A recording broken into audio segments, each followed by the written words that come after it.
Alright, let's come down. Punching out depth. Right in the middle of your view. Just a couple blips in sonar, but maybe it's soft. Tether looks good. Going off to the port side.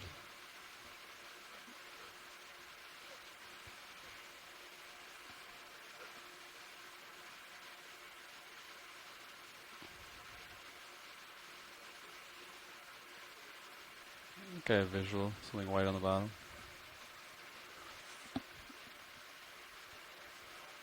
Yep, starting to sharpen sonar. There we are. Looks like a good direction.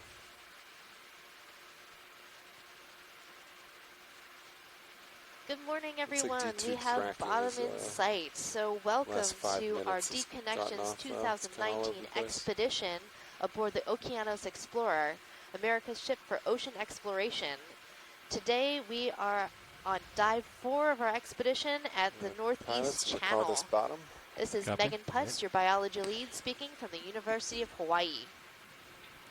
This is Jeff Obelts from the Naval Research Lab. I'll be your geology lead on this expedition.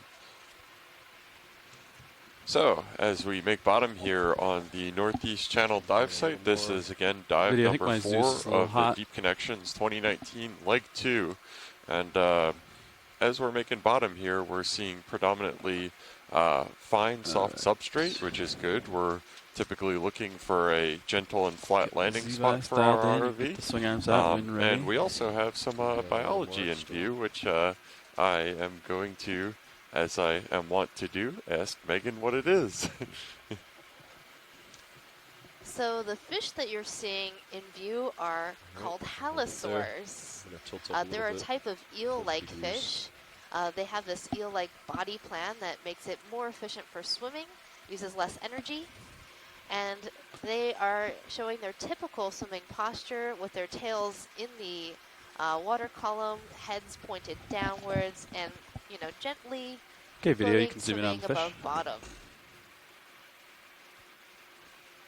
Get a good view. So as we zoom into this fish, we might notice if the fish has scales on its nose Come in.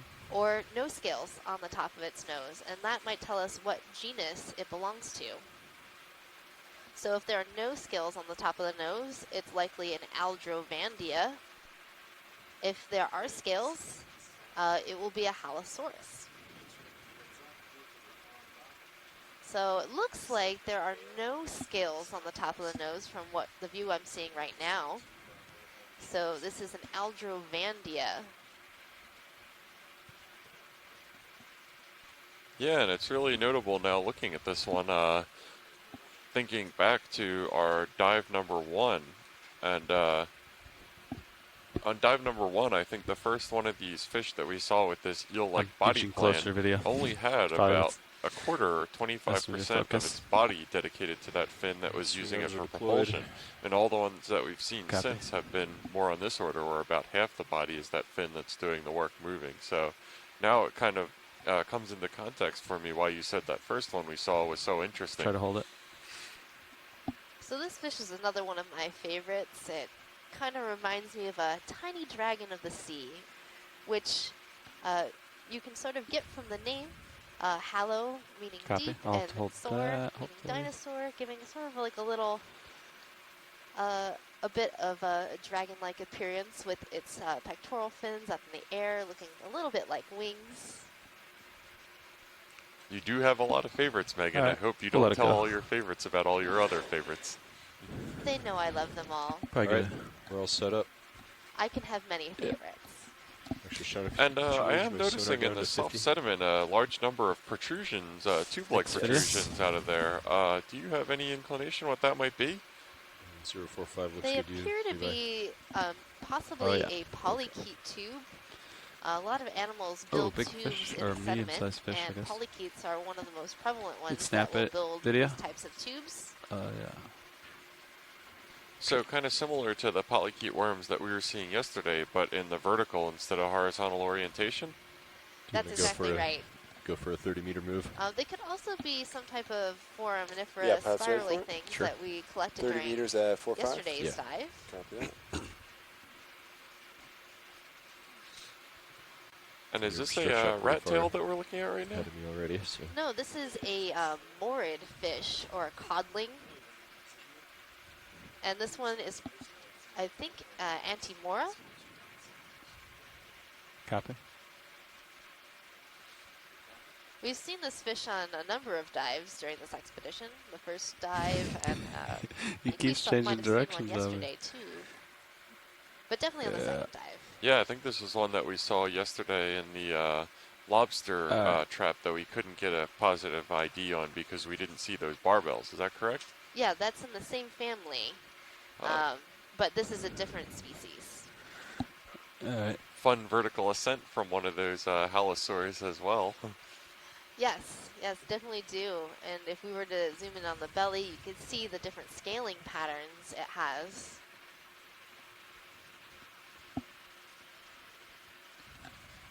Oh, come Oh, in. I think we have a small shark. This might be a type of dogfish.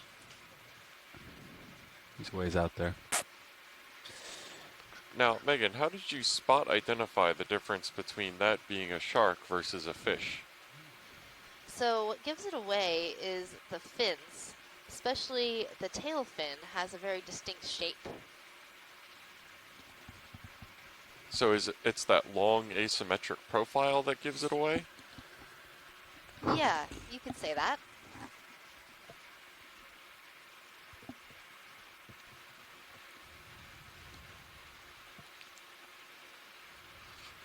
Yeah, it looks like as well.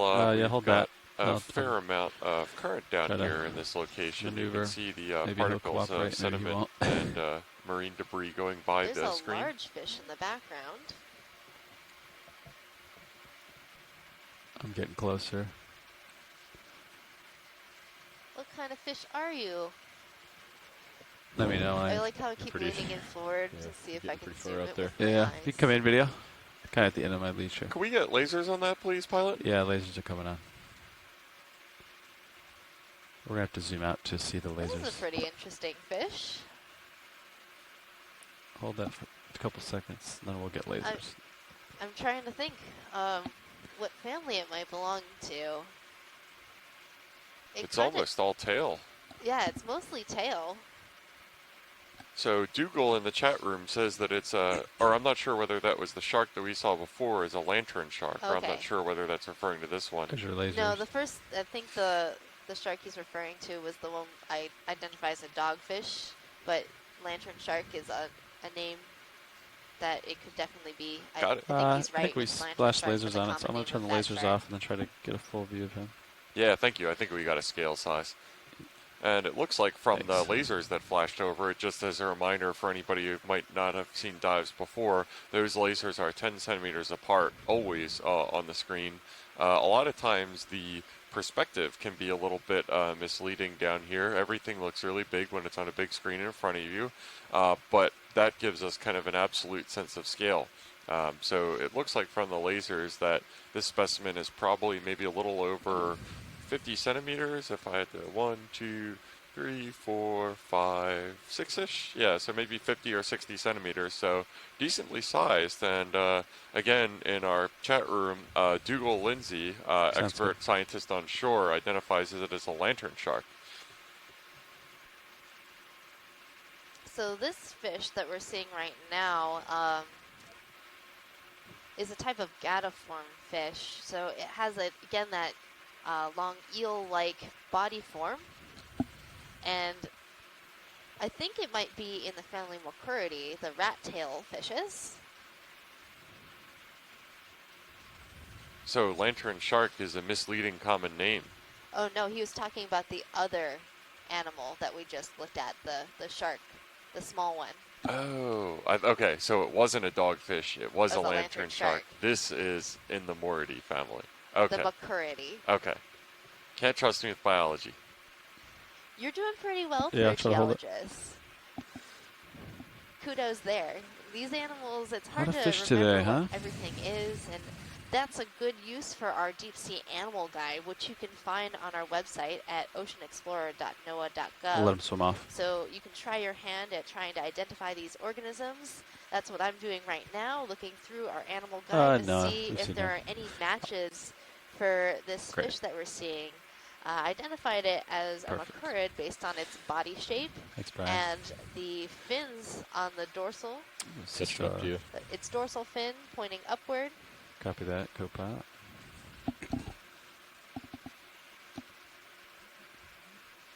Copy. That move is still going.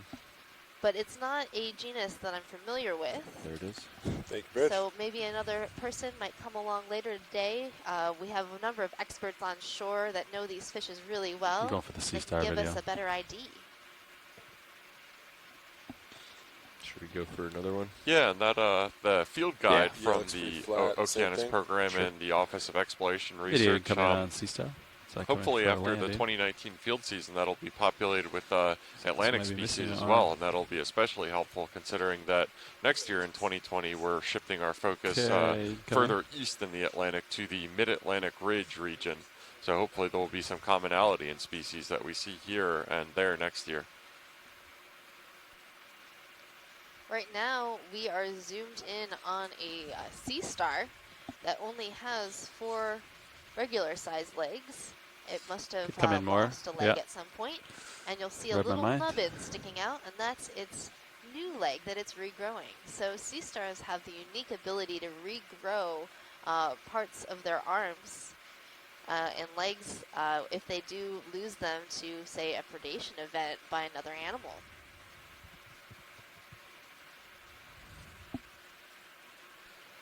And it's interesting too to note that this is we've been on bottom for maybe 5 minutes and we've already seen a sea star when I don't believe on our entire dive Yeah, pilot's yesterday clear. You can that we zoom saw a out. single one. Yeah. And is that, would you think that would be Tilting because down. of the depth range difference that we were operating on degrees. between yesterday and today? Copy that. That could do with a lot of things. It could be depth, but it's also a different location. Next video. Pilot, while you're there, could you give a zoom on one of the spaghetti ball things that are on the seabed? Yeah. Maybe to the top left. We got a request from shore. Spaghetti ball copy. These right here. Come in video. Yes, please. Yeah, so we're going to take a quick zoom in on this spaghetti ball basket kind of thing that we've been seeing all over the place. And one of our scientists on shore identifies it as a xenophyophore, which hopefully Megan can tell us a little bit more about. Tilting down. So 70 xenophyophores degrees. are a type of foraminifera. It's a single-celled organism or protist Copy. that 70. forms this house that it lives in. And one of the interesting things about these creatures is that they actually are multinucleate. So they're only one cell, but they have a number of nuclei throughout their Just a cell little bit of dust in body. the water. And then on this xenophyophore, there's a small I see that. prelate Yeah, amphipod. nice trick. These are some of my favorite amphipods because they have such a weird body form. It's very cylindrical and elongated. They look like just little heads on sticks. And Pat, And they beware, have still got 20 modified meters left in that move. little Copy. clasping legs at the back of the body. All right, That's video. We'll actually have to let this holding one go on pretty soon. I to gotta this take off. So, xenophyophore. all right. And amphipods, if I recall correctly, we've seen a few of those so far. Those are typically of the body Take plan off. that looks more like Push ahead the for ya. pill bugs or roly-polies that you see on land. Is that correct? Yeah, so isopods are roly-polies, and isopods are also very abundant in the benthic environment, so at the bottom of the ocean. We can also see isopods Oh, swimming in coral. the water column. There are a number of different body forms there. Some of them are parasitic, so we might see them on fish, and other Could isopods snap are it. See if there's free-living interest. and will walk along the bottom.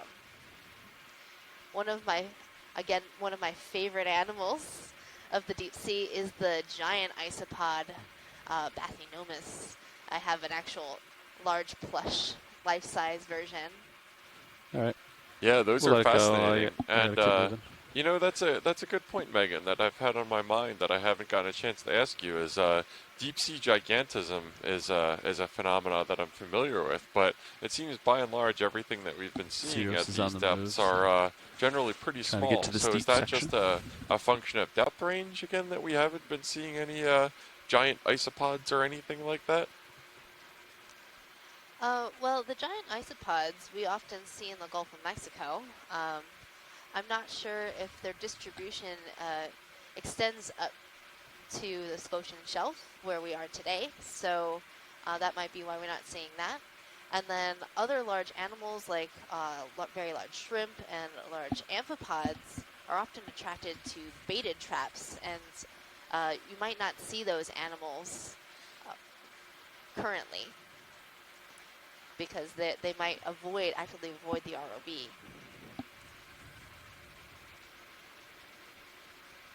Tilting up. 5 degrees. Copy.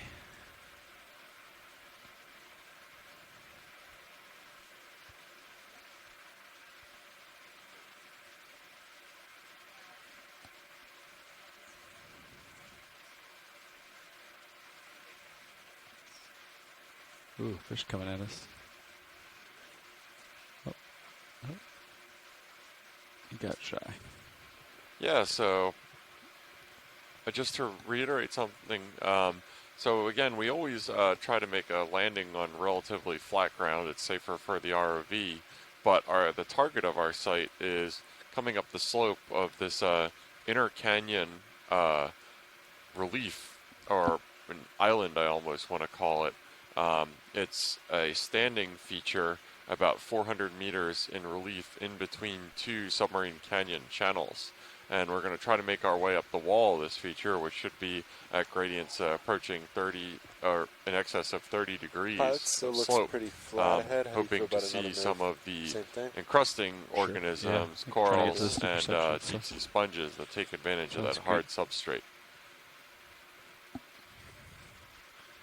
Video, you'll snap on a small white ball. Hi there. That little salmon-colored coral, I believe, is Acanella arbuscula, which we've observed in our region and have made several collections, particularly from the gully.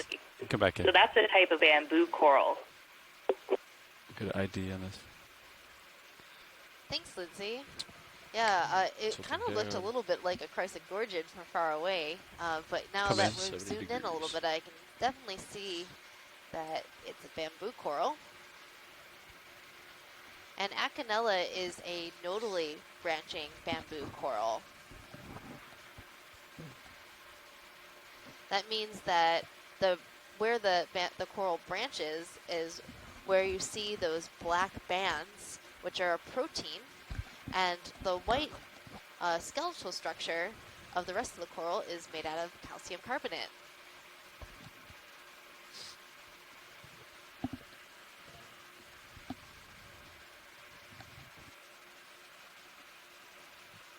And we also have an few associates on this coral. So we're seeing some anemones that are wrapped around the branches of the coral.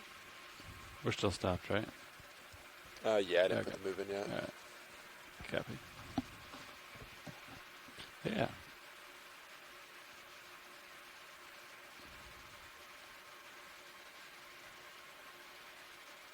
And this is a good example of your tube structures that we saw earlier with an actual animal sticking out of it. So this is a type of polychaete worm, similar to what we were seeing yesterday, but this is a completely different family of polychaetes that have modified tentacle-like structures that they use for filter feeding. Really interesting. So even though this is fairly similar to the polychaete worms that we were seeing yesterday, it looks like this organism's life strategy and survival strategy is more similar to the sea pens that we were seeing yesterday than the scavenger polychaete worms that we observed in the horizontal tubes yesterday. Is that correct? That's right, Jeff. a bunch of different animals have different adaptations. So even though this animal is in the same phylum as those polychaetes we were seeing yesterday, All right, we'll let it go, and then I'll this animal has a different life strategy. keep moving. Not all tube dwellers are made alike.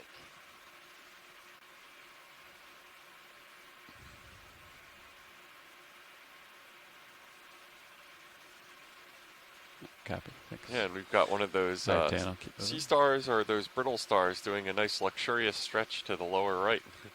It's important to get your plyometrics in. Yeah, those are brittle stars walking along the bottom. They can actually move pretty fast if they want to. I've seen them, you know, make up a bit of ground. I didn't believe you on that before, but if there's one thing that I've learned from this expedition, it's never to underestimate an echinoderm's speed. Very true. There's another sea star, I believe, coming up.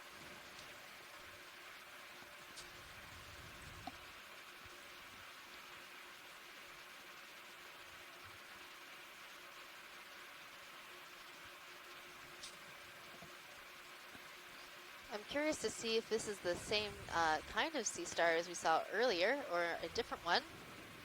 Snap it video. Well, it looks like it's had a bit luckier lot in that it still has all 5 of its limbs.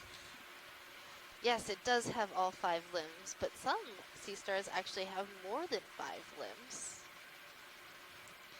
I believe this is a different one than what we saw before. The animal we were looking at before looked like it might be in the family Zoasteridae, and this one has a different texture.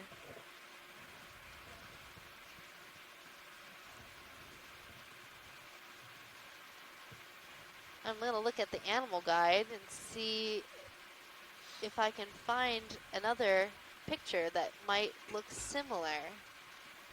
Yeah, and what's interesting to note is that Megan is looking through a guide that has Pacific organisms in it, and that's just kind of something that she touched on yesterday, that even though it's an ocean basin apart, there is a lot of similarities between species that have been observed in previous Okeanos dives in the Pacific as there are in the Atlantic.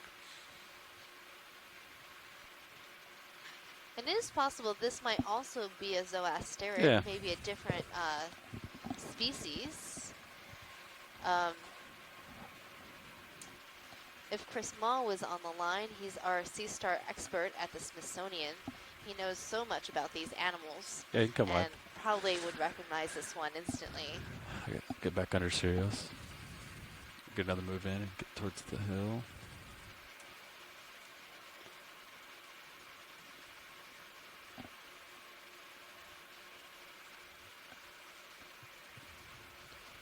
Yeah, so it looks, looking at our navigation computer, that we're approaching the base of the slope that we're planning to ascend for this ROV dive. So I would expect in the next couple minutes or so that we're going to start seeing things get a little bit more rough and bumpy and steep.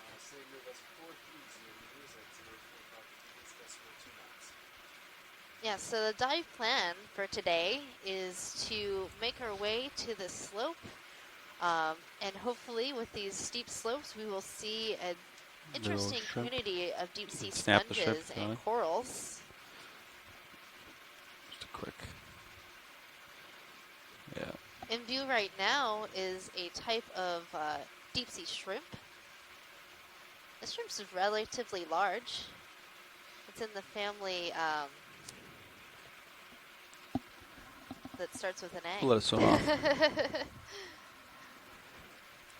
I think that might be the first time I've seen you stumped even for a second on families. I come know wide the and we'll family keep name. going. It's just, I think I need more coffee. Oh, and it looks like we have another one here. I can't help but think of that great video of the shrimp on a treadmill when I see those. It looks like they're on their own little invisible treadmill. So there's two things. It could be Back in the at 45 family degrees on the Sirius camera. Acanthophyra. Copy. They often sort of swim in an awkward spiraling pattern, or what's more likely is that the shrimp is a dendrobranchiid shrimp in the family Aristeidae.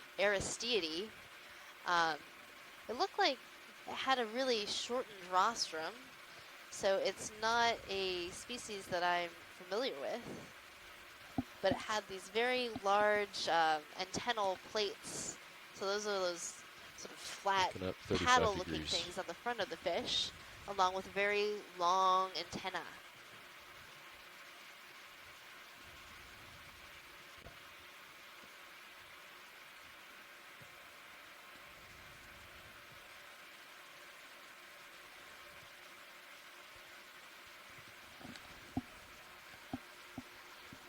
Yeah, Watchley, just to be clear, we're going to keep moving uphill and then stop and zoom if you call something out. Okay, pilot.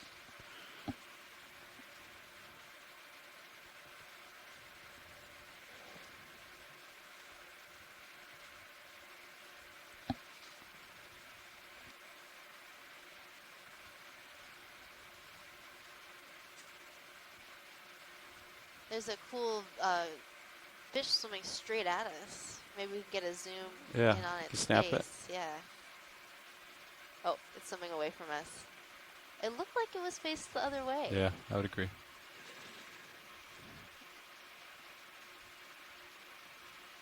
Some fish might take that as an insult, Megan. Well, maybe it'll turn around. So we're seeing the ventral side of this fish, sure, you meaning can snap it. The tummy side. And this fish is in the family Macuridae, and I can identify that because it has a little barbel on its chin. You can see that little chin hair. And also the fins are very distinctive, and it has a very long tapering tail. And if it turned a little bit, you'll start to see the dorsal fin along its back. Yeah, it's a really good look at a ventral side of a fish of the type that I think we've only seen on these dives so far yesterday, where that unfortunate fish had been caught by an anemone and was therefore belly up and quite involuntarily doing so. This one just seems to be meandering his way through, and we were just fortunate enough to capture this nice angle that we generally don't see.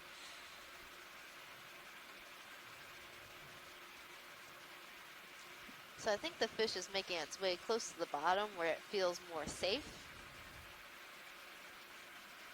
But oftentimes these Macuridae fishes will hang out in the water column and just sort of drift there. They're one of the apex predators in this area. Yeah, fortunate for this little guy, our fan club of short-fin squid isn't following us around like it was on the last dive.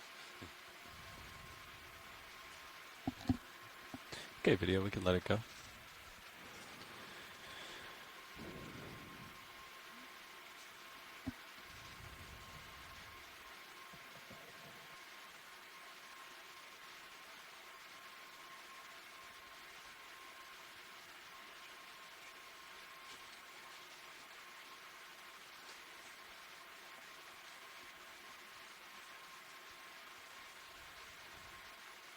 I wonder what that yellow tube is. I had my curiosity as well. Sort of a interesting shape and color. Very superficially resembles a cactus. Switch up here. It's probably some type of coral. Video come in. It looks like we do have some kind of urchin as well in the background. So it is a coral. Yeah, you can snap it. It's bright yellow, and it is cactusing for you. This is probably a plexaurid coral. Try to look at the branching point here. And on top of it, what we're seeing is a feather star, also known as a crinoid, as an associate. There are a few other little, possibly crustacean associates. Maybe a polychaete within the polyps of this coral. Small red things. Yeah, and it's really become evident from these videos during the dives, as well as for when we're processing samples, that it doesn't really seem like there's too much down here that kind of lives alone. There's just this really probably just maybe interlocking communities where one organism, anything that kind of provides some sort of Turn my head a substrate little bit or to some port. ability to get up into the water column and into that current that we saw moving is leveraged by several other organisms. Sure. And that's what Slow as I makes can. deep sea coral and sponge communities so important to this ecosystem, is because they are these ecosystem builders. They provide structure and habitat I'll to hold this that. environment. Okay. Pilot's clear. I'll come back to the direction of movement, Dan. Okay. Yeah, I got to turn my head about 20 degrees to starboard. Keep wandering to port here.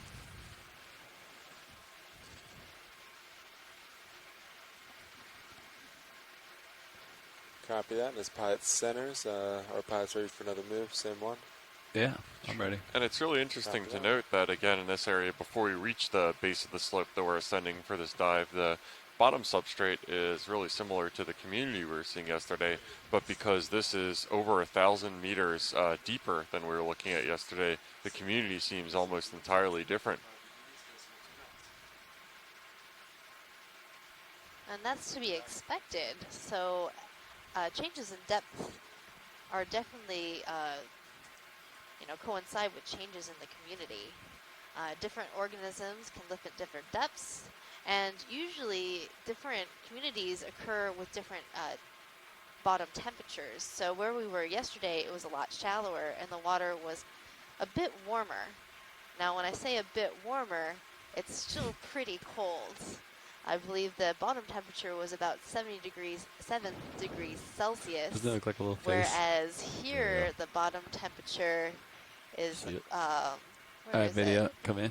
It's close to 1, I believe. Looks like a little face. Wow. Oh, it does look like a little face. So here we have what I am terming a Mr. Bill sponge. Oh no! This is a really interesting I'm looking gonna try to hold it. sponge. Hold on 1 second. And maybe one of our DFO folks on the line can illuminate us on what this sponge might be. Boom. All right, you can take whatever zoom you want. Well, it is a glass sponge, meaning that it is made up of small little glass structures called spicules. And every type of sponge has a different set of spicules. And glass sponges have a spicule called a hexactin, which means it has 6 sides. And that's where the name of the glass sponge is derived from, which is the hexactinellida.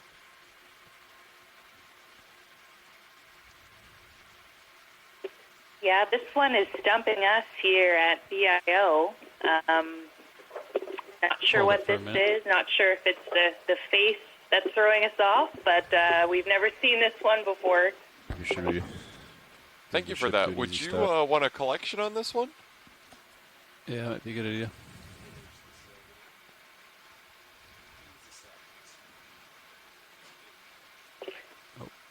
Sure, let's do it.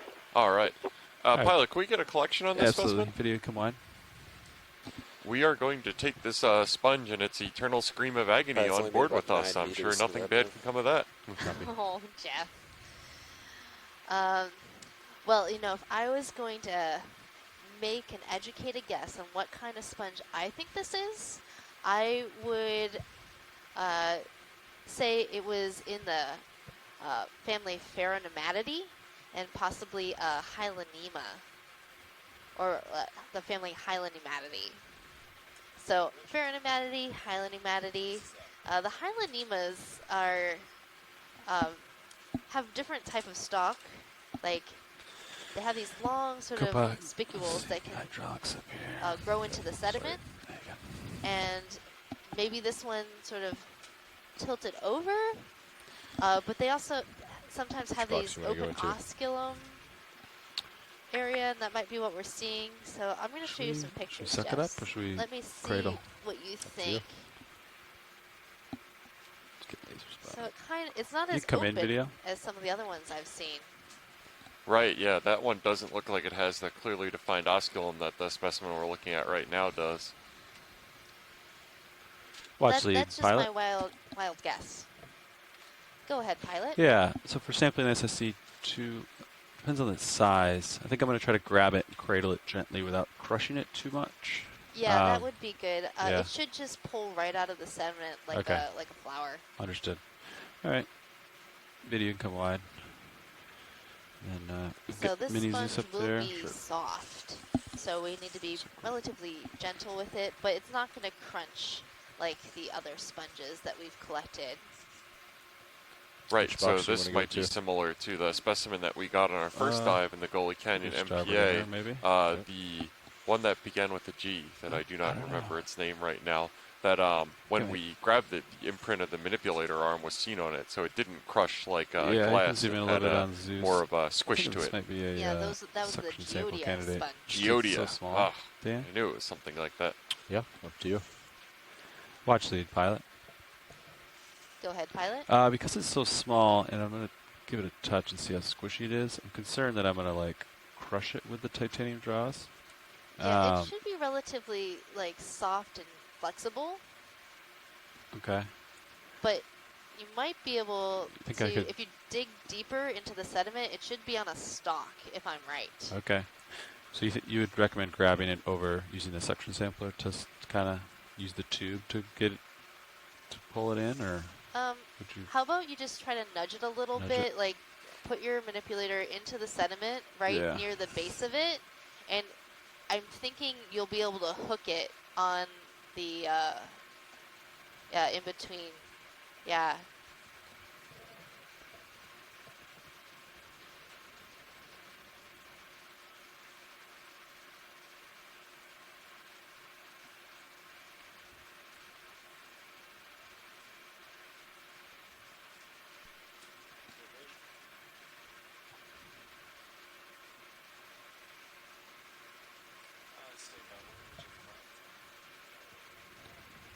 Yeah, as long as they're about the A-frame, should be okay.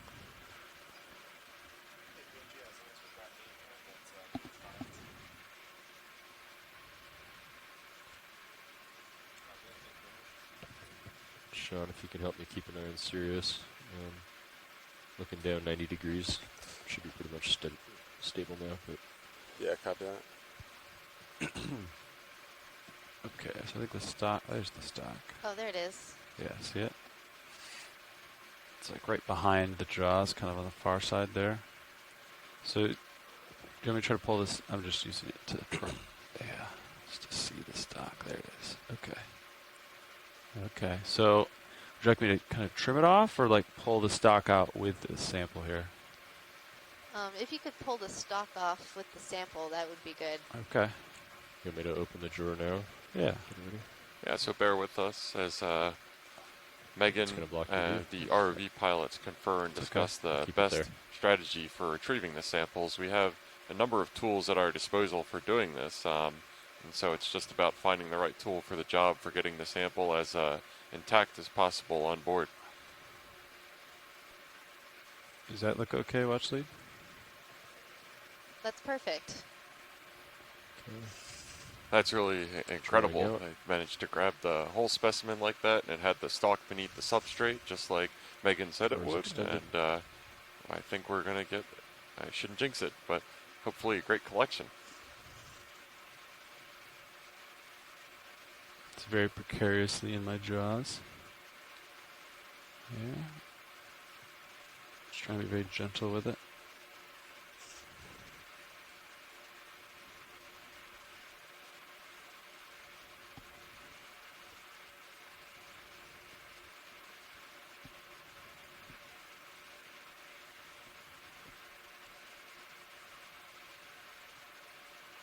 Can you see if it fell down, I Dan? think it's down in the bottom, yeah.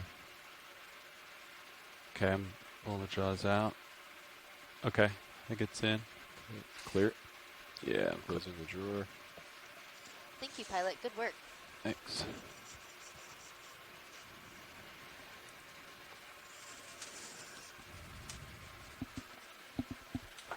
Fantastic. Now that we made a full collection of that, and thank you for our awesome ROV crew for making that happen.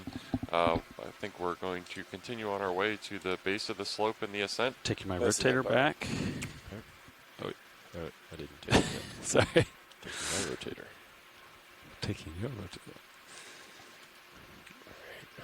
starboard inner. Okay. Gonna keep moving here. Catch up with Sirius. Pretty stable now. Probably get that move back in. Heading change right now, but once we're done.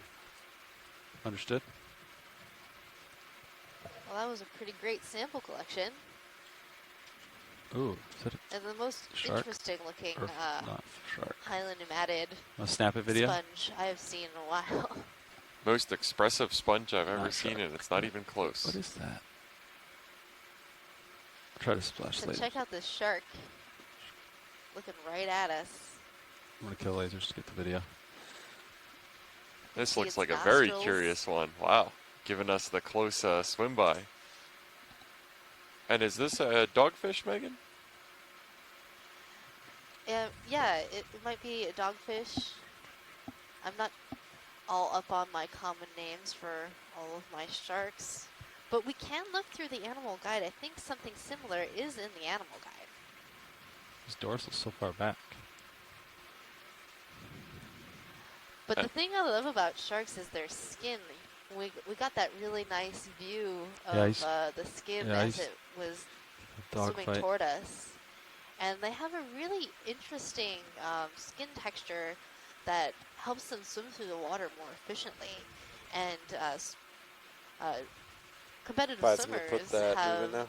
worked on designing a swimsuit that works in a similar way to shark skin in order to improve their swimming times. Yeah, that's fascinating. That's something that I've experienced as well in a biological oceanography lab.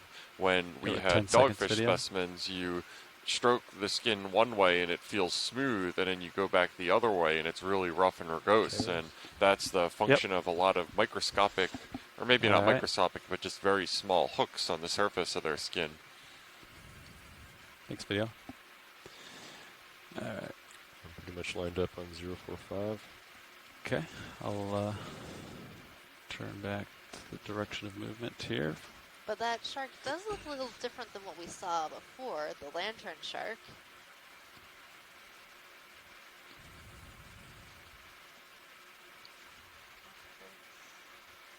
Oh, that's a big hole in the ground.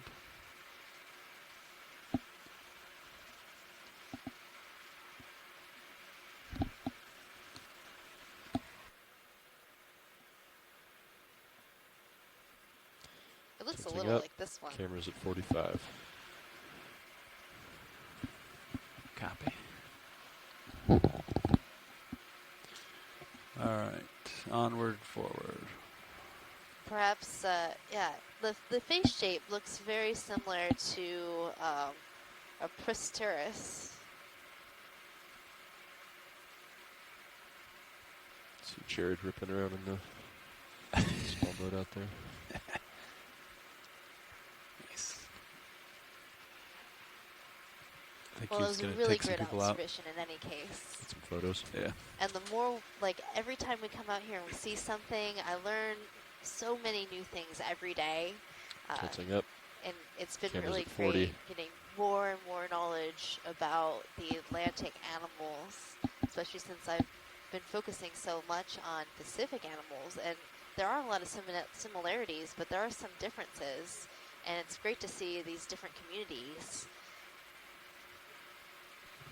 Yeah, we get paid for this, Megan. It's pretty awesome. It is.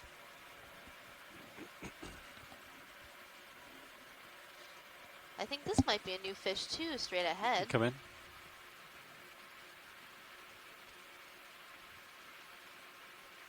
Yeah, this is a eel in the family Synaptobranchidae. Go for the head, I And guess. I was learning a bit about these eels, and one way to identify them is based on the face shape and the origin, or where the dorsal fin starts along the body. And this one looks like it might be in the subfamily Iliophany, because the dorsal fin starts really close to the head. It has a very elongated, narrow face, where Synaptobranchidae, or the Synaptobranchus, usually have their dorsal fins starting back further on their body and have a blunter head.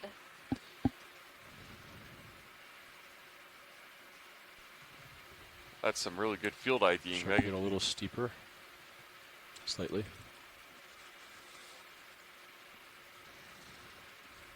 He's playing inside the RV right now. We'll let him go. And so the synaptobranchid eels are commonly known as cutthroat eels because their gill slit openings are right underneath their head, giving the appearance that they have their throat cut. Oh, it's an urchin. So we got the camera at 35 degrees. Copy. I think that might be an urchin. Yeah, it's a little ways away from me. I can try to get closer, and then we can zoom in on it.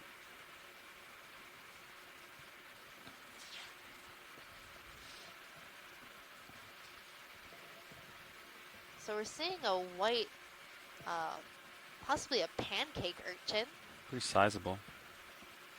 It's a pretty large animal. So right now you're seeing the lasers on the screen, those two red dots. And those dots are 10 centimeters or 4 inches apart. And this urchin is a pancake urchin. You can tell that because it has these little hoofs on some of its spines. You can zoom in, fill the frame.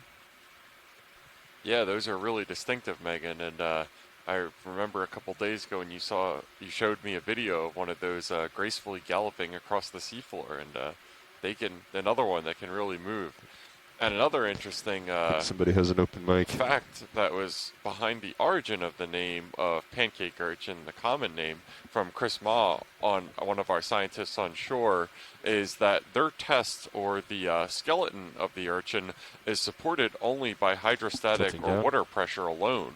So the first numerous specimens 50 that they brought up degrees. with this was via deep sea trawls. Yeah, I still hear Whenever that they open brought those mic. on board, think he's they had in already speaker been mode, collapsed maybe. because that water pressure wasn't enough to hold their shells up. Oh, So Brian, everybody might be started in, calling them pancake urchins, and speaker it was mode only rather when than we were able to headset start mode. observing them in There you their own environment, such as we're doing right now, that we can see that they're not naturally pancake shaped. They're more of kind of Thought it like might a have been dome some shape, in kind of workshop.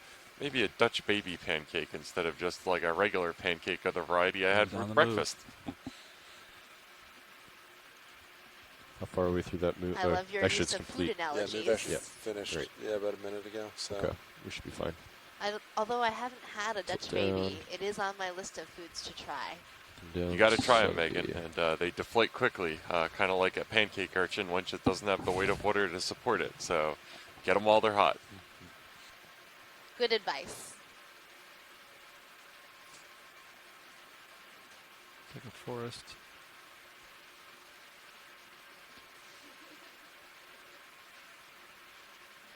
Needs a haircut.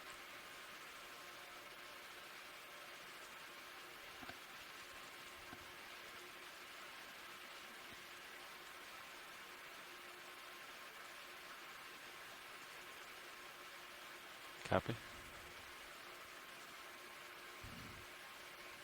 and pods looks like slope might be a little steeper, slightly. Yeah, and port. this specimen seems to be Yeah, next move we could do quite like comfortable around where it's at 35 right now, degrees so it downwards. doesn't look like it's going to Sure. exhibit the use of those little hoofed feet to ambulate across the seafloor, but Alright, thanks video. the videos are majestic. Running at 035. Copy that.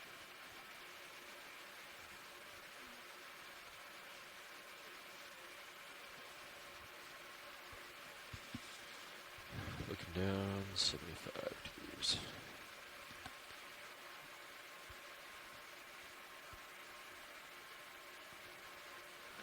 Continuing to explore here. And pods ready for another move. 30 meters. It's Yeah. 035.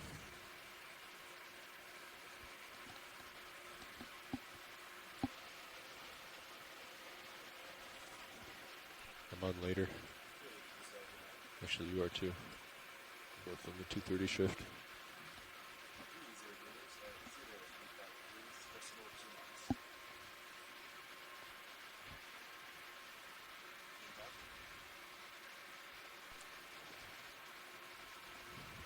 pilots that moved just went in. Understood. Those xenophyophores keep on fooling me into thinking that they're small pieces of rubble or debris. Looking at 55 I keep on thinking that we're into rock territory. Getting excited. False alarm. Well, xenophyophores have been found to be some of the most abundant organisms on the sea floor in some areas. Yeah, looks And like slope might counting even them be a can little be a further challenge. port. And Megan, you said that those are foraminifera, correct? Yes. There's a giant hole? This is interesting. Huh. Pilot, can we get a zoom on that hole? Yeah, absolutely. Sorry. Yeah, we're gonna take a peek into this little hole here. This is a distinctive looking depression in the seafloor. You can zoom in partial if you wanted to lose It looks to be about 20 centimeters across, and this is in fine-grained sediment. It's a nice cross-section of the bedding that we're seeing right here. Megan, do you suspect that this is biologically related? There is a chance that it could be biologically related. I was about to ask you if you thought it might be some sort of geologic I don't know if they got that low, but formation, maybe escaping water, salt. You were telling me about the salt geology. But it could also be maybe a feeding scar from a whale. Yeah, typically when you see something like this, if this was a fluid migration pathway, they tend to form a bit more symmetrical depressions on the seafloor, and also you would see a kind of halo, a raised halo around them of the sediment that was displaced by the fluid and gas that was coming through here.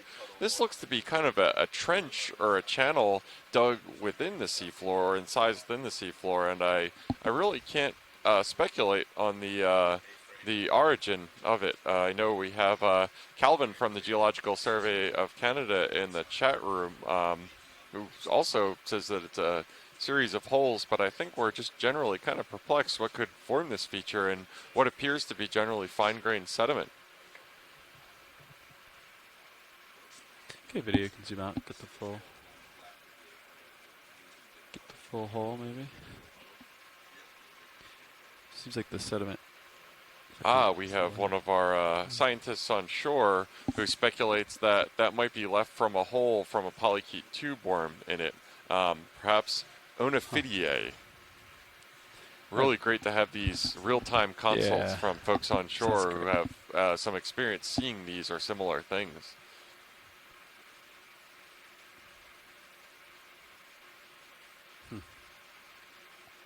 Next video.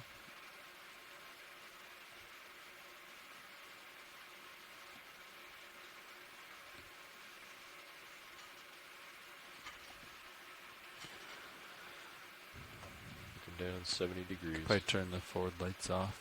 Got it. Yeah, and it looks like as we're traversing here, we see another one of these distinctive pancake urchins to the right as we're going to go by it.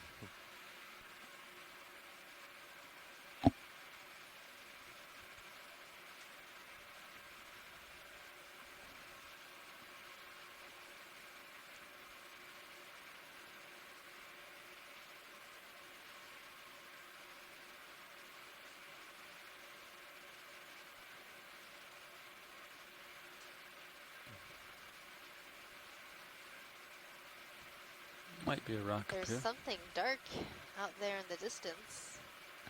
Might be one of your favorite things, a rock.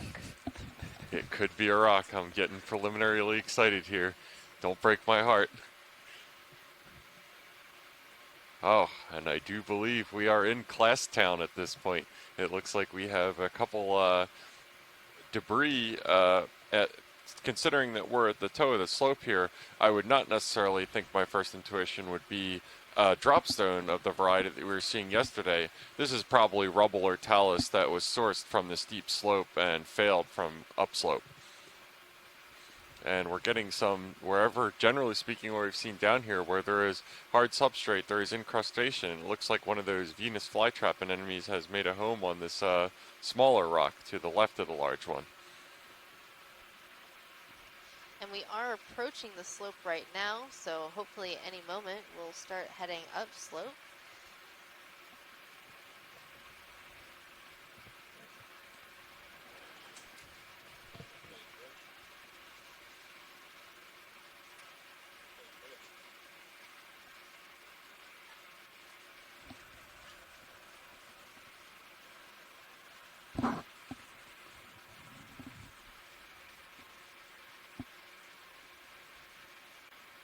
Yeah, we have another one of those graceful galloping shrimp making its way across our field of view right now.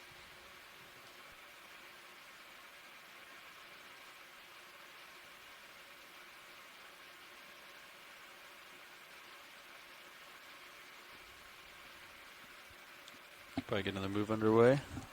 Do you agree, co-pilot? Sure. Yeah, you guys ready for another 30 meters at 035? Sure. Yeah. Unless you wanted to shift the bearing. I actually think while we're approaching the slope, I would just like to make a note. This is completely outside of the general foray of our ocean expedition research, but I would just like to note that on as of today, 2 of the ship's officers on the Okeanos Explorer, Brian Caldwell and John Kachengo, that we would really like to thank for their great service, and will be promoted this afternoon. We're going to have a ceremony, I believe, at 1400. So that's really exciting. If any family and friends or anybody happen to be listening to the stream, congratulations.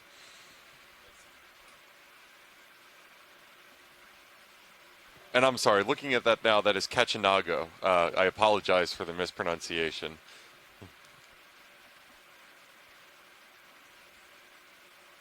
A couple more urchins hanging out.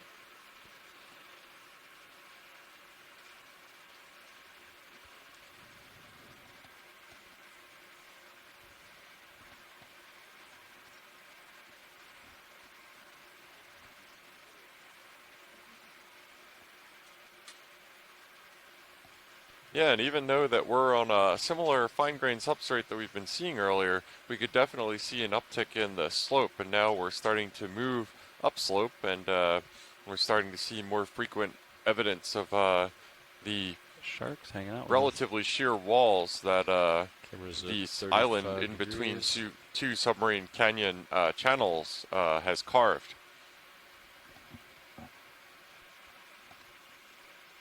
And we're seeing another lantern shark swimming by. They're super adorable. How's our progress, Sean? Are we going If too you can't fast? tell, I really love all of the slow? animals. No, I think we're at a good speed. Okay. Because And then I think we're once seeing you get a on slope, we expect pseudoanthomastus. Can we Yeah. zoom in level on of this interest, pink so soft I coral? think, yeah. Absolutely. I'll get you closer video. So Tina Molitsova from the Shirshov Institute in Moscow is one of the leading experts in some of these soft corals, these anthomastus corals, so I know that she might want to take a look at this one. Could frame it up as I approach.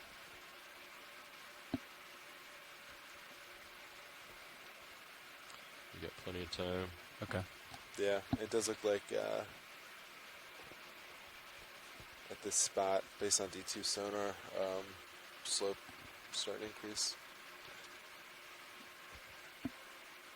You take more zoom video. More stable now. Yeah, and I'm going to go out on a limb and try to apply what I've learned so far and say that the common name for this is a mushroom coral. Is that correct? That is correct, Jeff. So the common name is a mushroom coral, and it's called that because the polyps can actually retract into the body of this coral, and then it will look a little bit like a mushroom. I was actually looking at the stalk of this organism. It appeared from afar to be white, but I'm not sure if it actually is. It does seem to be a lighter color than the top head part of the Got a little video. coral. I'm gonna try to get rid of the sediment. Yeah. Try a different angle. But it's actually on a small little cobble, sort of perched there. It's a really good observation. There's another smaller one on an even smaller little cobble. You'd snap it.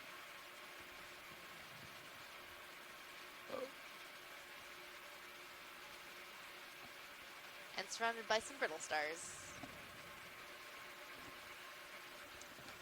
So that's Anthomastus, a type of mushroom coral. Good come out video. I think 50 degrees. a cloud of sediment blowing through here. Yeah, Tina Molitsova agrees that she thinks it is a pseudo-Anthomastus.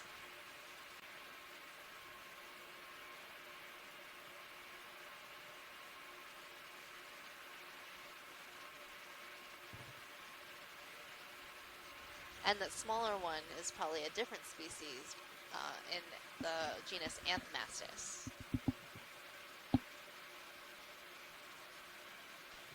So it's interesting to note that here we are currently going upslope, and this was inevitably formed either from consolidated really old rock that would have been present at continental rifting, or more likely after discussion with Calvin Campbell at the Geological Survey of Canada from glacial outburst flood debris. One way or the other, what we would expect on a slope generally, if the slope was relatively active, would be harder consolidated sediment of the type that you see sparsely interspersed between the generally predominantly fine-grained sediment. When you see this fine-grained sediment as kind of a mantle over the entire area, it gives you a very first-order approximation of how active the area is geologically. The sediment piles up everywhere in the deep ocean in lieu of other activities. So if there aren't any currents to flush it away or energetic events, including submarine landslides or debris flows to kind of mantle it with coarser sediments or grains or clasts from upslope, then what you'll have in lieu of that will be just a blanket over everything. Kind of like what we're seeing right now. Progress of the move, Sean. Sorry, one more time. What's the progress of the last move? Oh. All stopped. Copy that. Again, we're looking at a pink mushroom coral on a small pebble. These are very small individuals that we're looking at, and they appear to be there's like some sort of an associate in between the polyps. I'm not sure what that is, but that's a really interesting thing to see. Maybe a type of ribbon worm or some other type of worm.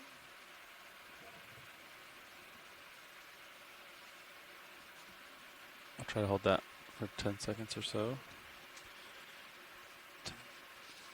One other thing that I can highlight here, based on this shot, is we can see from the sediment that's not the just hemipelagic fine-grained sediment, a pretty broad variety of shapes, sizes, and colors of rocks on the seafloor right here. And this kind of underpins what Calvin Campbell from the Geological Survey of Canada was saying, that this is likely glacially derived material. A hallmark of glacially derived sediment is just how varied it is, because glaciers are, without a doubt, the bulldozers of the geological world. They push everything in front of them, they mix it up and just crush it up underneath the glacier.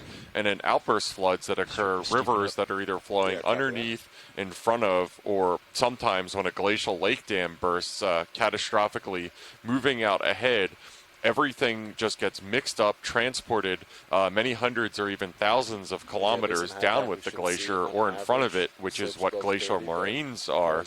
And what you end up seeing is just a generally poorly sorted mess of sediment. And so if you hand a geologist anywhere a hand sample or a grab sample from an area, and it's just incredibly poorly sorted material of all varieties, everything from fine-grained clay or rock flour down to boulders that could potentially be the size of cars that are called glacial erratics, they'll probably tell you that it might be glacially sourced sediment. It's just one kind of clue that it can be used. Now we're seeing some sort of ruffled sponge. Let's take a zoom on this pilot if we can. That's great. Which direction, Sean? Sorry. This looks a little like one of the pictures in our high priority sponge guide. There are a few species that were pointed out as possibly being of interest for collection that are unknown or undescribed from this area. This one looks a little like the picture Zoom in of partial? what is a potential Fakelia. Hold that. Oh. Anyone unsure have any thoughts about this sponge? Okay, video, I'm stable. Let's go zoom in a little more here for them to ID it.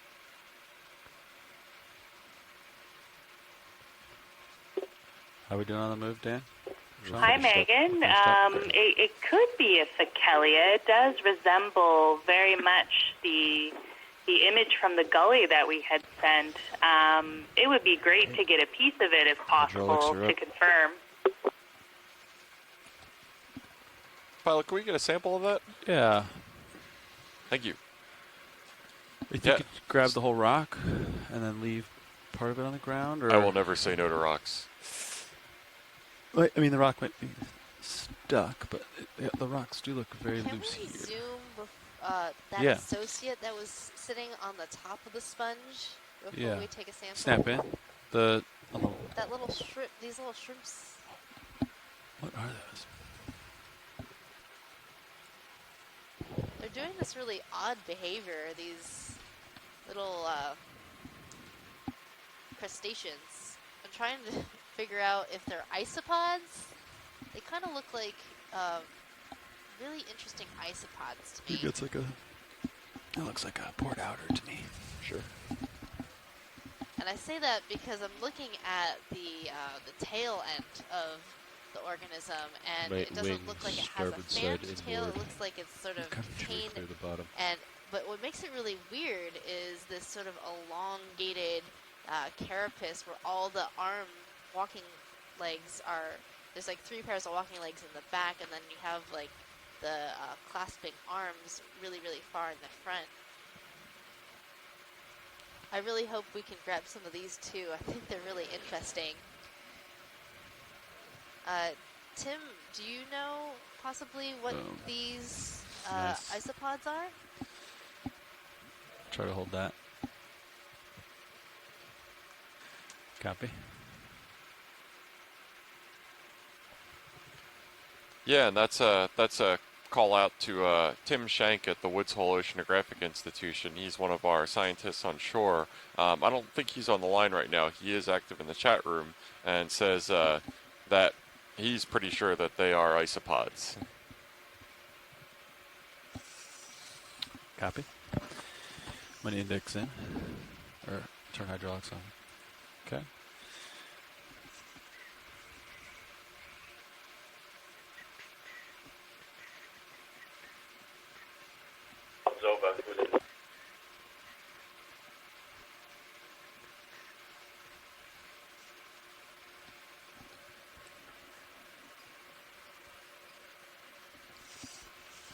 Pilot, how large is this whole rock? Let me get lasers on it. Thank you. Yeah. Yeah, so I think we're going to go for a collection of this entire rock sample. It's about 20 centimeters wide to get the sponge and numerous associates that are on the sponge as well. Yeah, Hold that. with grabbing the whole thing, it's more likely that the animals that are on the sponge will stay there. But if we disturbed the actual sponge material, it might make them try to swim away. So we'll see what happens.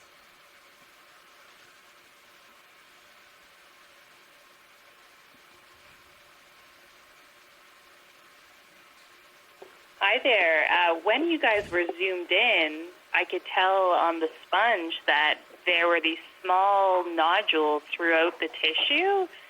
Those could be gametes, so eggs or sperm sacs, so it could be reproductive. So I'm not sure if you're able to also preserve a piece in formalin, but if so, that would be great. Yeah, we can definitely preserve some in formalin as a subsample. I was actually thinking it could be associated anemones. We've seen that a number of times in different sponges. Yeah, so it also appears that the class that we're after is 2 separate pieces. And when we went to grab it with the manipulator arm, a perturbed crustacean, what looked like, was squashed out from underneath and is now telling us to get off his lawn. So that crustacean is a type of squat lobster.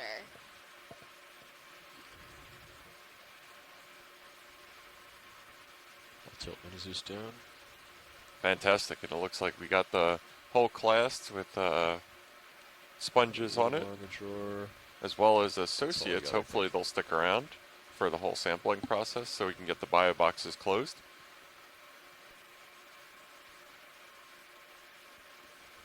Okay. I'm going to drop it in. Nice. Ready to close? Yeah. So watch, it looks like part of it fell off the rock, but I think it's all in there. Nicely done, Pat. Awesome. Thank you.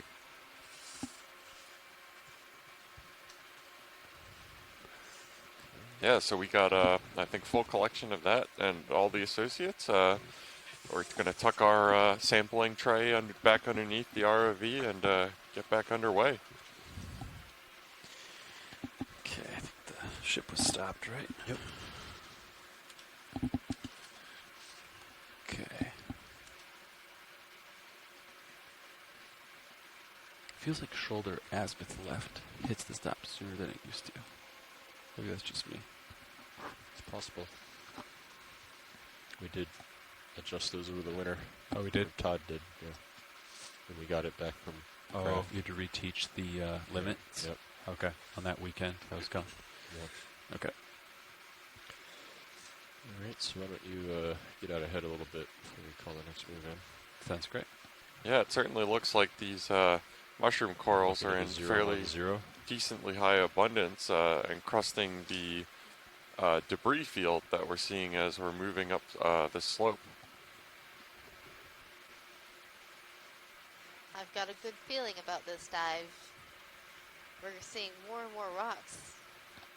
We're going to get to some more consolidated hard substrate soon. That's what my my rock sense is telling me. Watch, did you need a zoom of this or not? Just the same one. Let's zoom Good it snap. since it's on something Yeah. weird looking. Go. Good snap it video.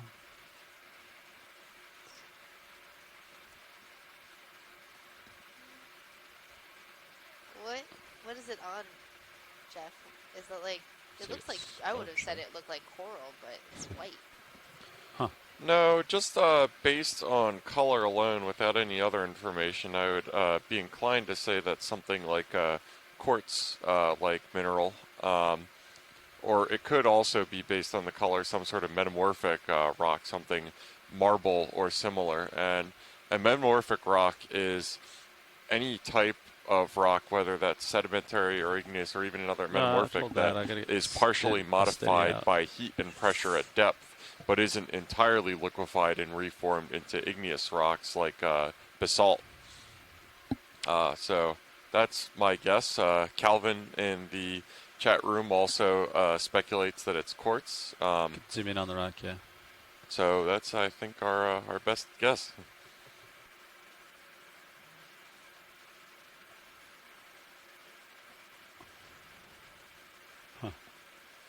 Oh, there's a teensy tiny urchin on the rock. Do you see it? Oh wow, that is a tiny one. It's super small. Copy. So I don't think I can go any further than urchin.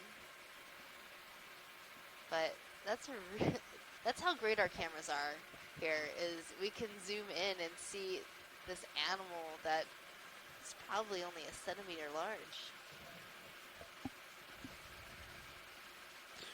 All right, pilot's clear. We'll keep going. Should we start with maybe 20 meters? Sounds good. Yeah, keep things going. 20 meters at 010. Sure. Copy. Holding the frame. Yeah, and it definitely does. This tentatively identified as quartz stone stands out in relief to a lot of the more generally dark-colored, likely mafic rocks that we've been seeing in this area. And just to reiterate, that kind of gets the idea that glacially sourced sediments are the smorgasbord of the geology world, good, where you're just everything is getting What was the bulldozed difference? underneath the glacier and pushed out ahead of it, One strike. crushed up, and spit out in either a glacial outburst flood or an end moraine or one of these other processes that happen over the course of the glacial interglacial cycle, which has a dominant periodicity of 120,000 years.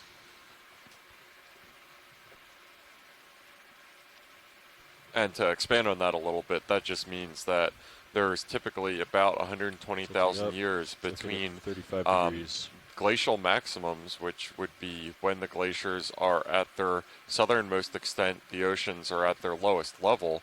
All of that water in the ocean is sucked into the glaciers during much colder temperatures, and sea level high stands or glacial minima when glaciers are at their northernmost extent and sea levels are highest.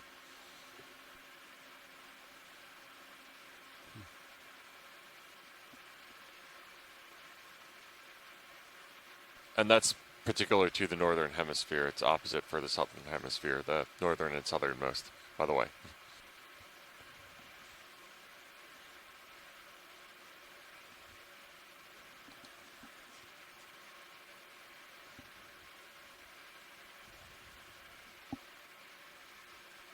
Well, as we're looking around, you can definitely tell that we're on a slope. We looked left, we looked right, and on your screen, everything is sloped upwards. We're definitely on the right track.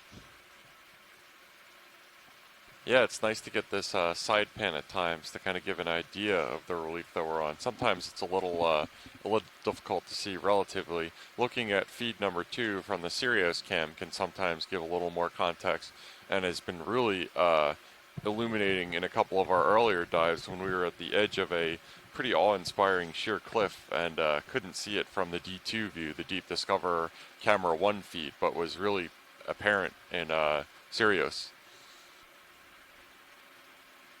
Coming up into view now is a yellow coral that I might like to take a look at. Copy.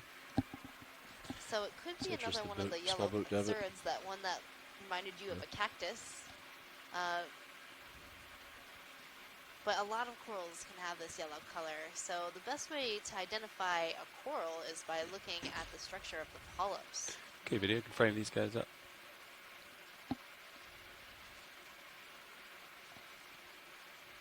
We'll try to get those polyps.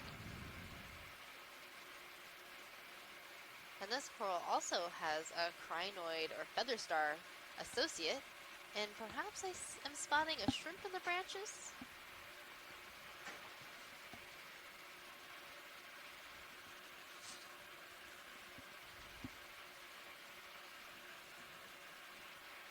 Or maybe it's a crab. I'm not sure. There's some sort of pink organism in there. But looking at these polyps, it kind of reminds me of a different type of coral. Not a plexaurid, but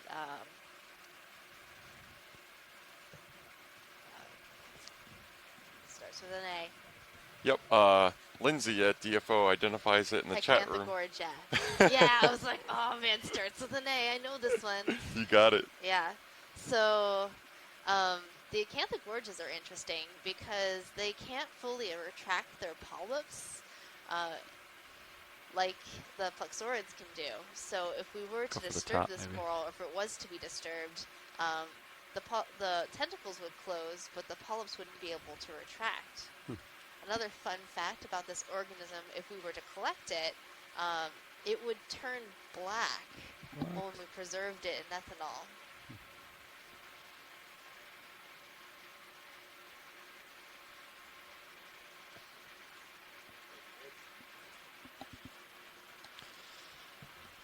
You're all right, Levi?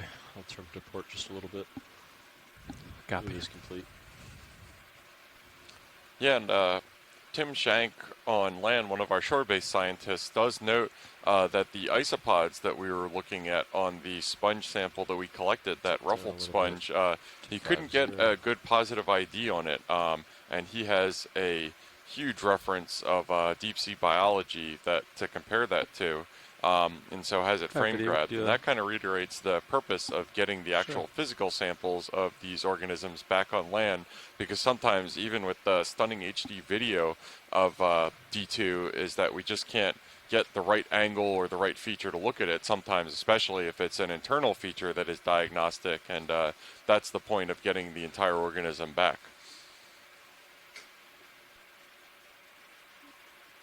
Can't the gorger.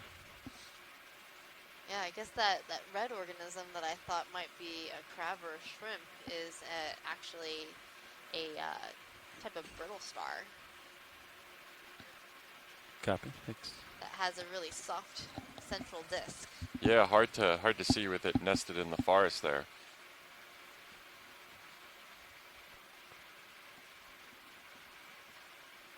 Now why don't you come back to starboard a bit? I'll just get recentered And on then there's 010. this the white sort of coral-like structure up ahead that might be interesting.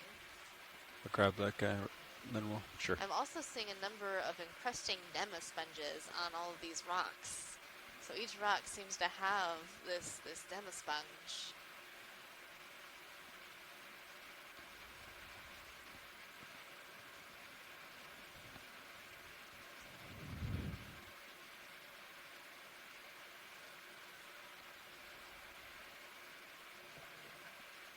So it looks like a white coral, and we don't have a great view yet, but I do see a snake star on it, so I'm thinking it might be a paragorgia.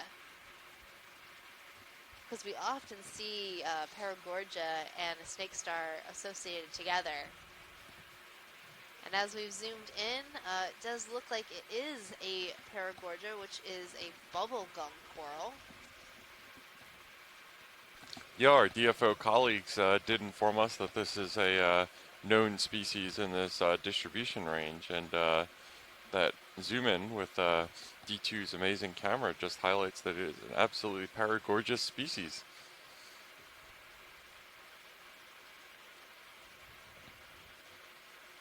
So the paragorgia species that's known from this area is Paragorgia arborea. And I was wondering if it also has a white or light-colored morph, or if this is a normal color for that species, or perhaps this is a different species. You know, actually, on sonar, it kind of looks like uphills around 355. Hi, there are several different color morphs. Yeah. Pilot, can we get a quick zoom of the brittle star in the background? Yeah. Pink, and we looked at them genetically, at least from the gully in Stone Fence, and they're all the same species of arborea. Yeah, we're just taking a quick zoom in the background of that brittle star at the request of Tim Shank, who pointed out that it has the central disc is interesting to him.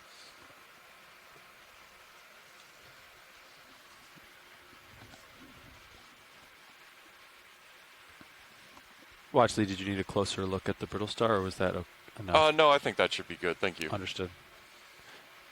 Sounds good, video. Do you want me to pan down, or tilt down? Tilt you down here. Sorry. I said it, wasn't you.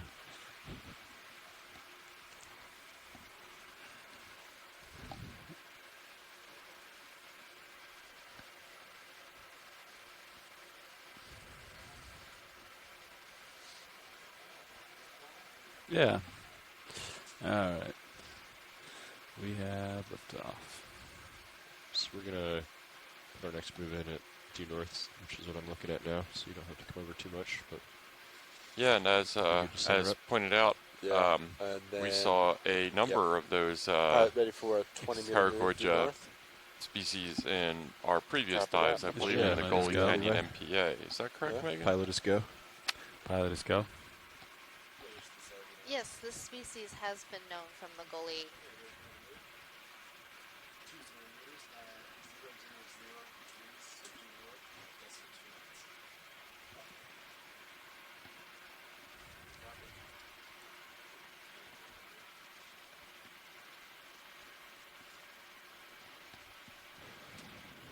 So again, we're seeing a number of these pseudoanthomastus mushroom corals on these cobbles and boulders in this area. Another, probably one of those acanthogorgia yellow corals. They tend to look very, very fluffy. And that's usually because of what I said earlier about them not being able to fully retract their polyps.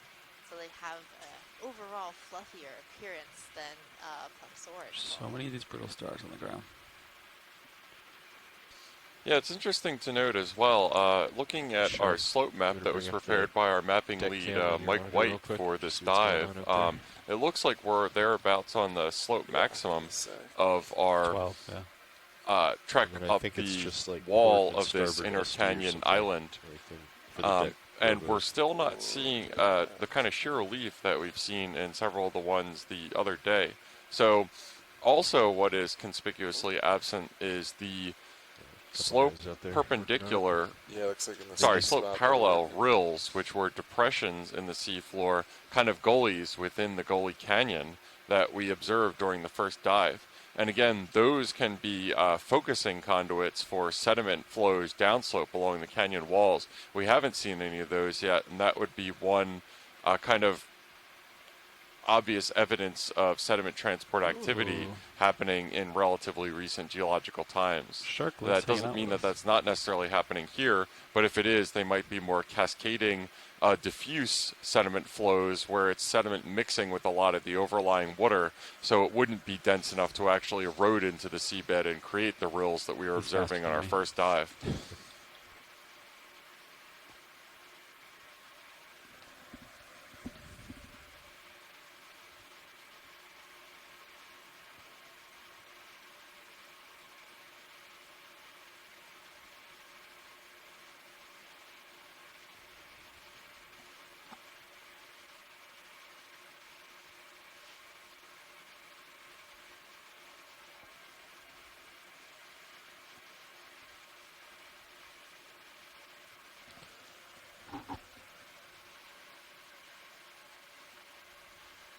Yeah, we've seen a good number of these sharks in our vicinity, and also glancing at the feed 2 of Sirius, I've noticed that a couple of them have been hanging around in the vicinity. So maybe this is a similar thing with the short-fin squid that we were observing on our dive yesterday, that the light show put on by our two-body ROV system is assisting them in their hunt for food.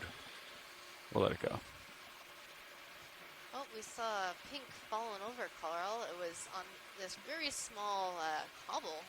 And sometimes, if you are a coral and you settle on a substrate like a small cobble or boulder, and you get to be a big fan, the current can push you over. So corals need to be, well, maybe a little more careful when choosing their substrate to grow on, because they can't move to another substrate. So, you know, if you're a coral, you grow too big and you fall over, that could be the end of your story. But not always. I have seen some toppled corals start growing upwards in the same way that trees on land, they get toppled in a storm, can start growing upwards and, you know, just curve their trunks toward the water column. And that's an interesting contrast to something that we observed yesterday, Megan, which was several sea anemones that were tumbling by in the current like driftweeds. So those ones, I guess, don't have that problem. If they topple over, they can just release and wait for the current to take them to another more favorable place. But I guess for a coral, you kind of have to take your house shopping a little more seriously. And one of the things that I'm a little bit interested in is coral settling cues. I don't know much about it, but you know, as we watch more and more of this video, we see patterns that corals seem to settle always on higher areas, or more often on these higher areas and larger consolidated formations on the seabed. And it would be really interesting to figure out how they find these areas. It's probably because of currents passing over those areas being better, so probability of their larvae going over them is higher. So, but what really causes those corals to settle out and start growing is something that fascinates me.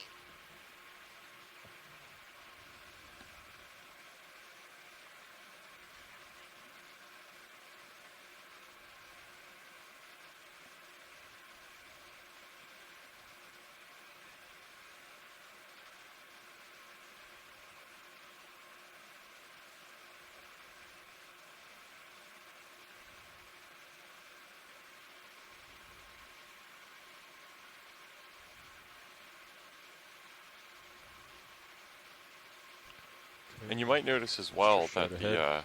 track that the Discover is taking up the slope is kind of a zigzag pattern, and that's for the, I assume, I don't have confirmation on this, for the same reason that you do switchbacks to climb up a steer mountain face, because it's a less steep gradient when you're going up diagonal to the slope instead of directly up the face. Also, looking back and forth does give us more surveyed area, so if we were to see or find something interesting, looking back and forth gives us more opportunity to find Snap the something C-Star of video. interest, especially since, you know, we're working at pretty deep depth, which means that our movements are relatively slow. So that gives us more time to survey in a small area instead of making really fast moves. Right now, in our view, we are seeing another C-Star. So this is, again, another new species for the dive. Well, I'll get you closer video. Hold on. Zoom out a little bit. Yeah. Do you think Chris Ma is watching on a Sunday? So this star has a really sort of robust that move, shape, Sean? very, very Probably not inflated too much more, arms, All very right. star-like. A little more indeed. stable video. You can come in. Really stands in About stark halfway. contrast to the brittle stars surrounding it. Yeah, right. And again, I'm looking through the animal guide to see if there's a good match. This does look very similar to something I've seen before It's like it's actually starting in to other flatten out more. dives. We'll just see further. 50 meters out. Yeah, there could just be. I mean, Like a little maybe it was a slight step. offset, Yeah, or maybe we're or already, that. or it So could I'm be a looking stat, for my best match here. or we're already starting to see the top. You said that was full type video? I don't think Okay. that's it, but All right. But it looks sort of like it might be in the family Solasteridae, perhaps.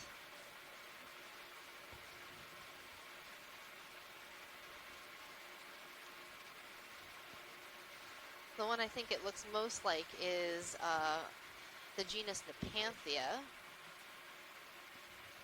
It also has relatively, you know, inflated arm structure.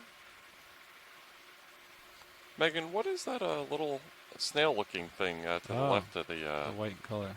sea star? That's a snail. Okay. And what you're seeing is this long tube siphon that it's using to sort of sense around itself, sticking out the end of the snail shell. All right. Pilot's clear and video's clear. Get this frame up. Maybe splash lasers on it.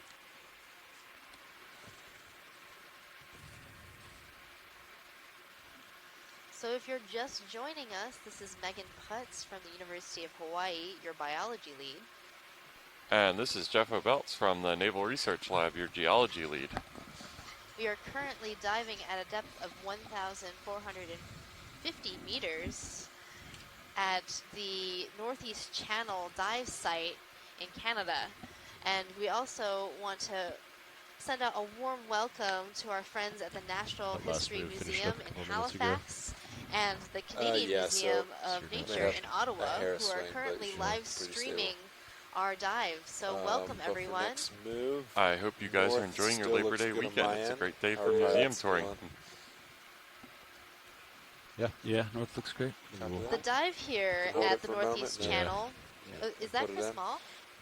Can you remind me what Yes. the plan was? It was to go all the way up I'm to the sorry, top did and I then just come miss back the to an starfish? interesting depth? Yeah, No, yeah, so we it's, just left it, but I would love up to to hear top, more and about it. then What kind of starfish maybe was to the that? top, and then depending on Okay. sounds So just go the up nice or down close-up along. that you guys Okay. are in, unless we get to a let certain me depth see where the there are peripheral enough plate, interesting items, then we just and might go they're along what's the called contour paxillate. before getting to the So top. this is probably something Oh, called there's Chris. radiaster.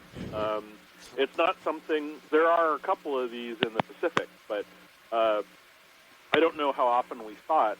I know we've seen it at least once, but it's been historically thought of as being, it's a paxillosodon, so they inhabit sort of sedimented bottoms. It's thought that they actually buried themselves into the unconsolidated sediment, but as we've been discovering over the last several years, just because they kind of look like they bury themselves, it doesn't mean that they always do, or if they do, they don't do it like all the time.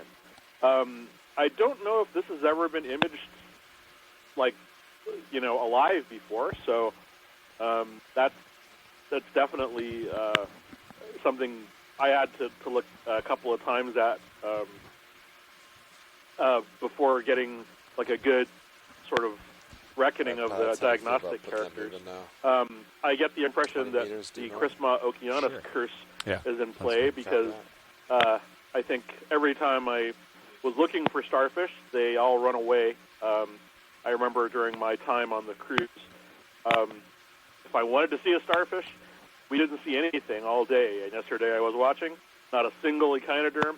Today, I take a little time off, and from what I can see, you guys have seen starfish galore. So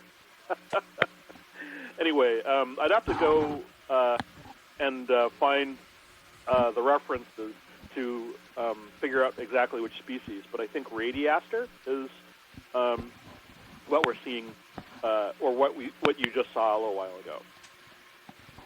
Thanks, Chris. Yeah, I remember that cruise. Every time you went to lunch, they saw a starfish, and then they would run down and be like, Chris, there's a star! And you'd come up and it'd be gone. It's one of those things that happens. Well, hopefully, I have a good feeling about this dive. We'll see a lot more sea stars. Oh, I hope so. But in any case, I'm always happy to help, and obviously everything's recorded, so it'll all still be there. But anyway, thanks. I'll be keeping an eye open now that my eyes are open, and but there is a lag since I'm at home, and my home internet is not quite up to snuff as my institutional internet. Anyway, I'll talk to you in a bit. Thank you. Thanks. Looking forward to hearing from you again.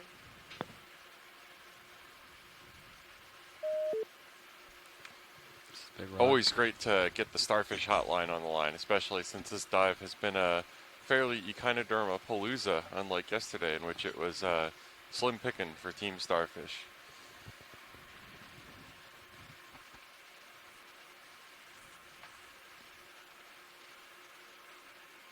So Megan, this is looks like a good example of what we were talking about yesterday, of what you might see in unidirectional flow. So we can see on the right side of this rock there's a fairly decent sized depression, and it looks like there's not the lee side deposition that you would expect if it was strong unidirectional flow, but there still seems to be a little bit of asymmetry between the two sides.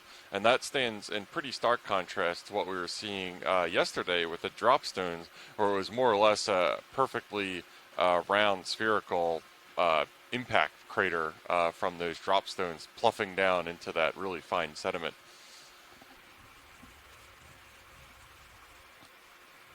And those dropstones were deposited quite a long time ago, right? It's hard to get a metric of how long they would have been. You would presume that they were more old than they were recent, just because there's a higher likelihood of dropstones happening when the glaciers were closer to this area, which obviously would be the closer we get to an ice age, the more likely they would be. But at the same time, without not an exact, but even kind of a ballpark measure of marine sedimentation, hemipelagic sedimentation rates in this, eventually they do get buried, even in this really slow deposition. I'm not sure what the rate would be. Again, kind of, I would say typical long-term sedimentation rates in a deep sea environment is on the order of 1 centimeter per 1,000 years or something like that.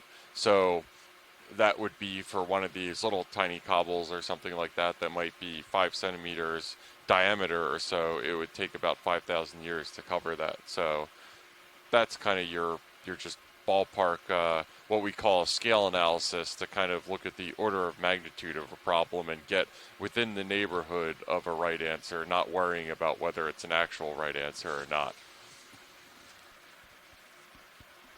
Do another? Okay, that makes sense. So sedimentation rates in different parts of the ocean yeah, Paz looks like they're in vary good quite shape. a bit. Since we're closer to the Waiting continental for shelf, Yeah. one more. we would ready. expect higher sedimentation Right. rates than, say, out in the middle of the ocean in the abyssal plains, right? The answer to that in classic scientist fashion is it depends. And in this area, this is kind of a unique area. The reason that this is called hemipelagic sedimentation and not just pelagic sedimentation, period, is depending on where you are in the glacial interglacial cycle, that 120,000 year cycle that I was talking a little bit about earlier. The sedimentation type that you're expected to get here is going to vary pretty dramatically. Right now, what we're seeing on screen is what you're going to get when sea level is really high, which is just this really fine-grained sediment and very infrequent. In this area, this has high slopes, so it might be geologically frequent on the order of every 500 or 1,000 years. You'll get a debris flow or a slope failure downslope. So if you take a core sample through this slope that we're on right now, you would kind of expect to see fine-grained sediment for, 5 centimeters or something like that. And then you might see a little package of something that looks more like these debris that we're seeing sparsely interspersed on the surface.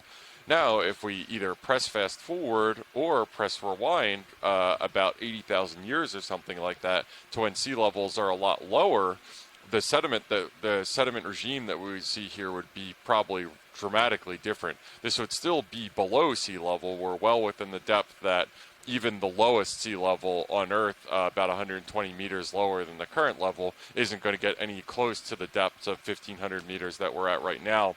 But the sediment that this region is receiving, because the glaciers are so far south and there are glacial outburst floods are going into this area, is probably going to be a lot more of that coarse-grained mixed glacial debris rather than this real fine-grained hemipelagic sedimentation.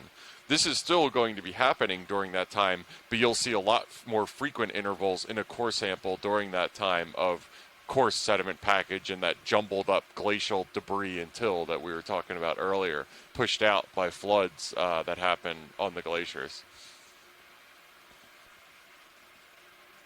The geologic setting of an area is really important to understanding what kind of communities might be here. So what kind of tools do scientists use to understand sedimentation rates? Yeah, that's a really good question, Megan. There's a whole suite of tools. Age and dating and chronology is one of the most important questions for geologists. It's hard to place something into a context of what was happening during the environment if you don't know what exact time it happened. So the tools that scientists use to determine when something was deposited can range from kind of the seasonal scale up to millions of years. And on the seasonal scale, I think one of the tools that I'm familiar with assessing that is a radioisotope called beryllium-7. And what that is it's a radioisotope that is cosmically derived, meaning that it's just beaming down on the planet at all locations approximately equally. What ends up happening with beryllium-7 is it's concentrated on the surface of water basins on land, and so that gets concentrated down into rivers that flush into the ocean. So it's one of the proxies that coastal geologists use for seasonal scale sedimentation rates, because it gets concentrated, and when you find sediment that has high rates of beryllium-7 close to land, that means that there's a fair amount of river source sediment. And the reason that that's a seasonal scale radioisotope is because the half-life of that radioisotope is only 53 days. So approximately 5 times 53, all the beryllium-7 that would have been attached to that sediment that we get in a core sample has turned into its child isotope, which I don't remember what it is right now. On the far other end of that spectrum, you have methods such as uranium-thorium dating, which I don't know as much about because I generally don't work on such long timescales, but that's a radioisotope that has a half-life, I believe, on the order of millions of years. So that's what scientists tend to use, geologists tend to use when they're trying to date and do chronology on a lot older material than beryllium-7 might tell you an answer for.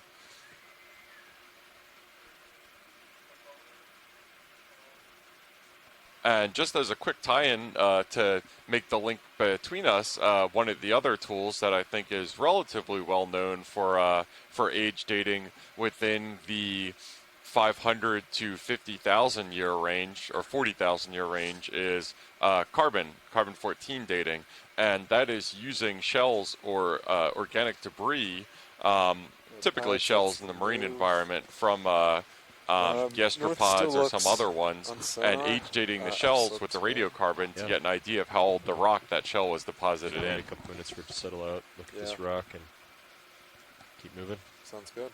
It's a nice rock. So we have a question from Facebook from Grace Walters. Yeah, she wants to know how hurricanes affect sea life.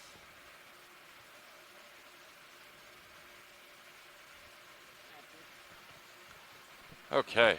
Well, I'll start with just a general assessment in that at this depth range, hurricanes probably don't affect sea life too much. I'm a little outside of my wheelhouse here, but I do know in the basin that I'm most familiar with, the Gulf of Mexico. I'm based down in New Orleans, and I did my dissertation work at Louisiana State University. They affected a lot, especially on the continental shelf. When hurricanes come through, the strong winds generate really large waves that can have amplitudes or maximum wave heights in excess of 15 meters or about 50 feet. And those waves really just mix up the entire water column. One of the effects that can have is it will, during the summer in the Gulf of Mexico, there's a really notable dead zone that starts to happen, which is caused by fertilizer generally and organic matter pumped out into the Gulf of Mexico. All of that fertilizer and nutrients get used by algae in the surface and other primary producers. After all that food is gone and they can't subsist on it, they die off, and breakdown of all that organic matter creates these giant anoxic zones on the bottom of the Gulf of Mexico. And to get a sense of scale, they describe these dead zones. The chief scientist who studies this, probably the most well-known researcher, is named Nancy Rabelais at Louisiana State University.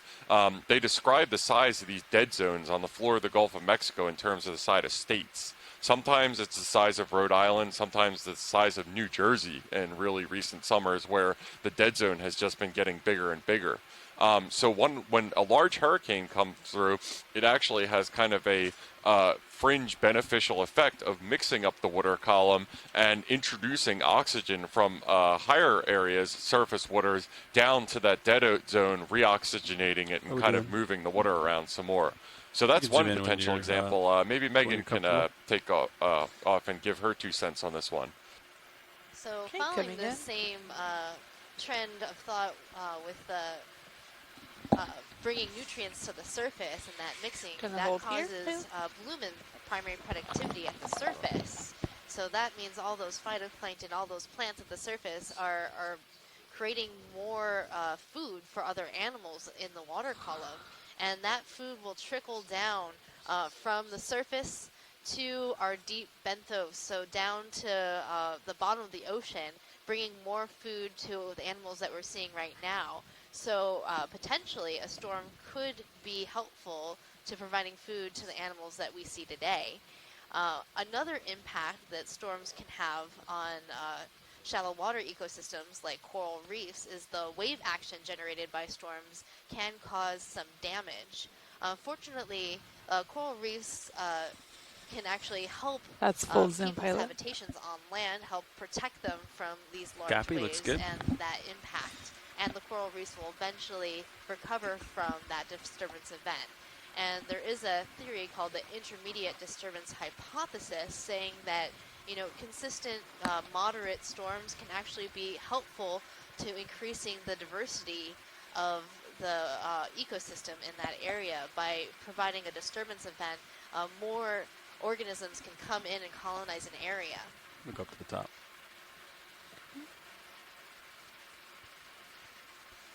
Yeah, that's really interesting. Thanks for that, Megan, and thank you for that great question from Facebook. Just as a reminder, we have several social media streams on Facebook, Twitter, and Instagram. That's Ocean Exploration Research. operate those feeds. And we have an engagement officer on the vessel with us right now, Rachel Goulbra, sorry, and she is monitoring those feeds in real time. So if you have any questions or anything about what you see on our dives or just in general about marine life and oceanography, she will be happy to relay them to us, and we can take our best stab at answering them.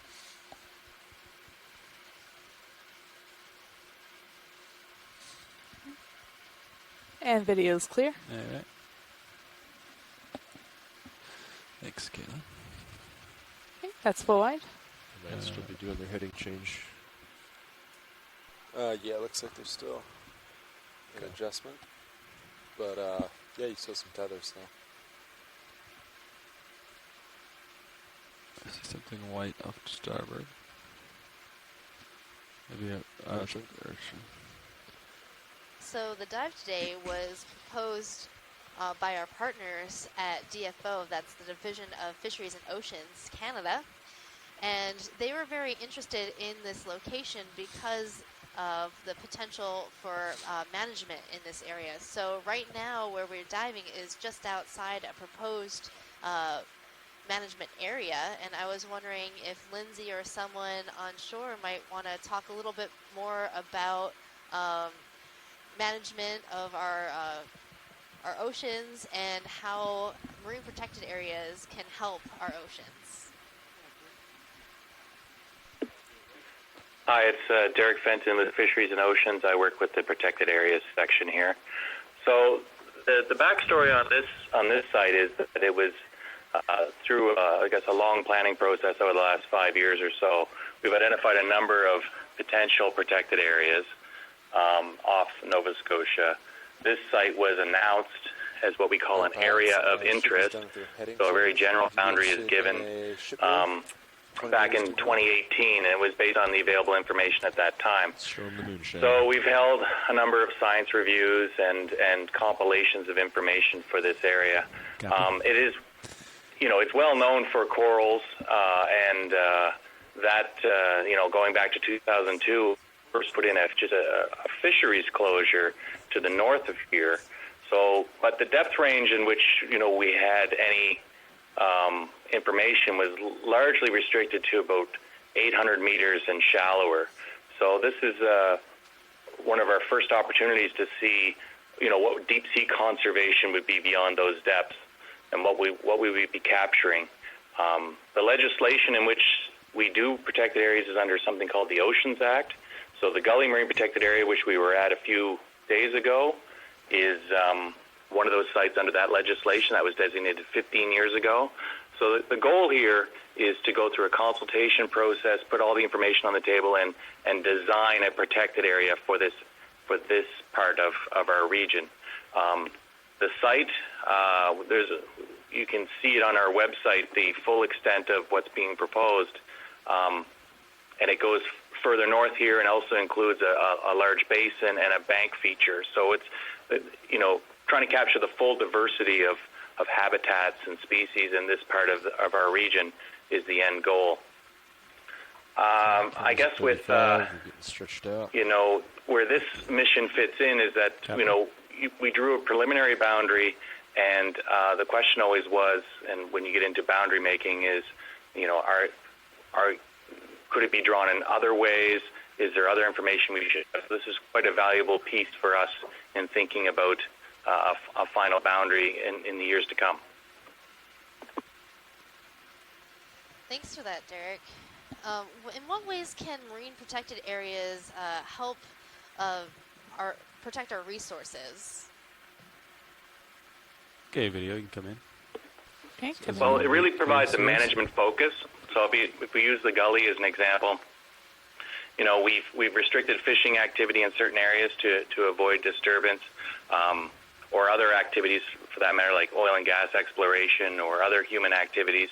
So, one of the main purposes is to avoid impacts on sensitive communities, deep sea communities, or shallow water communities. Copy. So, first and foremost, they're designed to achieve that.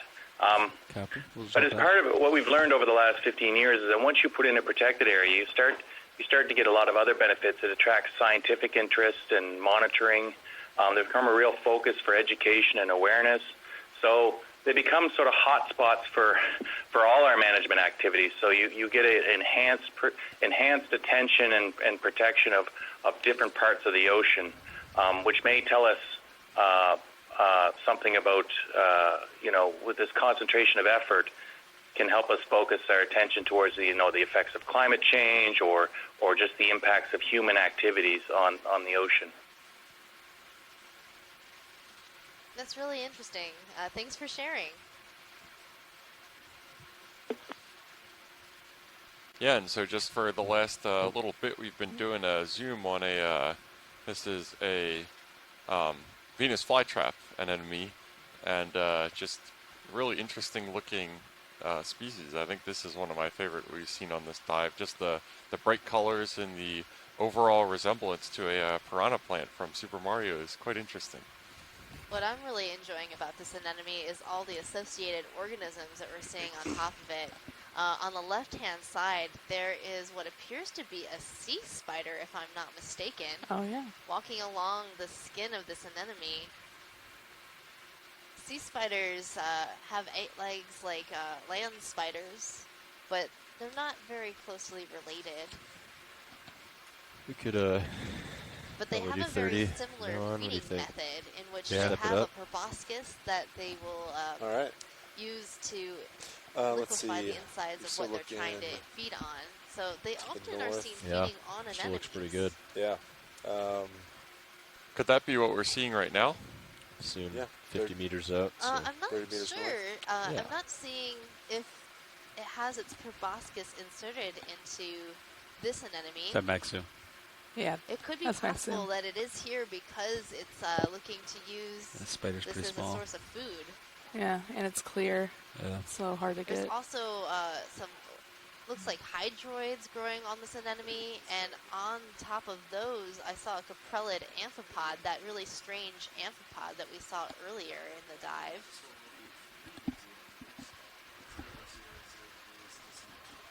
Yeah, we're looking forward to get that sponge sample and all the associates topside so we can see exactly what it is we were looking at on that one. All right, pad's clear. So this is a Actinus scyphia anemone. And video's clear. All right. And that ID was provided to us by Tim Schenk on shore. Oh, cool fish in the water column. A chimera. Can't tell. Kind of looks like, Can I zoom in on it, Copilot? Yeah, sure. If that's right with you, Levi. Yeah. Take a quick look. Yeah, that's a chimera. Very nice.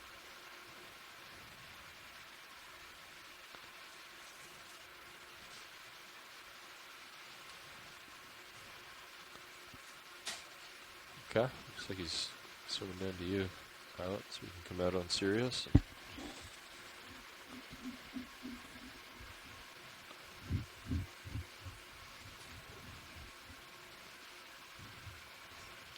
We're on the move, bro. Yeah. 30 meters. You might want to start pushing ahead. I think he's still above you. Yeah, so as we're continuing our ascent up the slope, we look like we're about halfway up the slope, give or take right now. And just, it's been really interesting comparing this slope with similar angles to our dive a couple days ago on the Verrill Steps site.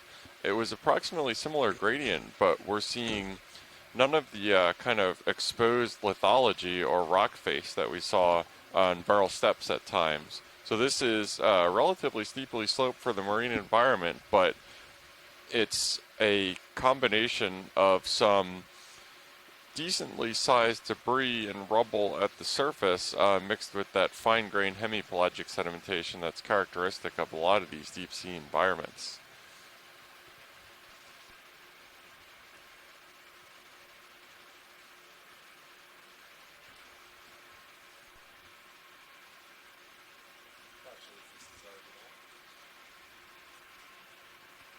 Go ahead, Nev.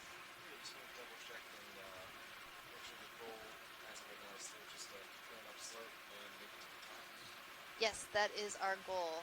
Make it to the top. I'm hoping to see a bit more biological activity up there. Sounds good. And then is waypoint 2, is that a soft target? Yes. Okay, So yeah, at the top. that's the top, and if we have more time, I think we're going to turn either left or right. Sounds great. Yep. We'll do this then. Thanks. Yeah, we were just conferring with the ROV navigation to go over our plan for this dive. We're heading for a waypoint at the top of the slope right here, and then from there we're going to start turning either left or right and then making a transect along the top of this ridge that we've been ascending.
And if this happens to be the first dive that you are watching on the Deep Connections 2019 Leg 2 expedition, just as some general background and context, this expedition, which is again Leg 2, Leg 1 was a seafloor mapping leg, is called Deep Connections for a couple reasons. The first one is that this is a transboundary expedition, and what that means is that we are crossing geopolitical borders on this cruise.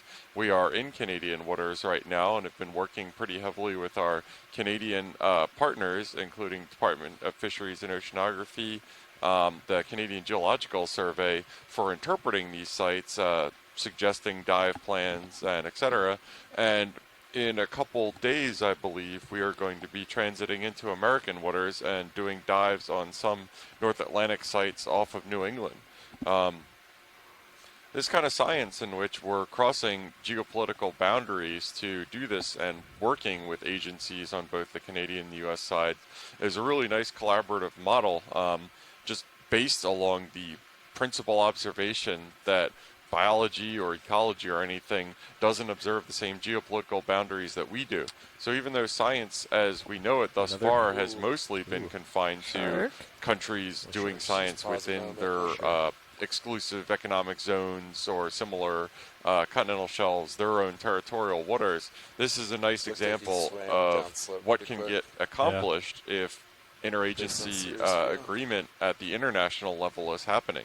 And this has been kind of a fundamental shift that the OER program, the Ocean Exploration Research Division of NOAA, has been spearheading. This is a subset of a couple different efforts as part of the Atlantic Okeanos expeditions. Among that is ASPIRE, the Atlantic Seafloor Partnership for Integrated Research and Exploration, which is a multi-year, multinational collaborative field program focusing on raising collective knowledge and understanding of the North Atlantic Ocean. And then also Acumen, which is this is being built upon, which is the Atlantic Canyons undersea mapping expeditions that took place between 2012 and 2013. The other reason that our expedition is called Deep Connections is based on kind of the features that we're studying a lot during these dives. Most of them are taking place in submarine canyons. We're kind of on a little inner channel island between a couple submarine channels right now. And then also we have a couple dive on seamounts. And these features, geomorphic features, are kind of the connections between the abyssal deep plains of the ocean, what comprises the vast majority of our oceans in the world, and the continental shelves, which is what the vast majority of human and scientific interest has been on thus far. So the deep connections refer to both the deep connections that we've been forming between the U.S. and Canadian personnel that have been active in this expedition, and also the deep connections that submarine canyons represent between the coastal seas and the deep ocean.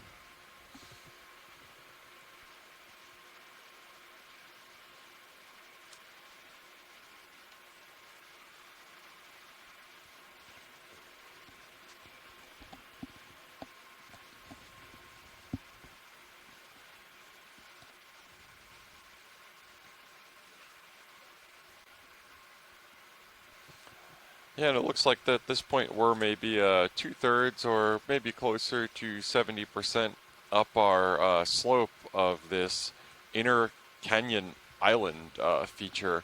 And it's been really notable, again, so far, that even on these steep slopes we haven't seen too terribly much example of recent geologic activity of the type that we saw in the Gully Canyon Marine Protected Area on our first dive of this expedition. We saw these really distinctive rills that followed the slope of the canyon walls that were incised maybe a couple 20 or 30 centimeters deep into it. And those looked like erosional features to us that were kind of incised into the canyon from sediment debris flows that traveled down the wall of the canyon, which we're not seeing today, and it's kind of a conspicuous absence. That might provide some clue of the activity level of these canyons in the present day, and those can be influenced by a number of different features, including the oceanographic current regime, the material that makes up the walls of these canyons, whether they're more or less prone to failure, and also the biologic interaction of the canyon walls. I think I talked a little bit on the first dive about a phenomenon known as bioturbation, which is where biologic organisms, in either filtering around or scrabbling around for food within the substrate or making shelter or similar activities, will undercut sediment and cause it to be more prone to failure.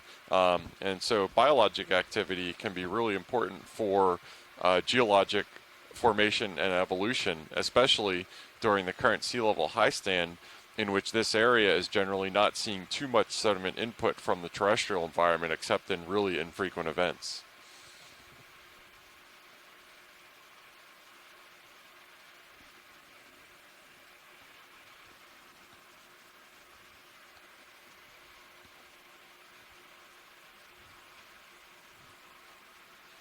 There's a shark in the distance, pilot.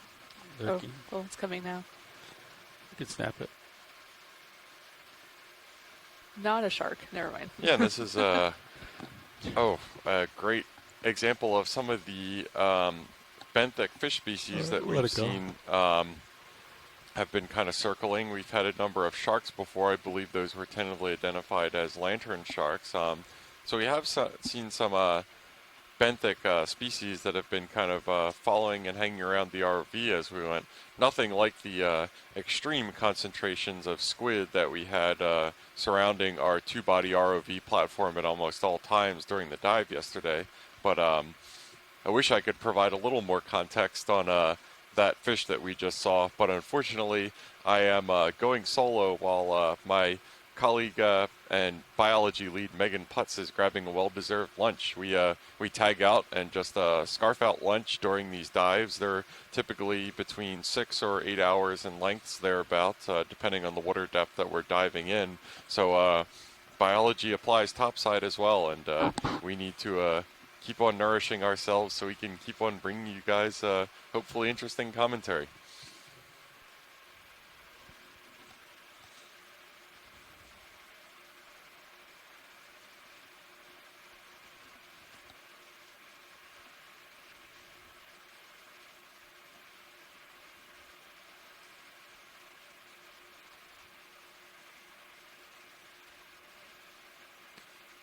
Is it the fish or the shark? I think that's the fish. Okay. Do you want me to snap? Sure. Hi, Jeff. This is your web coordinator, Rachel Goldbrough. We have Yeah. a question from Donna Jarrett on social media who asks, what is a submarine channel? We can let him go. Okay. Thanks. Thank you for that, Rachel. Yeah. I think. Let's see. That's a great question. Right now, we are again in this site is really adjacent to the Northeast Channel Coral Conservation Area, which Derek on the line was telling us a little bit about before. So I guess the question here is, what is the difference between a canyon and a channel? And that's kind of a fuzzy question. It's really these terms, these geomorphic terms, kind of get defined. I don't want to say arbitrarily, but they're heavily interpretive. So I will say that channels, generally speaking, are differentiated from canyons. Generally speaking, when we're talking about submarine canyons, such as the Gully Canyon that we were diving on the first day, that is an actual indentation or an incision into the continental shelf that creates appreciable relief when anywhere to the sides to the left or right of that canyon will be actual continental shelf, relatively shallow water depths. And in the canyon is a depression which can be usually over 500, sometimes almost 1,000 meters deep at its central axis. When a channel, the difference there is that we're moving a little farther offshore into the deeper waters to the point that we're kind of off the continental shelf proper into deeper waters, but we're still in generally what is known as an erosive sediment regime. So what that means is that this channel, this relief that formed the steep slopes that were ascended right now, was cut into existing substrate instead of being a depositional feature in which sediment is deposited to create relief instead of eroding down into a material.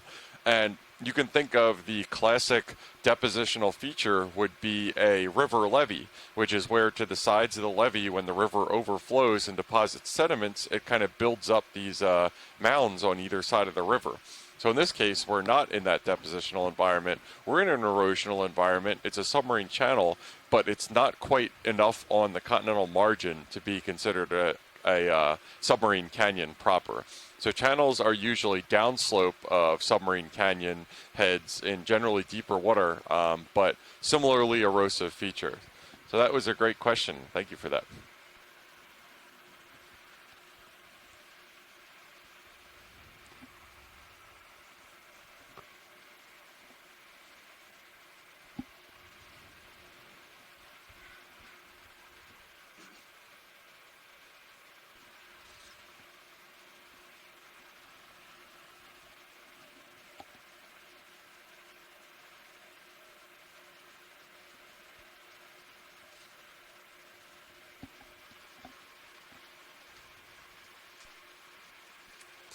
Yeah, it looks like it's flattening out, which agrees with HiPAC.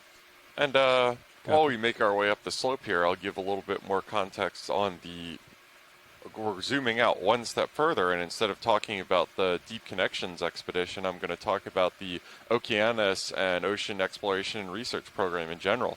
So 2019 is a special year for OER. That marks the 10th year that this program has been going, since 2009. And that is 10 years of ocean exploration data from the NOAA ship Okeanos Explorer, with OER leading expeditions around the globe. And so OER partners with the Global Foundation for Ocean Exploration, GFOE, and that is the really talented team that we have doing video and operating our ROV to deploy the two-body ROV platform that is composed of Sirius, which you will see the feed from on video feed 2, as well as Deep Discoverer D2, as we call it, which is the primary feed that you're seeing the slope, the best image of the slope for right now. We've not seen that chronoid yet. Come in. Okay, coming in. Hopefully that sediment doesn't get... Yeah, so it looks like right now we're getting a zoom on a couple more of these encrusting corals that we've seen sparsely on these rocks. This one looks kind of a little bit different from the ones that we were seeing earlier. It's similar coloration, but it doesn't look like that mushroom shape. Potentially might be another Paragorgia. Is anybody on DFO on the line or anything like that who might confirm that that species? I'm going to go on the polyps. On the coral? Yeah. Okay. Hi, Hi, Jeff. Hey, Sean. Yeah, we're here. How's that We're move? looking at it. That's We can next certainly soon. say that it does It look should be different. done. But I just wrote in the chat that it would be good to get a snippet of some of these Yes. different colonies just to confirm what species it would be. Well, I think we would be happy to do that. Pilot, can we get a snip of this? Yeah, absolutely. Video, you can come wide. Thank you. Okay, coming wide. Yeah, so this species looks a little bit different from the other ones that Let's we've go seen wide. before. We're going to get a snip of that for, among other things, genetic testing.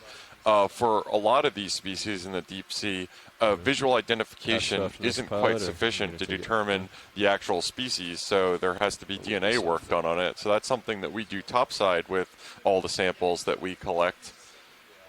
And yeah, so bear with us for a minute now as we're going to get ourselves in position to just get a subsample of this coral.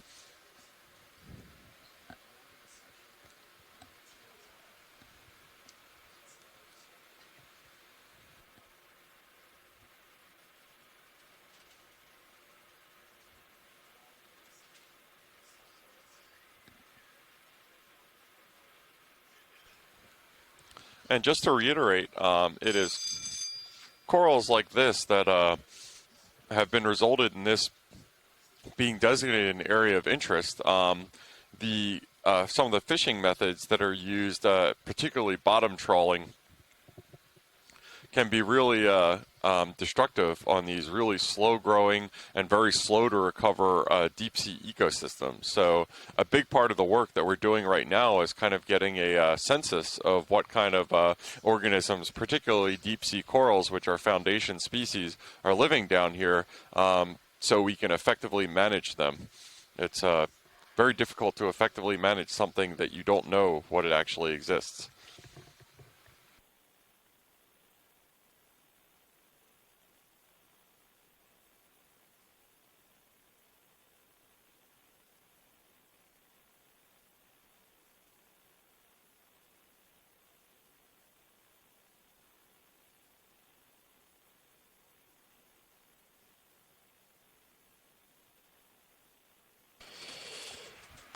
Okay, watch lead. This is Dave. Just came in as pilot, and I've been informed that the coral on the rock front and center is the object of interest. Yes, please. And I don't think that we need to necessarily go for a full collection. Just a snippet of one of the branches, maybe at the first bifurcation to get at least 2 arms of it would be a good sample. Okay. Thank you. Just let my co-pilot get settled in here. Co-pilot is settled. You're ramped up, ready to roll. Yeah, so we just had a shift change on our ROV pilots, so we're doing that, and then we're going to go ahead and get a snippet of this coral. Just to confirm, Lindsay and the DFO folks, I told our ROV crew that just getting a snippet of 2 at the below the first bifurcation, so 2 branches of that coral should be enough. Does that sound like enough for you, or more anywhere else? That sounds perfect, Jeff. Awesome, thank you.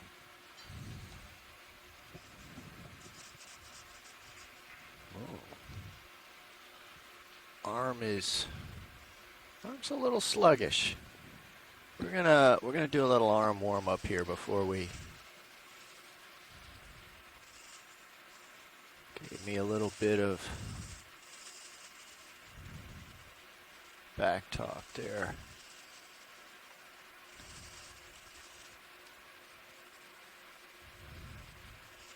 Yeah, we're actually limbering up our manipulator arm before going in for the sample.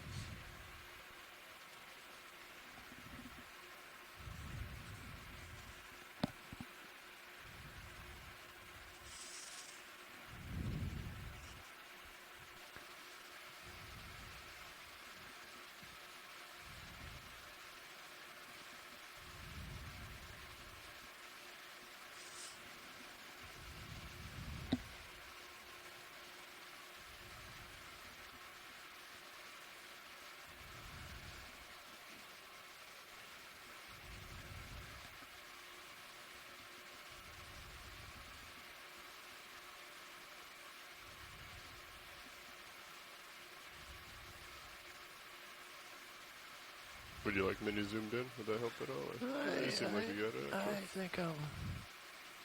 Nice. Okay, again, that's port inner. Port inner, yeah. Maybe we can go ahead and sneak out the... Yes. Drawer, alright. Drawer's coming out, right? Well, DFO folks, I think we are getting, if not the whole enchilada, then most of it. Even better. Well, sometimes little bits get away from us, so taking the... Oh no, that's fantastic. A little extra. Yeah, extra is never never turned down.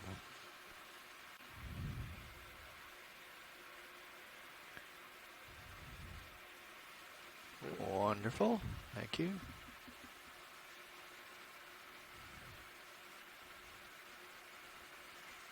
Draw lock.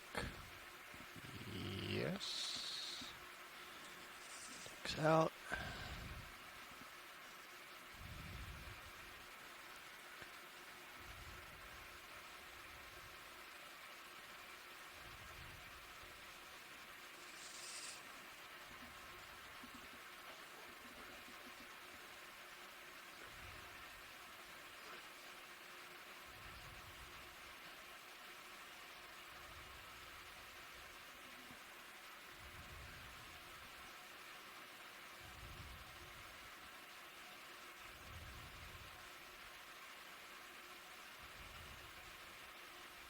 There we go.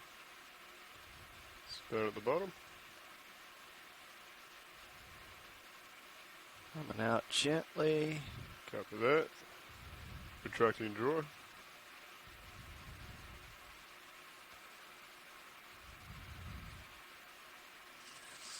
Excellent. All right, thank you, ROV crew. Nice to have a pilot. So, we just bagged a sample of what I believe has been identified as Paragorgia. We're going to tuck away our sample box and manipulator arm and continue making our way up the slope.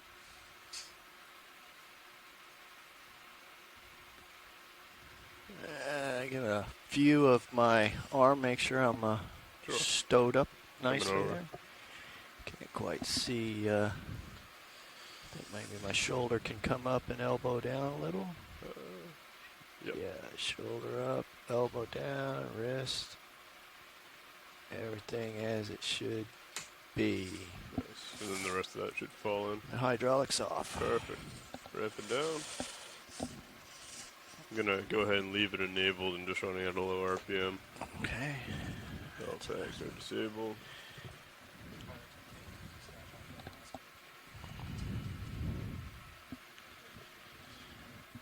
Due north, aye. Copy that.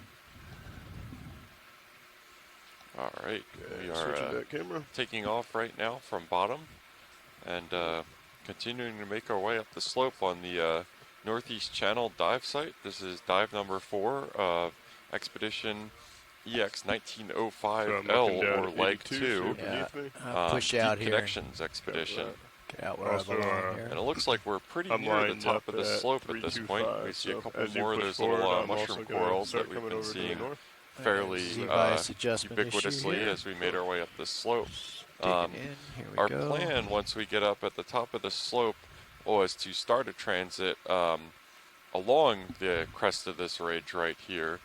DFO folks, do you have any sort of intuition or preference for heading right, which I believe would be kind of southeast, or left, like which said, would be I'm northwest along this ridge? A few degrees to get lined up with north. Okay. Coming over to starboard, so I'm going to start that rotation now as you push forward.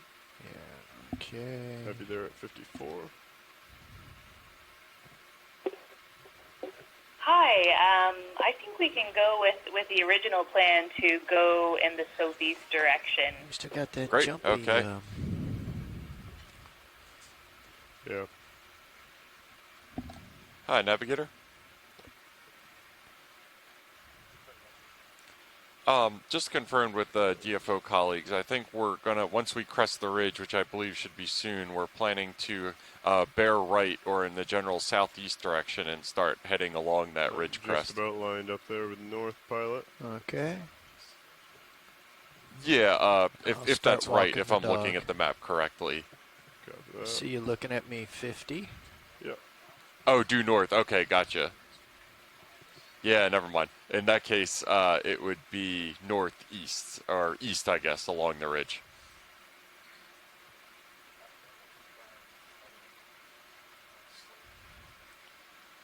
Great, thanks.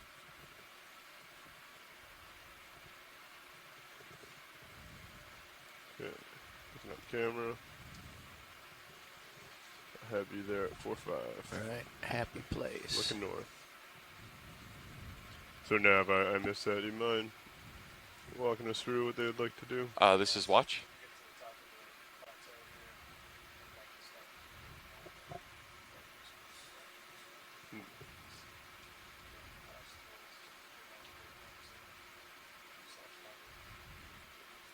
Ooh, is that an octopus? All right, I've been waiting for this after the one we saw in this dive. Needless to say, if we could get a zoom on this, that would be fantastic. Certainly can. All right. Unfortunately, Megan is down at lunch. We've had one octopus so far. Yeah, that should be This fine. is a second one, with which I am very excited about. what I they're looking believe for, octopi are my favorite marine fauna. Clear to Please zoom. don't leave, Guy. We just want to take a little look. We are not going to hurt you. Yeah, so it looks like a little bit of apprehension, understandably so, considering Deep Discover is 10 feet Clear to long zoom. and 10,000 pounds. It coming probably in looks for fairly partial? intimidating with its light show as well, but hopefully Gonna if we stop right maintain a here. respectful distance and use Center it the up. incredible zoom capability, we'll get a nice look. And this is a really nice looking specimen right there. Pilot, can we get lasers, please? Co-pilot. Sure. Lasers coming on. Lasers are on. All right, now that we have our scale lasers on here, these are 10 centimeters across, so it looks like our octopus here, which I cannot ID beyond octopus because Lasers I am coming a off. rock jock, looks to be about 10 or 15 centimeters wide, so a really little guy. But as you might know about octopi, they are one of the most intelligent creatures in the marine domain. That large head cavity contains quite a lot of brain, Coming in. and that's a cartilaginous skeleton that they have, which they can put to use to fit into extremely small spaces. You can see it's utilizing what cover it can find in this relatively open environment right now, but if it did find a cave or a nook or something like that, it could wedge its body in a way that would not be able to be duplicated by a bony creature. So these are just really neat organisms, one of my favorite in the entire ocean, and just entirely too smart and cute for their own good. Yeah, I've always wanted to make a Valentine's Day, you know, those heart-shaped lollipops with the little cards on it, with I only have eyes for D2. Oh, sorry about that video. Okay. Let's creep it down here. There we go. I'm gonna try and zoom in more Wow, on it's his eye. really cool being able to see That's Deep max Discover zoom. reflected in the octopus's eye. That's a great shot right there.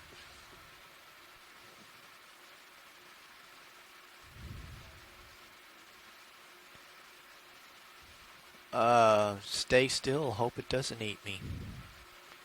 Yeah, and I believe these, you can see the rippling under the skin. Don't quote me on this, but I do believe that octopi, as well as squids, have the chromatophores, or pores underneath their skin, that allow them to change their color and more blend into the background, depending on what they are. Moving pilot. I'm Now, looking of down course, at 5-0. You got plenty of time. this area, we are at about Then we have a little bit of 1,400 sway. or so meters below the surface right now, in which there would be no light can penetrating do a slow down pull to this out there depth. video. We can't get any sort of metric for what the favorable coloration in this environment would typically be. The only light down here naturally would only be bioluminescence, but yeah, these can more or less change their color at will a lot, similar to how the squid that we were seeing floating around a lot yesterday did. So I am very happy to have That's seen full our wide pilot. second Thank you. octopus of our expedition so far. We got a quick sneak peek last minute octopi on our first dive in Gully Canyon MPA, and this was a nice long zoom in on one. So it's a shame Megan isn't here to witness it, but she has seen enough octopi in her day. So All right, just set it up. I'm happy to go wherever.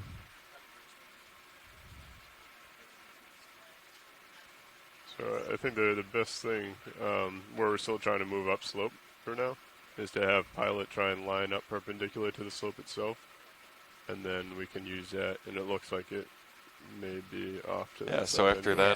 that fantastic cephalopod encounter, we are almost all the way up the ridge crest, and once we get to the top of this ridge, we're going to start making our way due east, looking along the top of that ridge.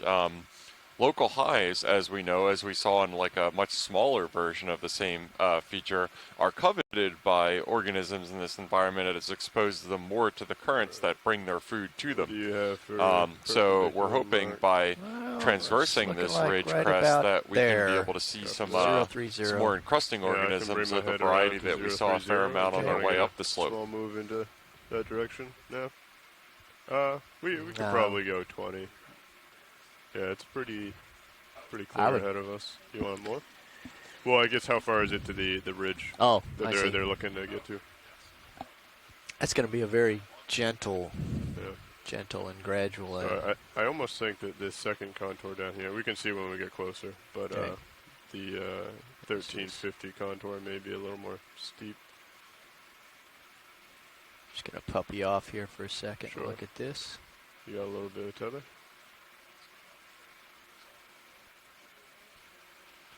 I'd say a 20-meter move would get us started, and then we can always start shifting a little more east at that point. There's an interesting sponge, I believe, on a rock to the left. I'm not sure if you're able to get a zoom in on that. Yeah, I see it. I think I'll ask Snap zoom Pilot video to zoom into that. Okay, snapping. Yeah, it looks like a... You have a little more tether, Pilot, if you want to I was going to say a Corbitellini sponge, but it might be a Pretty Korean. low. Not quite sure.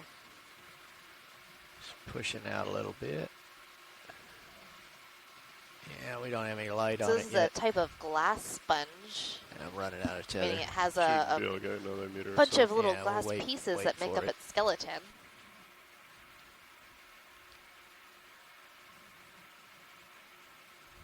And as we zoom in and get a little bit closer, we'll be able to see the structure, the framework of this sponge, which will tell us a little bit more about what kind of sponge it is.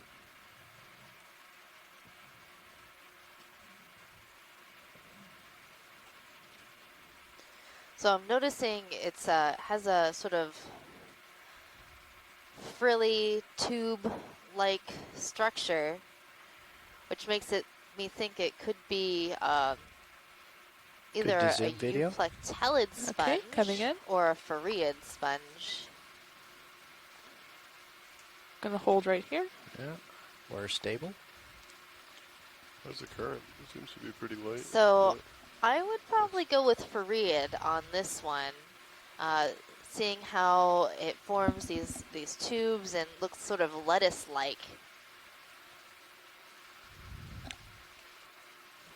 Gonna zoom in more. Yes, Pilot? let us look closer. That was a good one, Pilot. Yes, so let us look closer into the depths of this sponge to see what kind of framework it has and possibly understand more about what kind of sponge this is.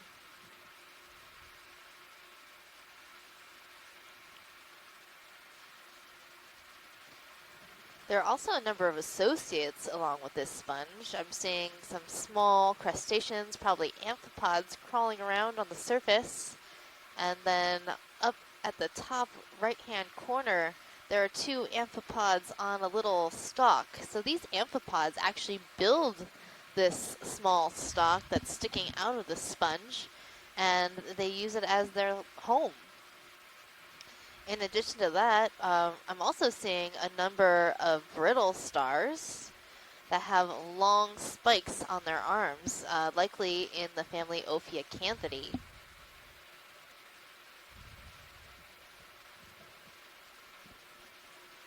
So, Lindsay, is this one of the sponges that you're really interested in? Yeah, if you have a sec. Do you mind just playing around? Our inkling was that it was Asconema foliatum, and I just had a look at the chat to see if our sponge expert Joanna Xavier was online, and she agrees with that ID. So I would say we don't need to collect this one. Thanks for that ID, Joan, and also thank you, Lindsay, for letting me know. There's a crab behind this rock. I just saw some legs pass by. Maybe we can zoom out and see this it's crab. probably the same thing with me. Try and come out and see get the it so it's crab. not so blown out. He's right behind the rock, I He's believe. behind there. We'll see him on the way out. That's full wide pilot. Thank you. Well, that's a beautiful glass sponge. Aspenema foliata.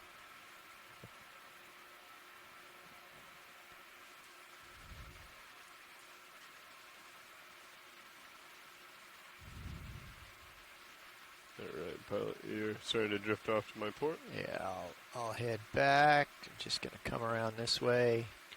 Because this guy thinks he's invisible. Just going to turn my head slightly as I come by. So this crab is hiding behind the rock from us, but has its chelipeds, those long pincer-like arms, out in front of it.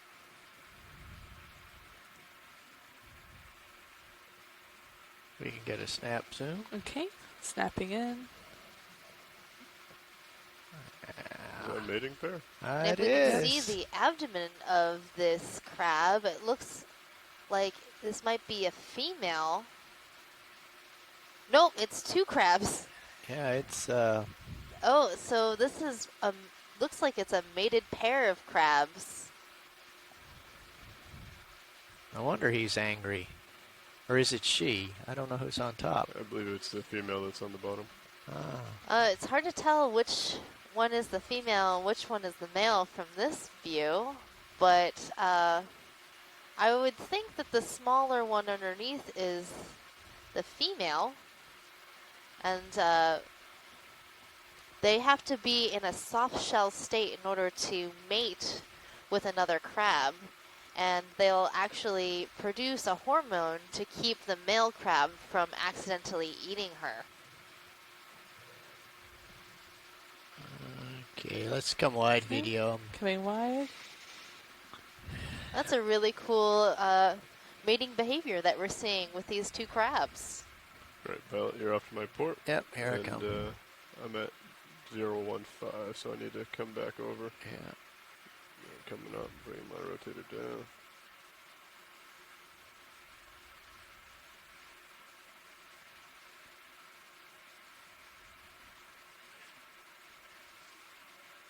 Okay, and then I'm going to line back up north.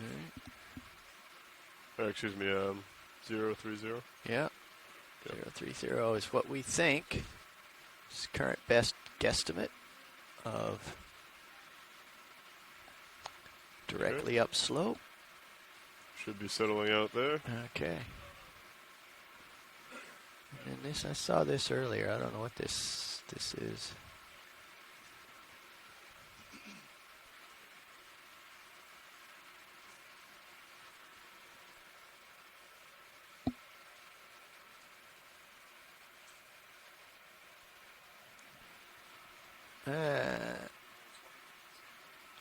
Yeah, it looks like the ship is... So as we're making our way to the top of the ridge, we're seeing some large boulders along with pebbles and cobbles in a mostly soft sediment environment. And in among these rocks and pebbles, we're seeing a lot of ophiuroids, which are brittle stars.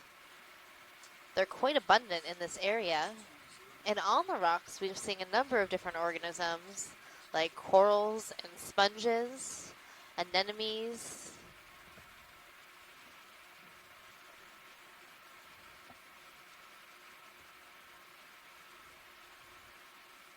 Card appears to be east to west here.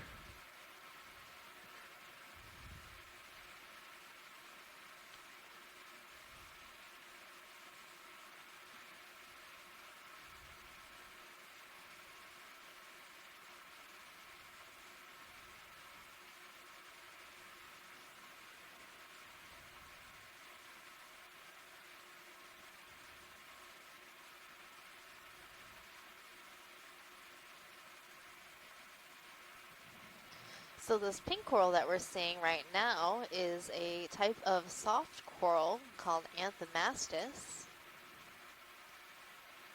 And behind it is an interesting mound, and there's a hole. I wonder if there's anybody inside. A number of animals will burrow into the sediment and use it for shelter as a sort of base of operations from where they're living.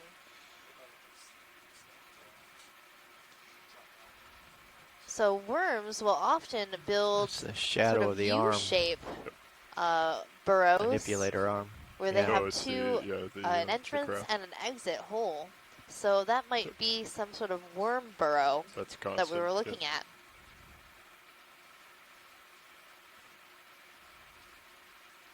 There's a really skinny silver fish swimming. Yeah. What's that? Zoom fish. Okay, zooming fish.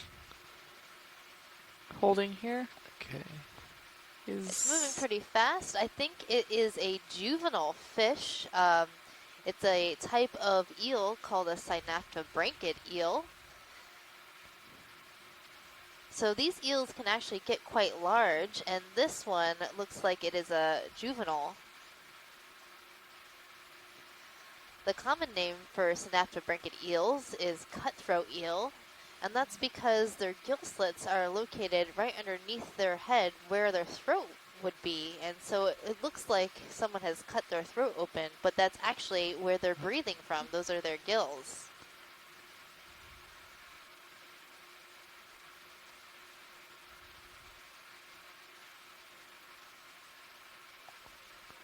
And he's gone. Okay. Wide.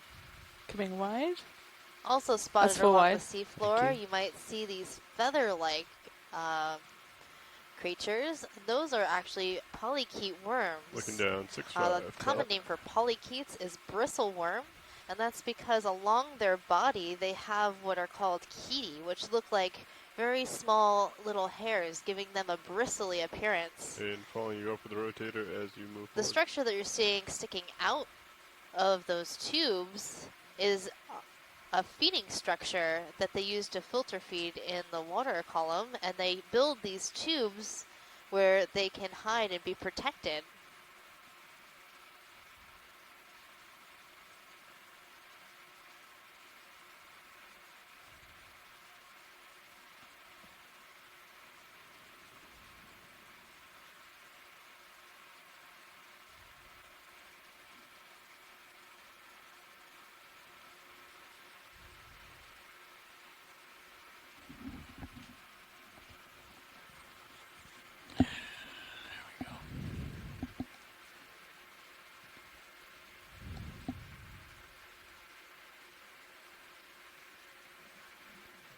Oh, there's a neat urchin.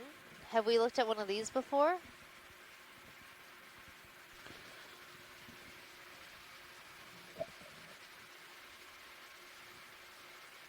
So we're seeing this pink urchin in the middle of the screen.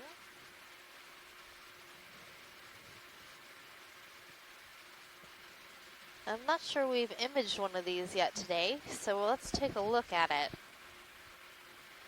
And I'm also going to look at my benthic animal guide that has a number of photos that can help people identify the different organisms. And this is available to you as well. Good for Zoom you can just video. Google Okay. Okeanos Coming in Animal partial. Guide, or go to our website, oceanexplorer.noaa.gov, in order here. to look through the animal guide and work with me to try to identify this organism. We're So stable. urchins are a Coming in. type of echinoderm. There are other types of echinoderms like Holding the here. brittle stars you see behind it, sea cucumbers, and feather stars, and sea stars. This urchin is rather spiny and, Jump and, it up. Thank and you. pink. So perhaps it's You may have a shark coming in on your port side. Oh, I pilot. see it. Should I zoom out a little bit? It may be perhaps coming right it's a type across your of screen now. pedinid urchin or a siderid urchin. Something. Okay. Okay, coming back in for urchin. Right.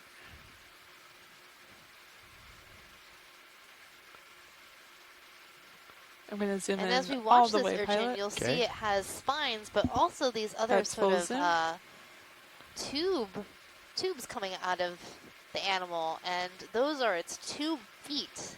And they use that to sense and move around their environment. So if you've ever held an urchin in your hand, you might have felt sort of a little bit of a suction or attachment to your hand, and those are the tube feet that are touching you.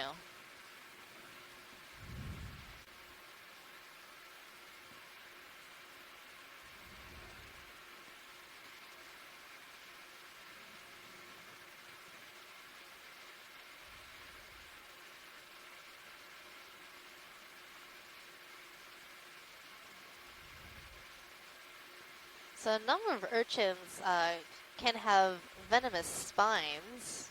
So when you're maybe snorkeling in some areas, it's best not to touch urchins because they could provide a sting that would be very painful. Ship is stationary. I have a little bit of swing left. And also these spines are often quite sharp, so trying to collect something like this could be a little bit dangerous for the science team.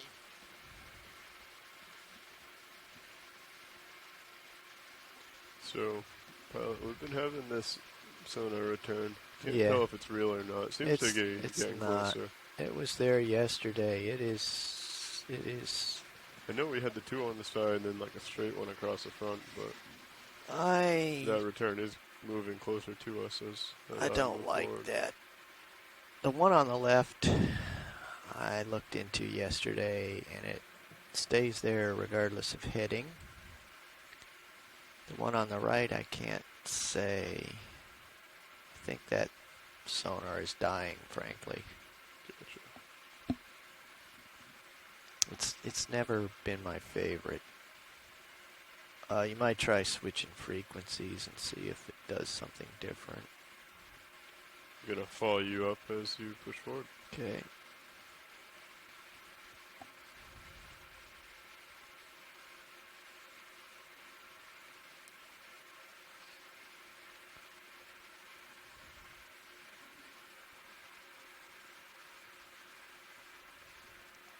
So we're slowly making our way to the top of this slope feature, and we'll start running along the ridge of this feature once we get to the top to see if there might be any corals and sponges up there. We are seeing some corals and sponges spotted around this area on small boulders and cobbles.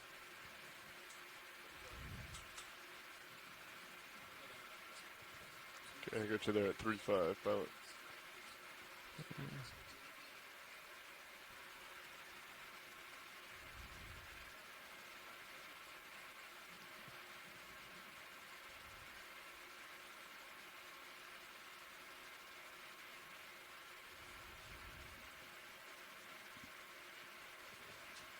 If you're just joining us, this is Dive 4 of our expedition Deep Connections 2019 at the Northeast Channel in Canada.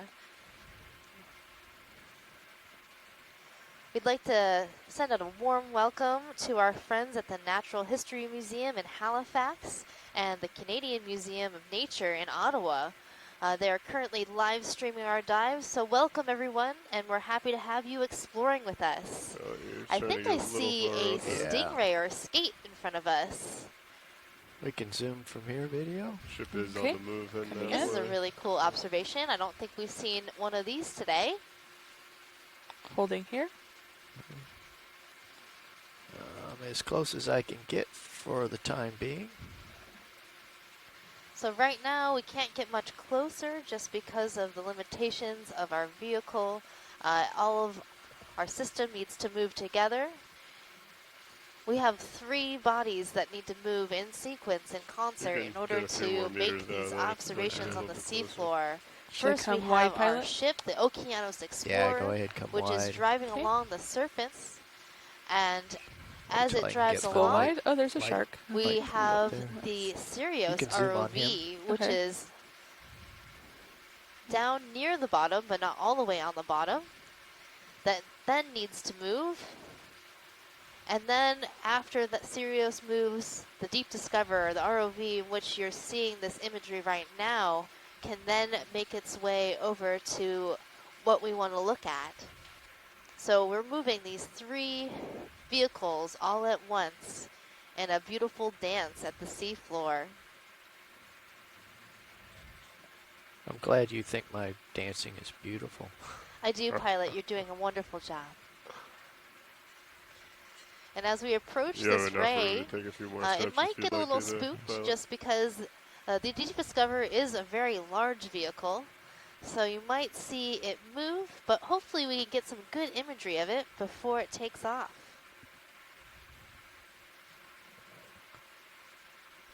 They are rather shy critters, aren't they, Megan? Yes, they are. It's kind of like a cat. You see the tail lifting up there. Yep. Yeah, you can see the tail of the ray moving, sensing that we're here looking at it. It's not sure if we've spotted it yet, so I think it's being patient. Yeah, that's a lot different from the ones that we were seeing yesterday. Yes, this is definitely a different species than what we saw yesterday. Okay, coming in. And that makes sense given that we are a lot deeper, so here for it's more likely that we'll see a different array of animals. Different array of animals. You're welcome. Low and slow over the plate.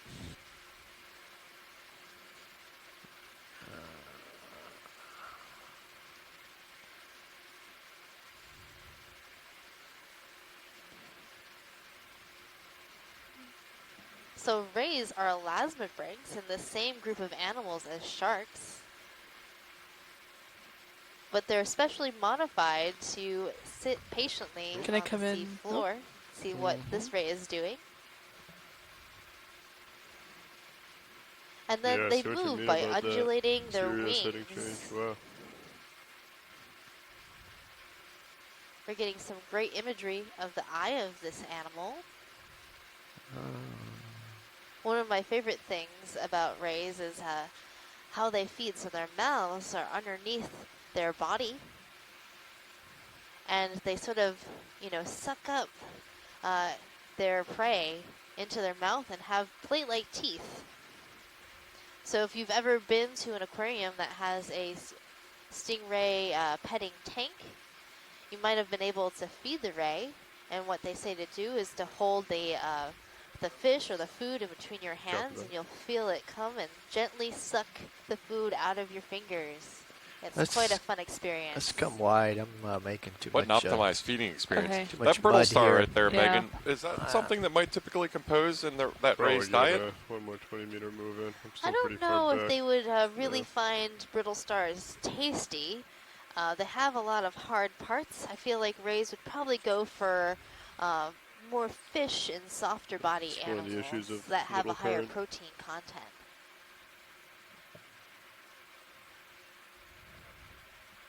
Yeah, so that might be a reason why some of the anemones that we've seen recently have so many stinging cells, right, as an adaptation, since they are very squishy and soft, that they are also ouchy.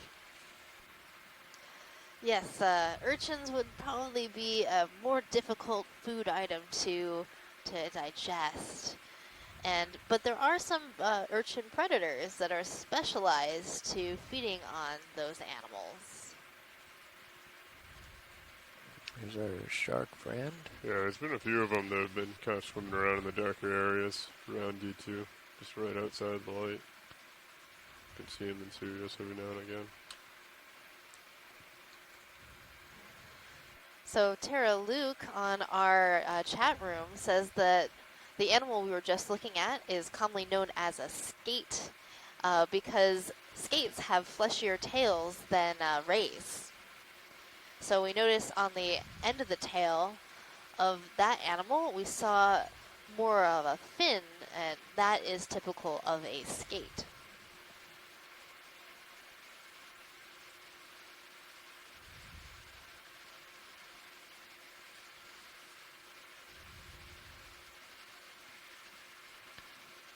I wonder if the electrical field around the ROV is of interest to that shark.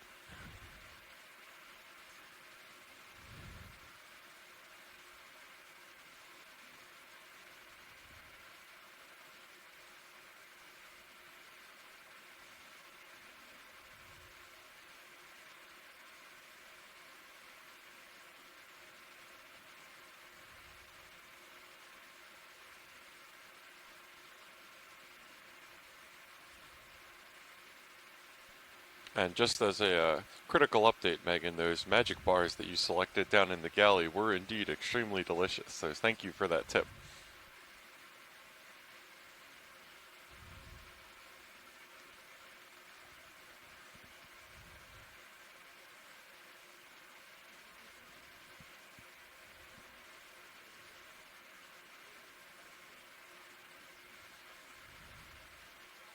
Okay, pilot's starting to get a little far out there on your tether. Yeah.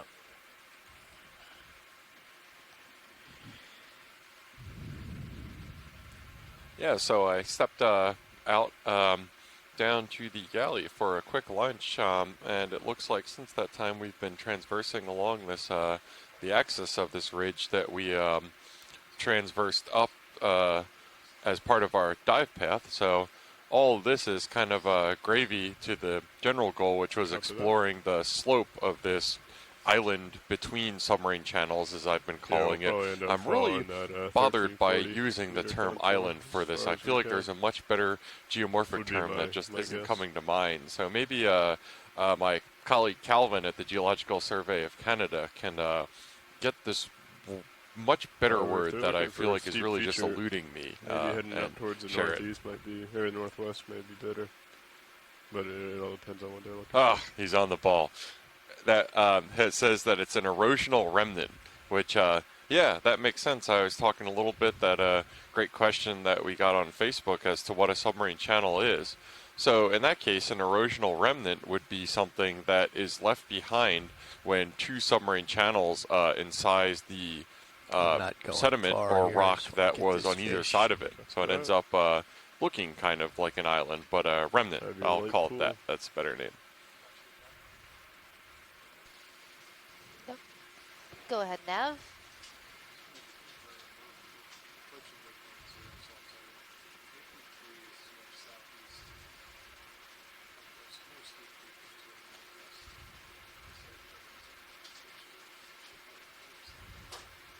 I think we should go toward the steeper features. I'm gonna bring my head around here slightly, Phil. Yeah, I'm coming back. This fish doesn't want to play. Yeah, this does look like a different urchin, this black urchin. Okay. I don't know if we've looked at that yet today either. But it might be a kind of third urchin, your favorite, the pancake urchin. I see the hooves. The Dutch baby urchin. So this one is a very deep purple color.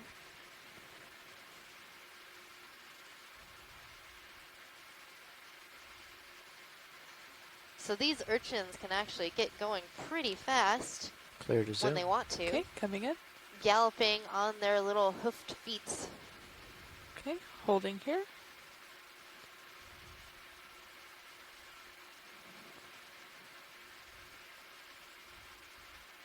Another interesting thing about urchins is that their mouth is actually on the underside of the animal, and the top that we're viewing is the anterior end, as you might say.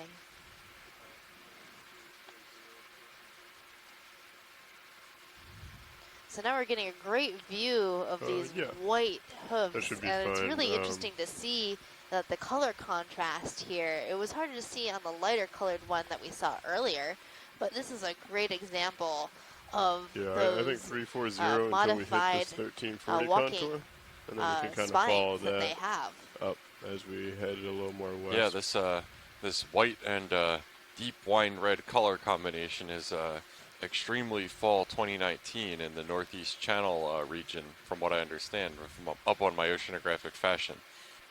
It is very fashionable indeed. It's very important to keep up with the fashions. in the deep sea. You really have to stay current down there. That's the thing. Slow pull. Sure do. Okay, coming out. Now, what I'm seeing on the top of this animal is really interesting. These sort of black spheres. Should I go back in for them to talk to the maybe a spheres? reproductive structure. Max out. Okay, next. Yeah, I hope we can get a Moy phone in to elucidate and elaborate on this a little bit. But considering his echinoderm luck with the sea stars and all, he's probably off to lunch or something right now.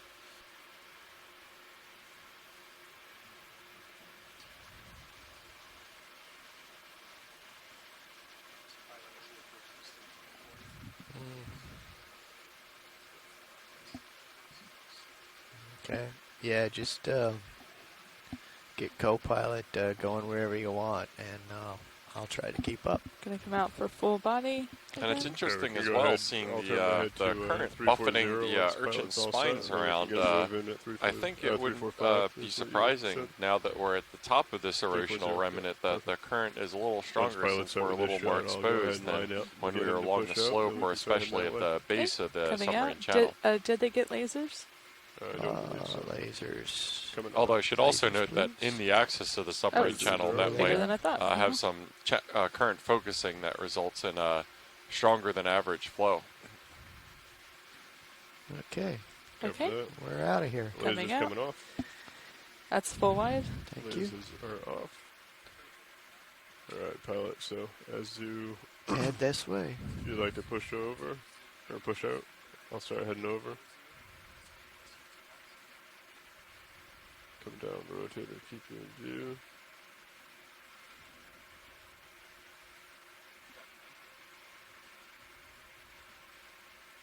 Coming over. Oh, I'm way down there. I'll get out front a little bit more here. I'm looking down at 7.6. Yeah. So it definitely looks like the substrate at the top of this 340. erosional remnant is pretty There we similar go. to what I'll follow we're you as you seeing push in forward. the channel access So where we we only have a started 20 our meter dive. move right We're now. seeing a lot less prevalence Where we of are looking those for the steeper features, I clasts, think we can pebbles, probably rush debris, over this relatively and quickly. generally So if we wanna coarser toss grain in sediment that we saw maybe a along the 40 slopes. meter move, So if that's pilot's fine with that. just kind of Even characteristic longer, again that frankly. on steeper We could slopes probably you tend do to 50 see meter move lift. coarser sediments because there's You might be able to probably just call up some and tack on another level 30 if of you'd like. slope failure activity keeping relatively fresh sediments exposed, even if it was still pretty mantled with hemipelagic sediment on most of our climb up the slope, and definitely none of the sheer cliff faces and exposed strata that we saw during the Verrill Steps dive the other day, or I believe a little bit in the Gully Canyon dive on the first one of this expedition. Alright, so we're going to be kind of running, not with the contour anymore, but kind of along it. So.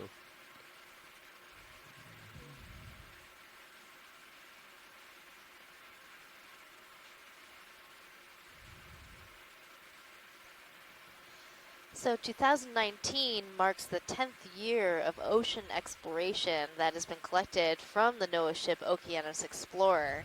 So we're very happy. Oh, okay.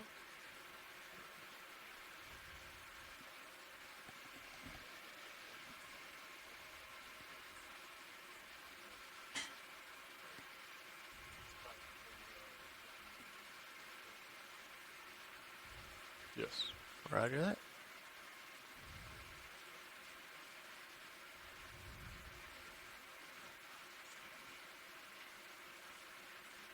How far away is it to that steeper feature, if you don't mind me asking?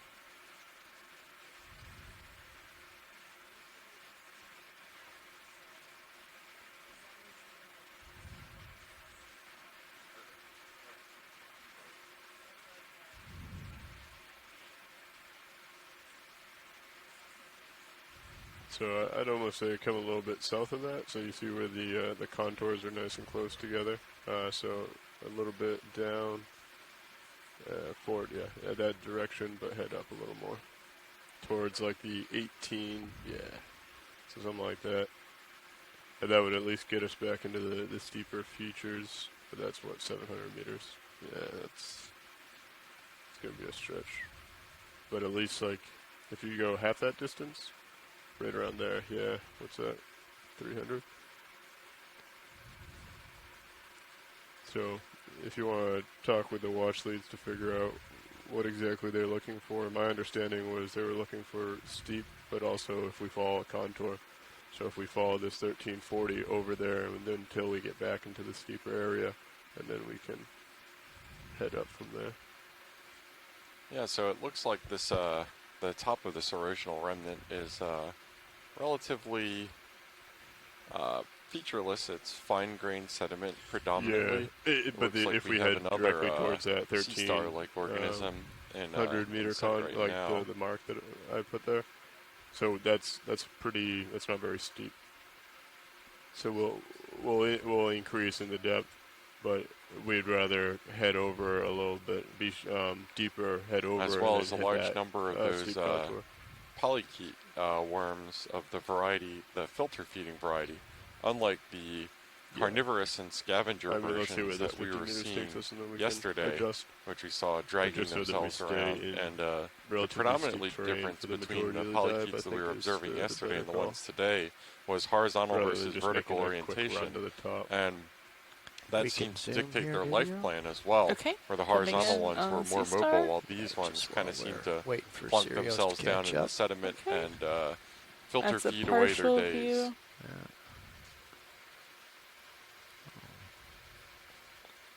And we can also see another one of those kind of brain or spaghetti-looking foraminifera. The name of them is eluding me right now. The xenophyophores. That's the one, on the tip of the tongue. And then on this rock, we're seeing a bunch of encrusting demosponges. So these sponges are actually very, very flat and encrust over the rock, so they don't build like really thick bodies like you see in most other sponges. They're uniquely adapted to live on flat surfaces, and you can see the structure of the sponge against the rock where there are these pores and channels, and that's where the water goes in and out of the sponge and the animals inside can feed, because sponges are actually a colony of organisms all working together. Have that contour and run over. Much like a coral is a colony with a number of polyps that work together. Pilots in the and so the actual trail that we're taking. Demi in Latin means half. So is that a reference to the fact that the demi sponges don't really form like protrusions off the substrate that they're growing on and more encrust them? As we go through.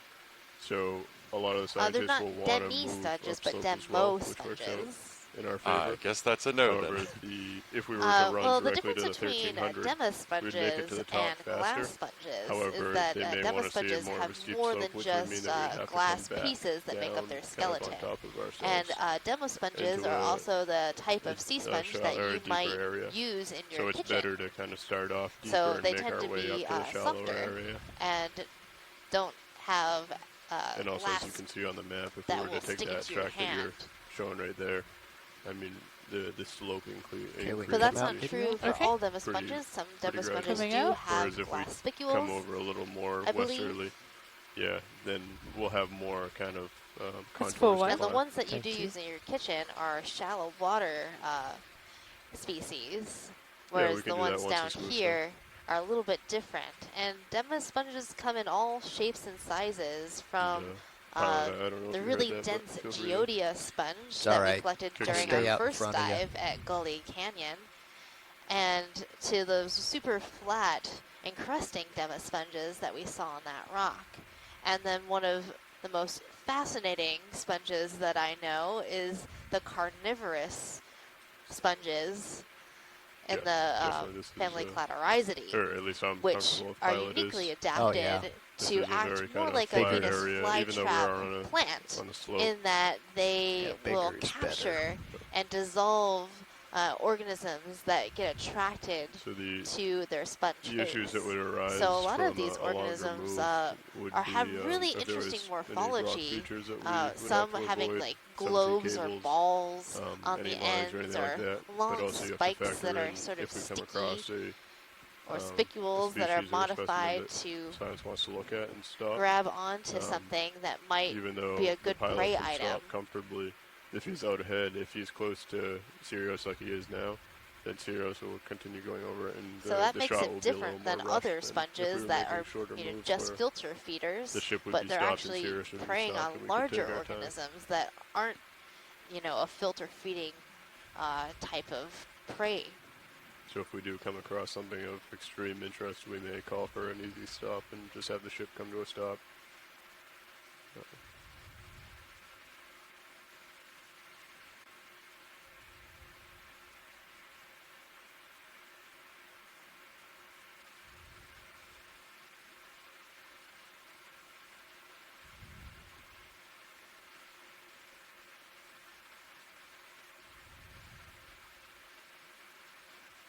Unfortunately, it's all very situational. There isn't one equation that you can plug it into and it So always up works. in the water column, we There's saw a lot of different variables going on. macourid fish, or a rat-tailed fish, also known as a grenadier.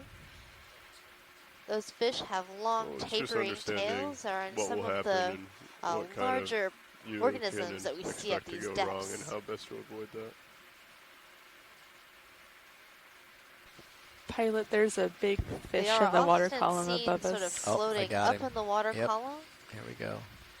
There's one just to the top right of our view. And they also seem to like to hang out behind the Deep Discoverer. Oh, look! Yep. That's awesome. This is a type of squid. Okay, One of those toothy squids that you were talking about in your email. It's quite close to you. Yes. Back up a little bit. This is really interesting, Megan. Can you tell me a little bit about this? The first thing that really just jumps out, other than that gorgeous deep red color, is the fact that it only appears to have 2 tentacles. And compare that to the short fin squid that we were looking at yesterday, which had, oh, never mind, I sit corrected. Yes, it has 2 long tentacles, so it's a lot like the one that we have out in the dry lab, where it has these 2 distinctly different tentacles, where the other tentacles are shorter. He's trying to drive underneath me. Yeah, this is really interesting looking.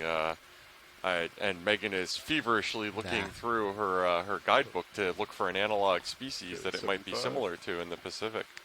Okay, I'm going to go back to the fish. So we have seen other squids like this before, and I'm no cephalopod expert, but it's definitely one of those squids that ends in toothies. Following you up as you push forward.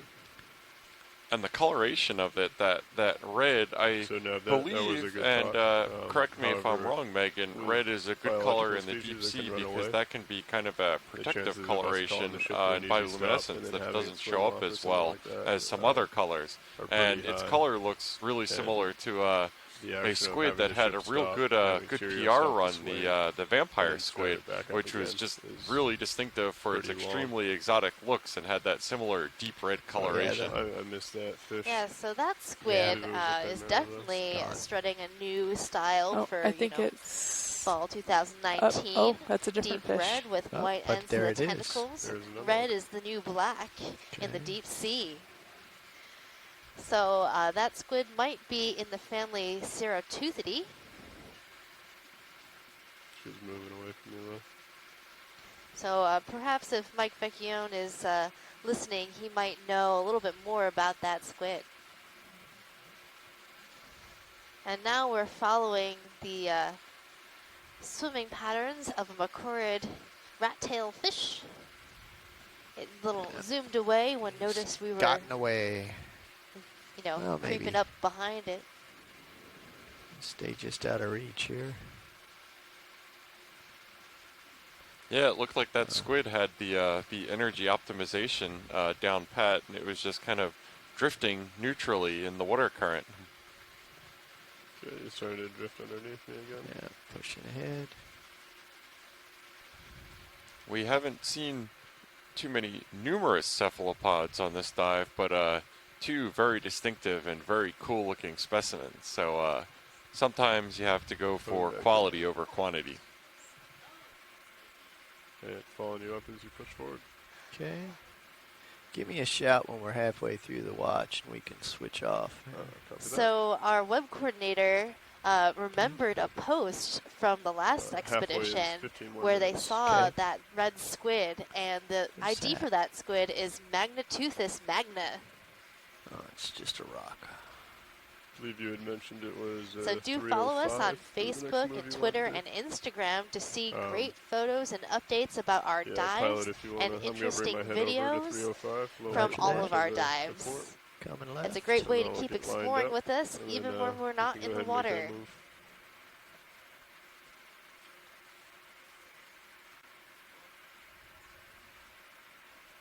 I am falling in. Co-pilot's ready when pilot is. Yeah, let's go. All right, feel free to call that in.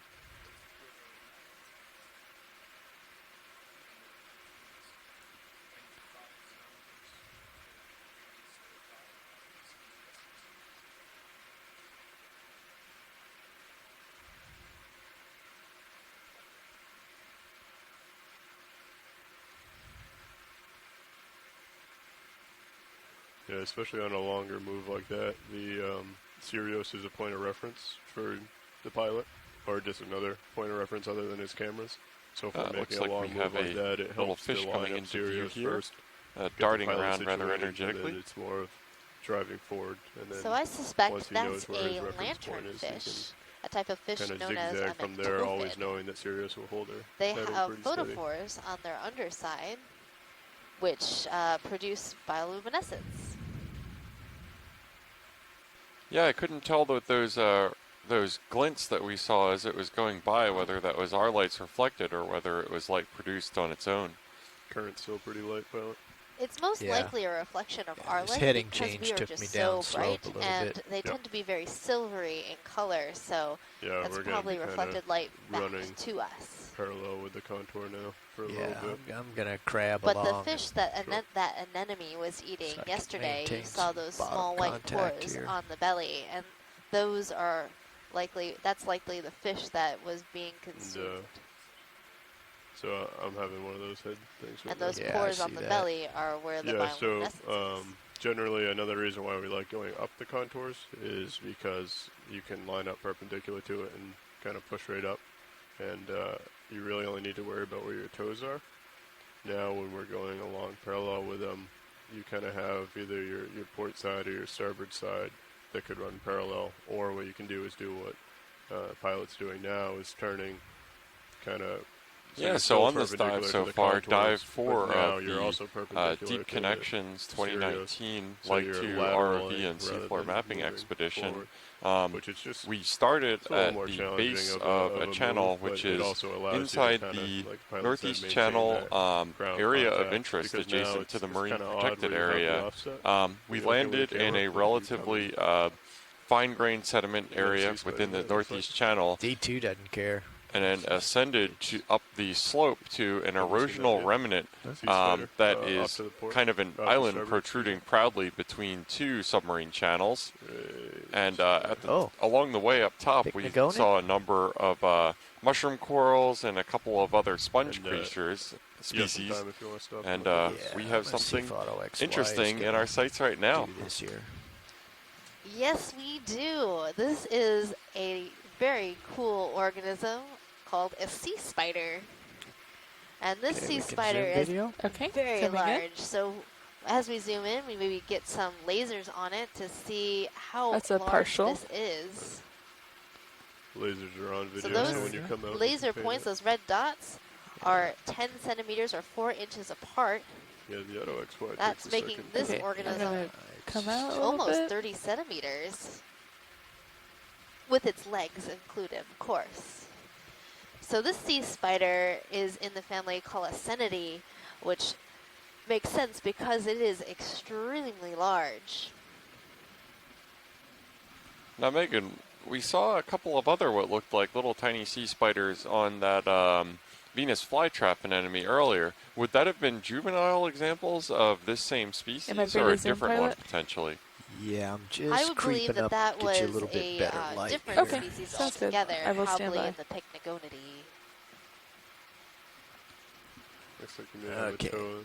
Yeah, we can Can have a look now. Zoom. So the scientific name for sea spiders is Pycnogonida. Gonna hold here. Yeah. And in this larger version, you can see that proboscis. That's that center dark red structure that looks like a straw or a tube. And then it has some other smaller appendages curled up near its body that it uses for reproduction, I do believe. Okay, gonna zoom in more. Yep. Yeah, and it's really, especially this large example, just That's makes it max really zoom. easy to see. It has just a lot of similarity, superficial moving, again, yeah, to the 40, daddy 40 long leg terrain. spider that we see on land, of just that like relatively small central body suspended between those extremely long legs. Auto XY is just not as good as putting yourself down. Oh, I got a lot of tether tug here. So an interesting thing about sea spiders is that, as you can see, most of their body is really just tubes. So they have a really unique muscular system that allows the animal to move and ambulate with their legs.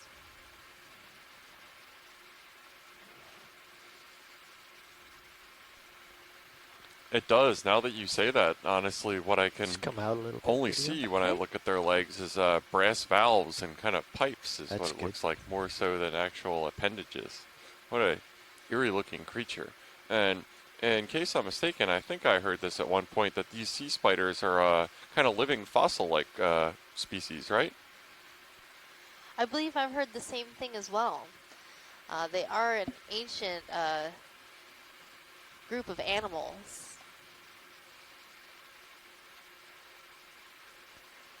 Do a slow pull.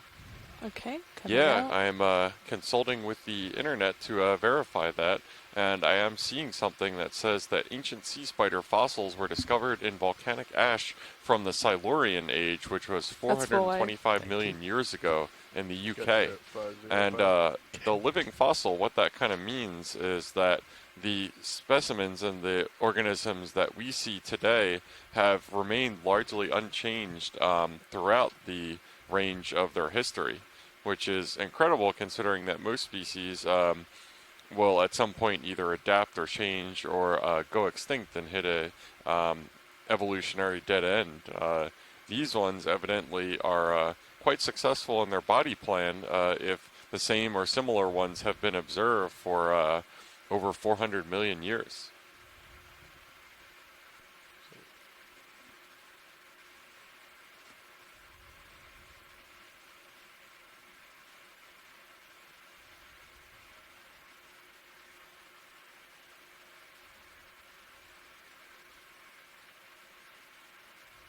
Fish.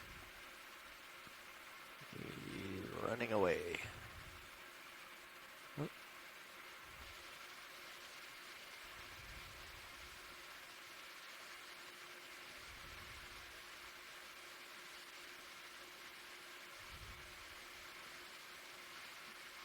Yeah, it looks like we're queuing in on another small fish right now, which is probing the seabed substrate for food. That seems to be a fairly successful adaptational and survival plan down here in the deep ocean. It's kind of filtering through.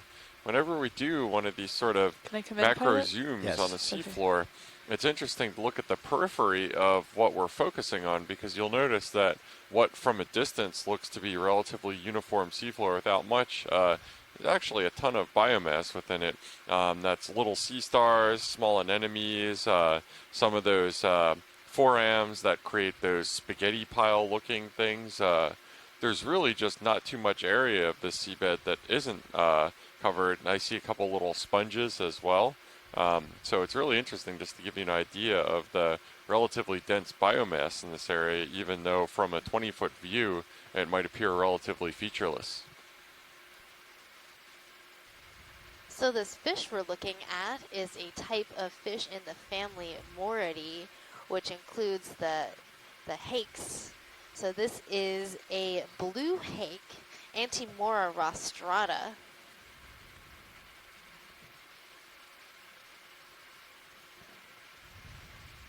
It's not looking at us right now, but if it were to turn to the side, you might see its long filament on its dorsal fin. You might also see long filaments underneath the head of the organism, head of this fish, that they use for sensing, and a barbel on its chin.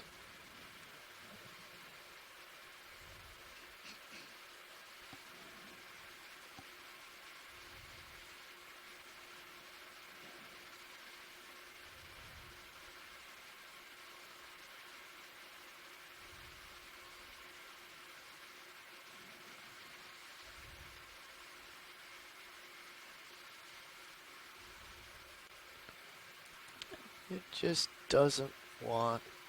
This rock in the foreground is interesting as well. It looks to be colonized, what I assume are sponges, but they certainly look like toadstool mushrooms.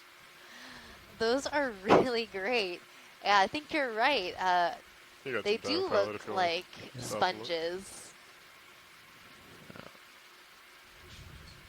I'm trying to determine if they actually are on little short little stalks, or if they're just these sort of rounded. Can I come in for full zoom? Glass sponges. Okay. They might be glass. I think they're glass sponges. Do we have any DFO assistants on the line for identification of these?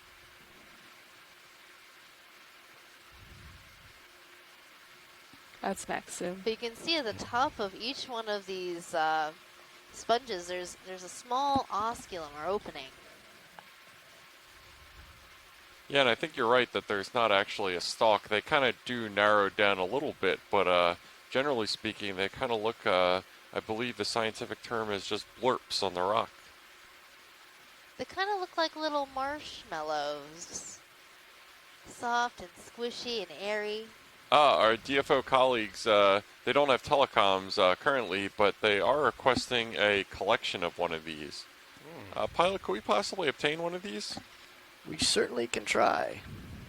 Thanks. Let's come wide, video. Okay, coming wide. So, Pilot, these are very small, so I was thinking maybe the best way to do it is with the suction sampler and then sort of scrape it a little bit along the rock. Vacuum them up? Yes, Vacuum that sounds like a great plan. Okay, I'm going to reposition here. Nav, how much It should be pretty soft, so a small nudge with the suction sampler should knock it free. Okay. And then we can right into our collection container. Well, we have a function called zook, and we will engage the zook function. And thanks, Pilot. And we'll get them.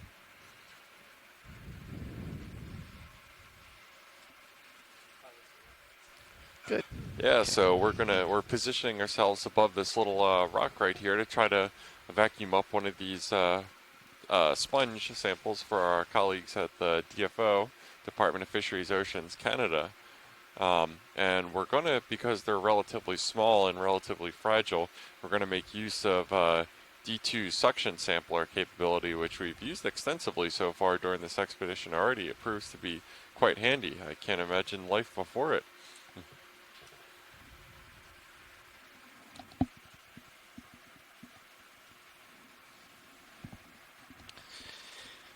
Okay. I'll let you get organized there. We're ready to go. We're ready to go. Oh dear. On me, if I could have Mini Zeus on the minute bend.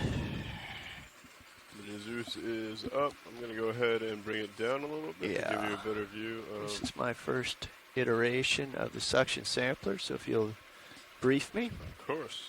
So what we normally do is bring out the bio box or the drawer a little bit, and what I'll do is in your main camera and also Mini Zeus, you'll see the actual nozzle. Then you can go ahead and reach back and grab onto it. Before we get too far, I just want to make sure suction is working. Yes. Working good. Nice. Okay. Alright, so first things first, go ahead and make sure the pins are retracted so we don't let anything out. The drawer is going to extend slightly. Okay. Coming out. Okay, so in your camera. I see. So yeah, normally we hold it right there. Yeah, I'll bring that looks good. Mini down a little bit. What was the request? If they can wait 10 minutes, we'd be pleased. Would that affect us at all? Don't know. I agree. Don't want to find out. Copy that. All right. So. Yep. Okay, hydraulics.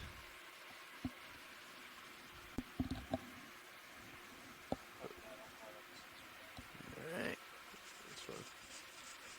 Wow. Yeah. It's interesting. Get some oscillation on the arm there.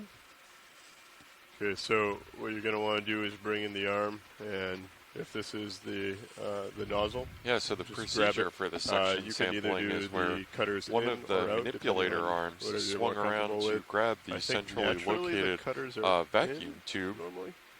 The manipulator arm pulls the tube outwards towards the suction sampler, much like your arm holding the vacuum cleaner extension. So you're going to come down under the sofa and whatnot.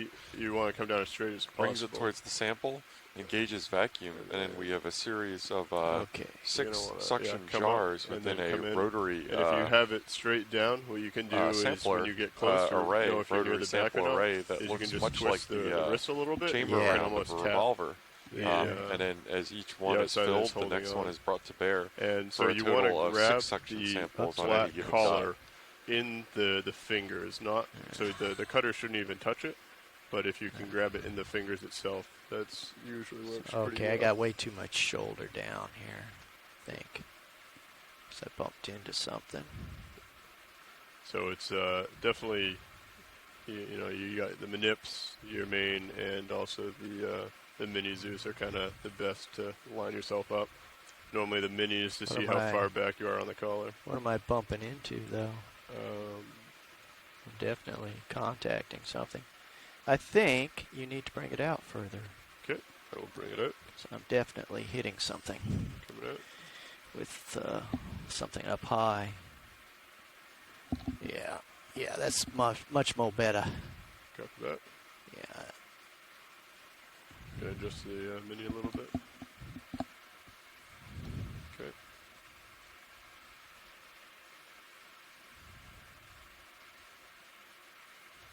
And again, it's to grab with the fingers themselves rather than the actual cutter. Nice. And even a little bit further back if you can. Actually, that's fine right there. Yeah. So now what you're going to want to do is you want to drag it straight out, and sometimes straight out and slightly down is normally the best. Straight out and down. Okay. And if you can keep it to the starboard side, that's where the reel's pulling from. Yeah. There you go. Nice. And another thing is you don't want to twist your wrist too much, because if you get too far on that bend, it makes it challenging. And also if you, I don't know if you already have the grip lock in, but yeah. Grip is locked. So the next thing that's normally easier is to bring it out, kind of come to starboard and swing back in on your subject. So you can actually use the transparency of the tip of the nozzle to see what your kind of the working space that you have. There you go. And then if you can exactly like tilt it back and down. Yeah. And then as you go over, we can have video zoom in. That's too much twist here. Actually, I want to be like this. I got it. Here we go. Because we got to get the zoom function.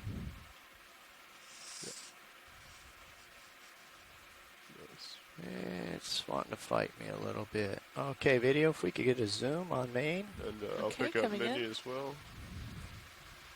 We can also... Alrighty.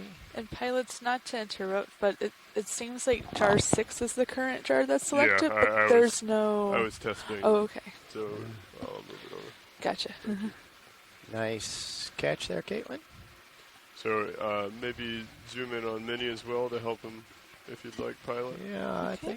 I think I'm right there. Okay. So before you start scraping, I'll go ahead and put on some suction. All right, get her going. Okay, suction's coming on. And Nav, if you could watch that jar number 1. So I have about 2,000 of suction. It's quite a bit. So as you start scraping, we should start seeing some motion.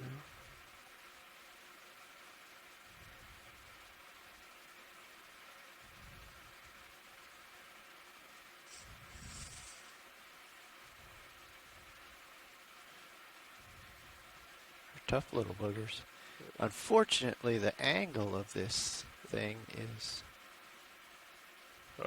suboptimal, but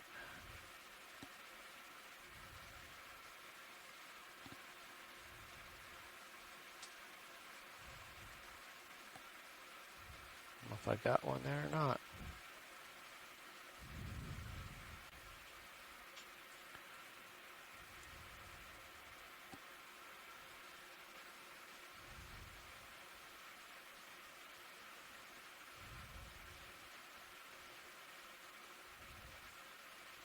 Okay, let's try this way.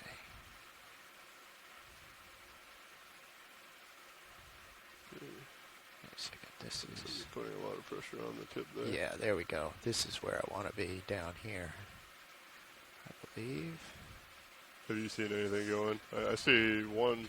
I think I saw one going there. There's a piece. Yeah, I see another small piece. We have a small piece. Are you satisfied with that? Or? Well, wait a minute here. Let me try to get a big chunk here.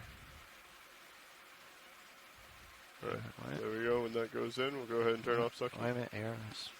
All right, suction's off. Just when I was finally figuring out how to do this. All right, we have 3 pieces, I believe. Is that? Okay.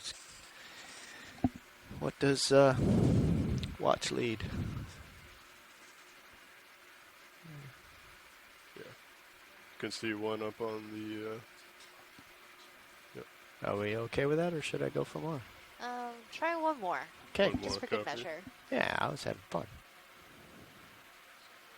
Same jar, yep. Okay, suction's coming back on.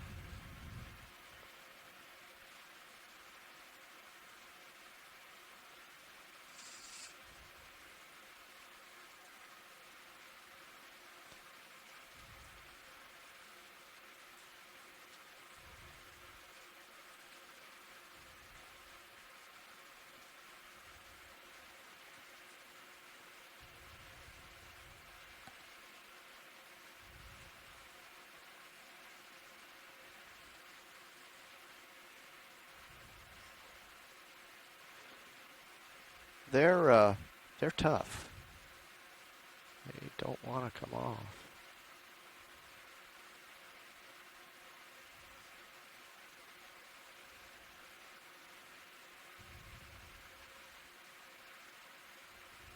Get that piece?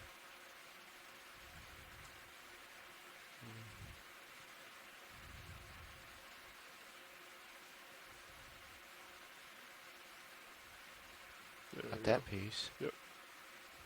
Okay, and, okay.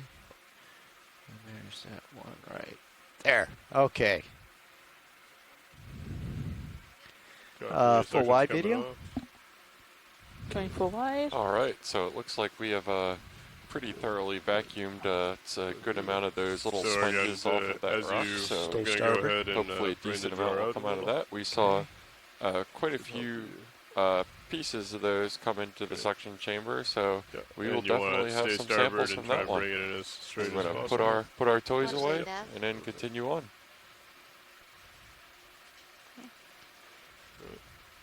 And when you get a little further back, you can just let the jaws go, and it should suck back in. Watch lead nav. You're putting a little bit of twist on it with your wrist. Yeah. Where's that button? That's not it. There it is. Yeah, nice. Okay, I'm going to go ahead and bring the drawer back in. I don't know. That's what I was asking. It's difficult. Yeah. I think we should rotate the angle so the long part is at the top on the sampler. So when you grab it, see, so that I could have come down and just gone like that. That's true. Just a thought.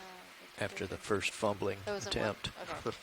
I'll go ahead and come bring right Mini over. Yeah, if you can come right on Mini Zeus and put this thing away.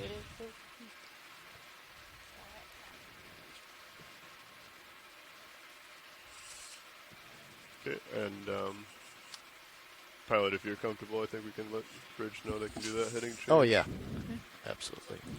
All right, so I think we're going to have a return to topside. Pilot, can we zoom on the rock just so science knows what's left? Sounds like a good haul to me.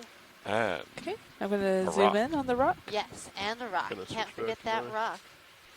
That rock is now an associate of that coral. Oh, and check out this neat polychaete that's on this rock, too. Oh. So, I don't know if that was of interest to science, but... So those sponges were holding on pretty tight to that rock, and you can see the areas where they were. I think we got at least 2 of them.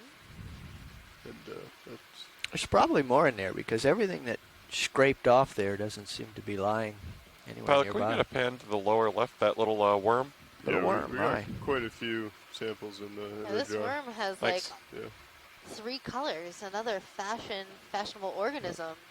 Seems quite patriotic. Okay, coming yeah, up. It's sort of a blue, red, and white. Yep, right. That's very interesting. I'm also now trying to determine which side is the head. I'm thinking the bluish purple side is the head.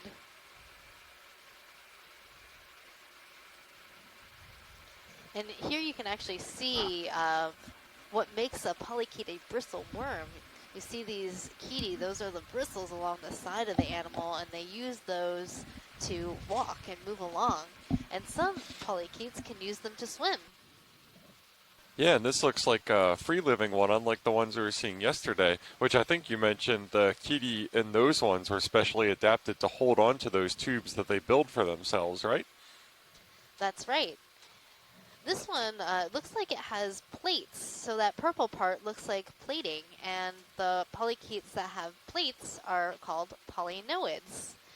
So you can sort of see the different plates along the animal's body. So that's a polynoid polychaete. A patriotic polynoid polychaete. Got it. They certainly know how to celebrate. Yeah, that sounds good. And Lindsay from DFO in the chat room says it's possibly from the family Polynoidae scale worm, as you said.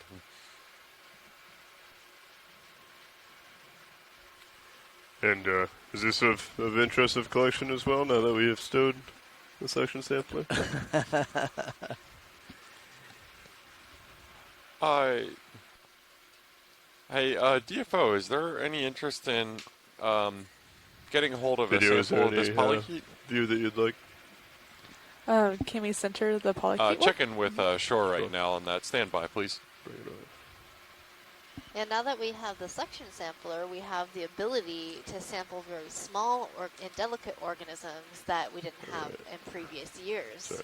So it's a really great tool. If you want to come out, please, just for a second. Coming samples wide? that would, Sure, previously be impossible to get. Quite a bit of force So those down. tiny sponges that we just collected. Yeah, that's a negative on the very collection of the polychaete that we were collect. just looking at. Copy that. Thank you. And video is clear. Oh, you are. Pilot, that's fine. Copy that. All right. Yeah, go ahead and call on that move if you'd like.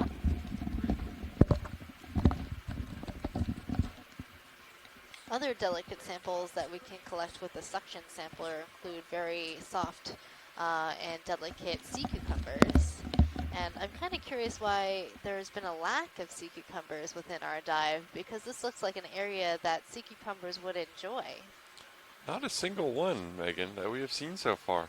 I'm wondering if they had their visas lined up or whether they got rejected. Perhaps they're very small and translucent, and that's why we're not seeing them. Usually the sea cucumbers tend to be pretty obvious and exciting in the deep ocean, being, great colors like pink and purple, some having really interesting projections along their body. and others go and jump up and swim in the water column. By like sort of flapping their body, doing their crunches, they can swim and move to another location. Yeah, when we were transiting down to the site, diving down, Megan was telling me about the pelagic sea cucumber, which is just, it's wild the kind of adaptations that these similar organisms have to live in completely different environment, just like those polychaetes, the carnivorous scavenger ones and the filter feeder ones that we've been seeing a lot on this dive. And I think one of my favorite sea cucumbers is the 45. sailing sea cucumber or gummy squirrel called Cycropodes. They come in a couple of variety of colors, purple and yellowish green. We often see them in the abyssal sea floor. And the last one of my favorites that I saw ever was in the Clarion-Clipperton zone within the Pacific. Okay, sounds good. And they have this very long tail. It's sort of flattened like a squirrel's tail, and they can use it to sail up on the water column to go to a different location. And video, feel free to zoom past skids whenever you'd like. Thank you.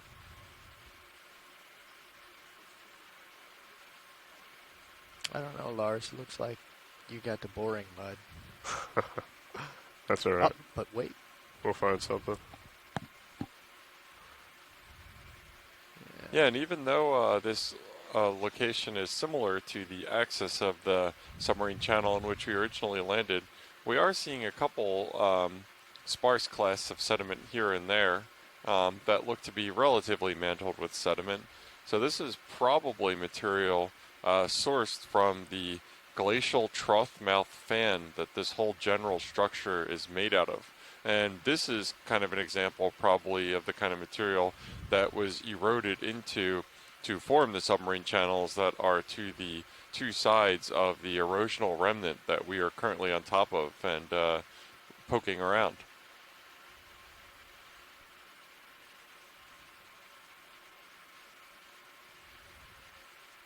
So fine-grained sedimentary environment, but not entirely fine-grained.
So while we're transiting over this relatively flat and not too much going on other than the forams that we've been seeing and a couple brittle stars, this might be a good opportunity to introduce our crew here, our RV team and video team. Could we make the rounds perchance and do some introductions? Yeah, sure. We can go ahead and do that. Good afternoon, everyone. This is the front row speaking. We are all engineers from the Global Foundation for Ocean Exploration. Sitting to my left is Chris Wright, sitting nav this morning. I am Lars Murphy, sitting pilot. And to my right, Dave Wright, co-pilot. And in the corner doing video is Caitlin Bailey.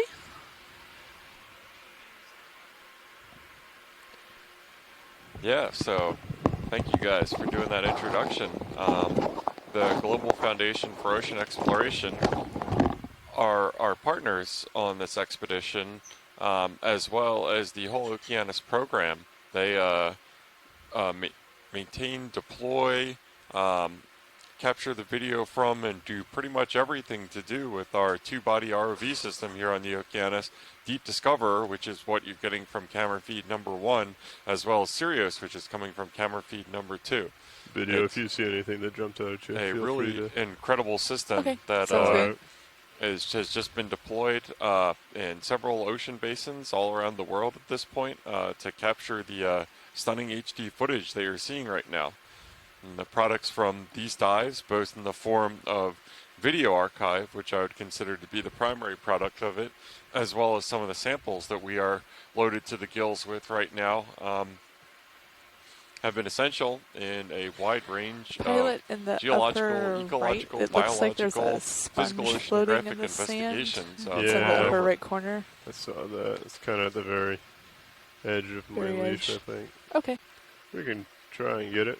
There looks like another sponge in the If you have any top questions for our left. ROV team or It's a little about bit bigger. our ROV system, please feel free to ask them on social media, and we'll do our best to answer them. Oh, there's also one in the lower left on that by those yes. 2 sea stars. I do see that. I'll go for that, and then when I get a little more tether, Okay. I can go for the second. Sounds Pilot, good. can we see that, I think it's a sponge on the upper side of the screen in the, like, right in the middle? Top center, I see it too. Yeah, unfortunately, I'm kind of at the edge of my tether here, so we're going to go ahead and get a zoom on this little floating one, and then when I get a little more tether, we'll make our way up and get a snap of that. Sounds good. So the little sponge that is coming into view, I think is related to the first sponge that we collected during this dive. Coming down on the rotator. It's a Hylanema sponge. Go ahead and take as much or as little as you'd like. It's a type of glass Coming up. sponge that has a stalk. So the stalk is actually a twist of long spicules. That's so next zoom. It's one I spicule will that hold. twists together with a few others into the sediment, and it roots itself in the sediment. Okay. And that leaves the bell of the sponge, the main body of the sponge, And up holding above the sediment for filter feeding. Yeah, so it looks like kind of a similar body plan as the tube anemones that we were seeing a lot tomorrow, where if there's not really relief or vertical elevation to be gained from the substrate naturally, a lot of these creatures have found and devised ways to elevate themselves and get themselves into the it's current. close. And as you can see from probably there was one that was coming rock across our operation, But maybe there's some a really, naturally like, at the top of this interesting worm on plateau. the right. It is certainly It's doing a kinda good job of getting like putting on the latent show. water It's moving like, by its body. Yeah. It's like in the screen. I'll come over a little. Looks like a thing And from also Alien. we're seeing on the ground a bunch sorry. of tubes and structures. Coming up. A lot of these Go things ahead. are Oh, you're full zoom right now? also, Yes, I am. foraminifera, I have more tether which I are can sneak single-celled forward. organisms. Okay. If this is of interest, I might be able to make it to that other coral in the background. Only if science is interested. Science, are you interested in this small worm-like creature? Center screen. Let me get a check on that. Copy that. So, DFO, do we have Copy, any thank interest you. in this sponge right here?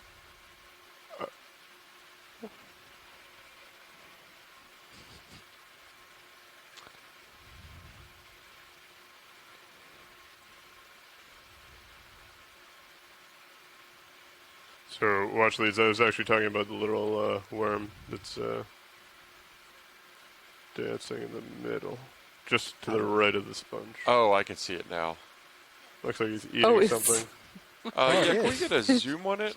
This is max zoom. What I was saying is that we could come in closer if it was of interest. It just gotcha. plucks something off of that coral or whatever is there. Is that a hydra? I don't believe so. I think we can transit on whenever you get the tether. When video's clear. Okay. I'll poke up and I believe there's a coral that was a little further on. Okay, video's clear. Perfect. Great. Yeah, I've come over the top of you.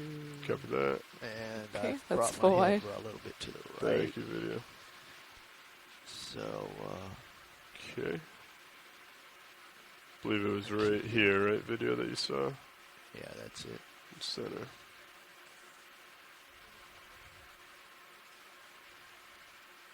sorry.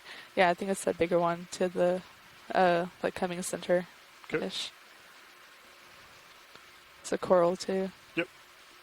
We'll go ahead and sponge first. Watch leads. Do you have a preference? Yeah, let's get a zoom on a sponge, please. Okay. So it'll go ahead and come in. Okay, coming in. Gonna bring you over a little bit. Okay. Yeah, so to my inexperienced eyes, this looks like a slightly more jumbo-sized version of the sponge that we were just looking at before. It looks like the stalk is a little more robust, and therefore it's not swaying around as much in the current. And as with most things that form any sort of relief in this area, it's got itself an associate in the form of a brittle star, which is kind of wrapped around its base.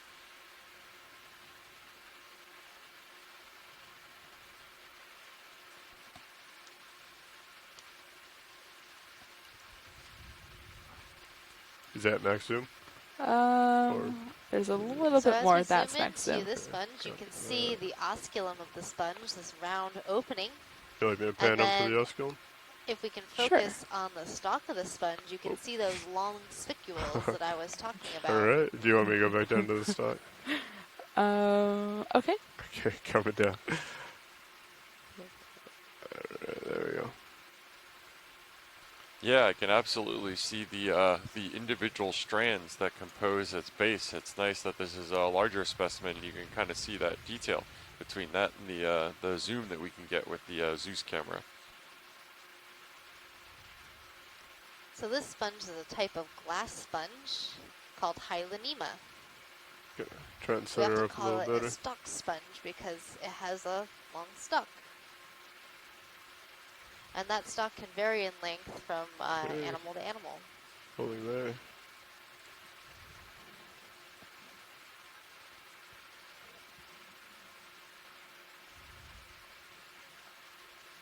Right. Oh, and then you have a little amphipod, I think, poking out from behind the sponge. It's walking on some long, thin legs. Gonna move up to see that. Okay. Come over. This is max zoom, correct? Yes, it is. Copy. Oh. And then on that There's tube, another one of those. next to the sponge, there's a coprellid amphipod. It's a very interesting form of amphipod with a very elongated, thin body, specially designed to hang on to a substrate, and they sort of just float. What would you like me to focus on? Video? Off or that watch substrate to collect food. And so they have these specialized hooks that they can hook into whatever they're hanging on to, like this tube. Okay. The next thing we'd like to see, pilot, is that coral. In the background? In the background, yes. Copy that. That's cool. I've never seen like these guys move before. That's cool. One of the most interesting things about doing these types of surveys is when we do get these really great zooms, okay, it's off to the left, to see how many things are actually here. Okay. So as we're flying really high above the seafloor, it doesn't look that there's very much. And the diversity of life isn't very high, but the more you zoom in, the more you see, and the more exciting it gets. So it's great to have this ability to really, delve deep into video's going to switch out, and see these pilot. very small organisms. Absolutely. I'm sure even with early ROV studies that had some cameras on them, that sort of detail wouldn't have been resolved and we wouldn't have known they were there. Even bringing samples back, a lot of that substrate and those organisms that live in the benthos are extremely fragile and come back mixed up into fine paste when they're brought back to shore. So it's only kind of when we get them in their in-situ environment and come and visit them when you're ready, on their terms that we really get an idea of the diversity that's here. He's changing headsets. Copy.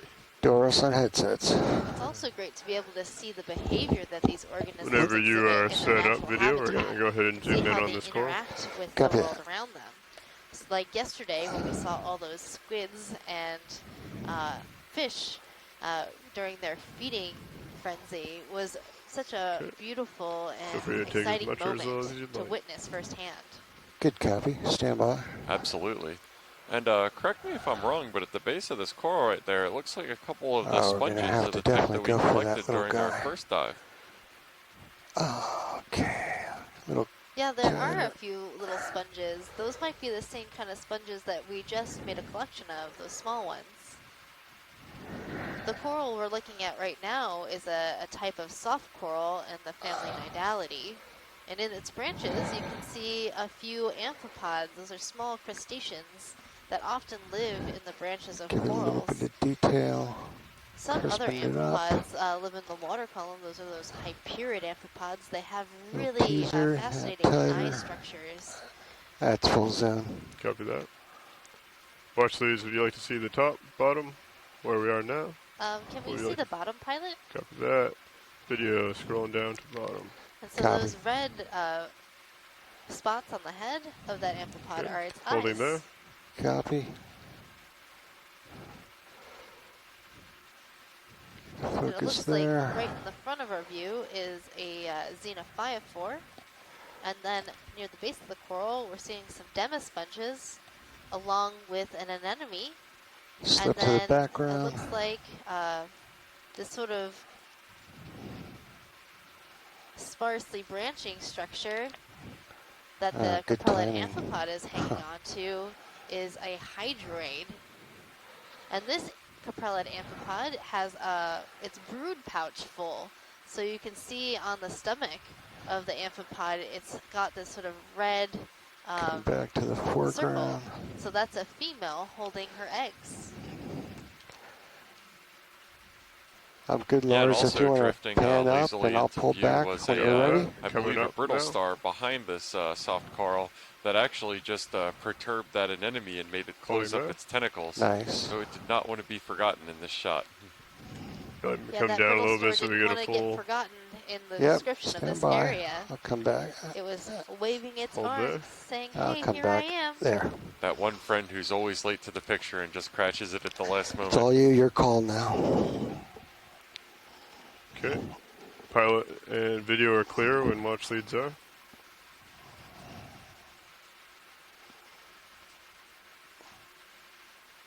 I guess that's a go. Watch leads, are we clear from this specimen, or is this a collection?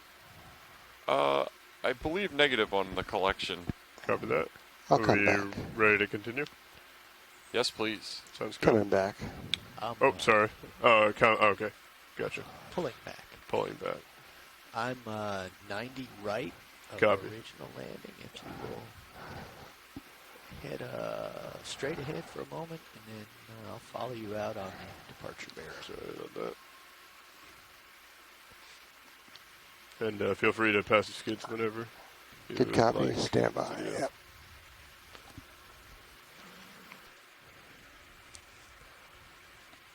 Swinging my head left. Copy. Pushing forward.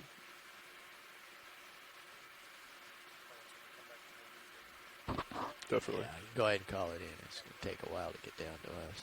Yep. Sorry about that.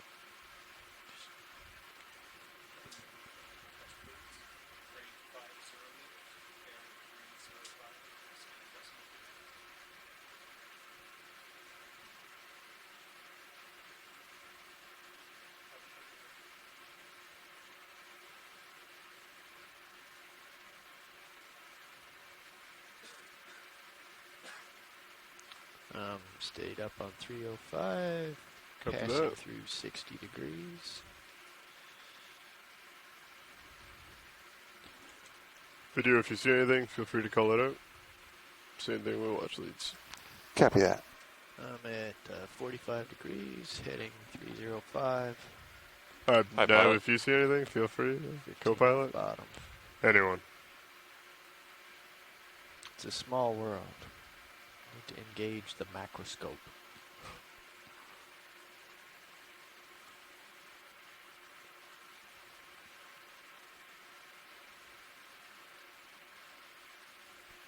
Yeah, so while we're drifting and looking for some more stuff and surveying, just to talk a little bit about the OER program, Ocean Exploration and Research. The key word there that I take away from this program is exploration, and it's a really fundamental different model from how the vast majority of oceanographic research is conducted. By and large, when oceanographic research is done, we've got another one of these, I believe, lantern sharks. Is that correct, Megan?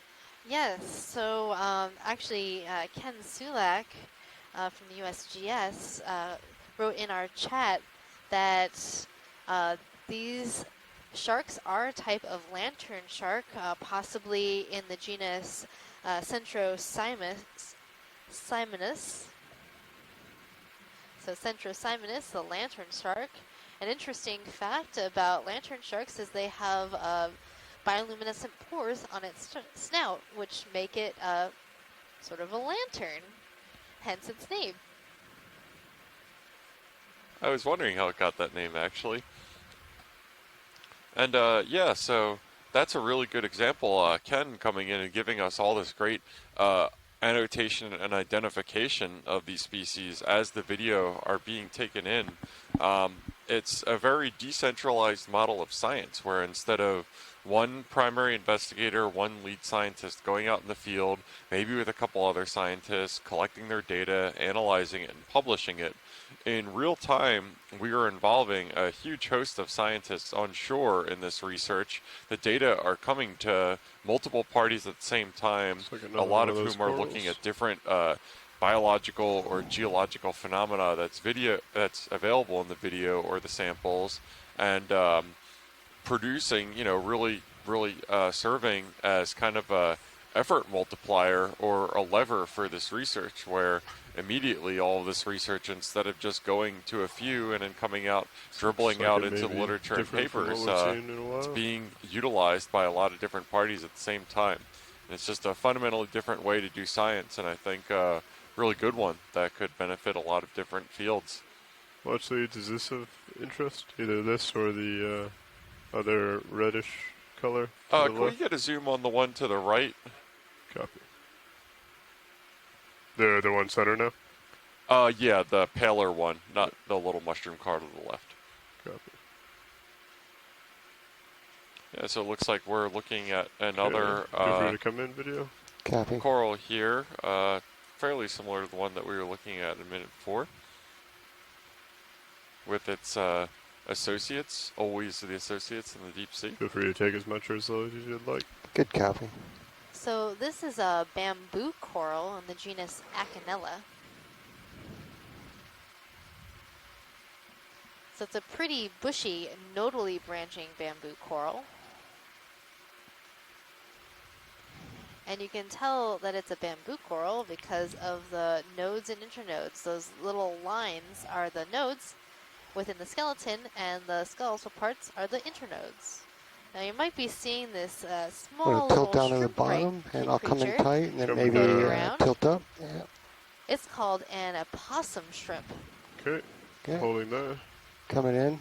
You want me down even Scientific further? name is mysid. So we call this a mysid We'll stick with this shrimp, for a and it second. has this Looks like there's a little bit of activity pouch, very down there. similar to the caprellid amphipod we were just looking at.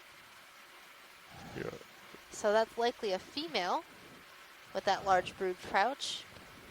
Got something underneath it as well. Yeah. And it's probably holding some eggs in there. I'll go back to the background. Copy. Here's another interesting creature on this coral.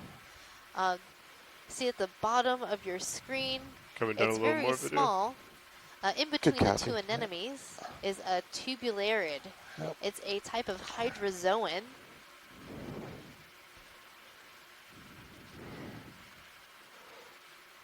So it has these very thin, long tentacles.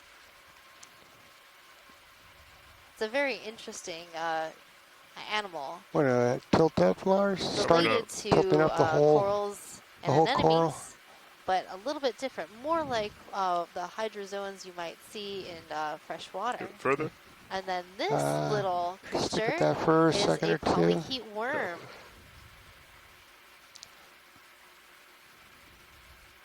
Yeah, come on up more and I'll pull Polychaete back. worms do seem to like to live within the branches of corals on sponges. Stay. And mysid opossum shrimps also like to hang out on the branches of corals and sponges. They make a good protection and good home for these animals. I'm going to come and this may take stun the you, top. Megan, but I was about to misidentify to just go to about the everything that you just described. Yeah, go to the very top. Coming up. Right there. Holding that. That's why I'm the biologist. It's kind of hard with that light background. So, yeah. Lindsay on shore is saying that this And Acanella is maybe Acanella we'll try one for the arbuscula, video commonly known team. as the bonsai bamboo coral. It does kind of look like a bonsai plant. That's a great common name. Right there for a second. I really like it. It kind of, I feel like if I had one in my own personal aquarium, I could trim it and make it look in like really beautiful shapes.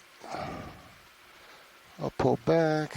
Maybe the full body experience by putting it in a tank big enough so you could dive down there and do your underwater bonsai trimming for the full Zen experience. Nice. Yeah, real nice. Yes, I think that would definitely be the life goal. Underwater bonsai. I'm clear. It's your call. I can feel the Zen now. Pilot's clear. Watch leads are clear. Yep, all clear. No need to sample that one. Copy that. Pull back. And there's also this red-ish thing over here to the left. Is that of interest? Yeah, let's take a zoom on that. Copy. Coming over and down. How am I doing? So we're going to take a zoom on this mushroom coral. You got that ID correct, Jeff. And now that the polyps are retracted within the body of this coral, you can see what makes it a mushroom Whenever you're ready, coral. Lars. It's the perfect little pink mushroom. Situated here. Really getting the mushroom vibes from this one for sure. And it looks like this might be similar to what you were describing earlier in that this probably didn't originally start growing cantered over sideways like that, I'd have to assume. So it might have toppled over on its little tiny rock. Come up. It probably did. It probably got a little too heavy and it sort of toppled the rock down. As we zoom in, you can see how the polyps have sort of scrunched up. That's a really cool view. And they'll do that in order to protect their polyps, because without the polyps, they won't be able to Start to move in. Copy. Those are the actual animals. It also looks like there might be some worms associated with each of these polyps. See if I can add some detail to that. I believe Tina Moletsova from the Suresoft Institute originally said in our chat that Pseudoanthomastus does have a commensal polychaete worm that lives with it. You want me to try and center it up or keep it over there to the right side? I think that's a good lead. That's fine, yeah. Copy. Got the starfish in there too. Yeah, I think mushroom definitely has the toadstool thing. The individual polyps also do resemble raspberries, I think. And as a mushroom #1 hater, I'm going to call it in my head at least the 30 raspberry seconds coral. if you'd like it. Copy. I'm going to pull back to the 2-shot. Copy. Or actually the 3-shot. Soften it up a little bit. And I am Foxtrot Charlie. Also, you are a Anytime you're ready, number of Lars. the same Watch brittle these. You guys are stars clear that with we this? saw, and a small demasponge on a stalk that I have been told is called That's time. If you want to come full wide, please. Stylochordila. I will push out in front of you there, pilot, the co-pilot. 5-ish. Copy. Straight down. Yeah, so that was a nice little haven of coral and an otherwise area that's pretty much dominated by those xenophylophores. We can probably go ahead and get as well as the polychaete worms within the tubes, those small sponges on stalks. Yeah. And sea stars. Many, many sea stars. Brittle stars, I should say. Yes, brittle stars. Tilting up a little. Yeah, sea stars is generally a name reserved for the asteroid. Push it out. And brittle stars are for the Ophiuroidea. But they are both stars in their own respect. There are many stars in the ocean. Mowing the grass sideways is still something I'm trying to improve on.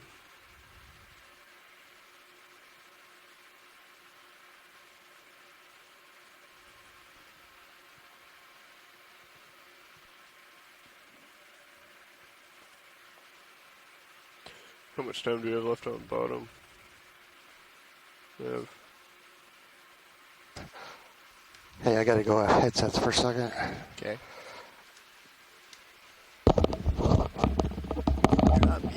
That's an open mic. Yep.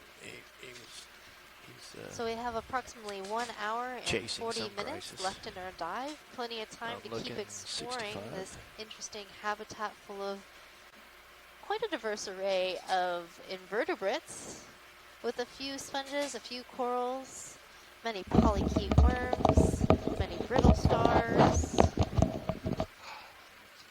Bad video. There's man. much Did yet not to be do. seen. Yeah, completely different benthic community than the one that we've seen yesterday, and that applies both to the floor of this erosional remnant between submarine channels and also on the plateau that we're occupying right now.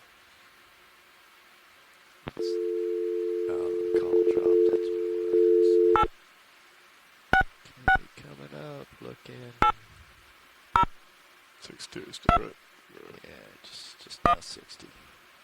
Oh, it's another one of those sea spiders. Just went below me.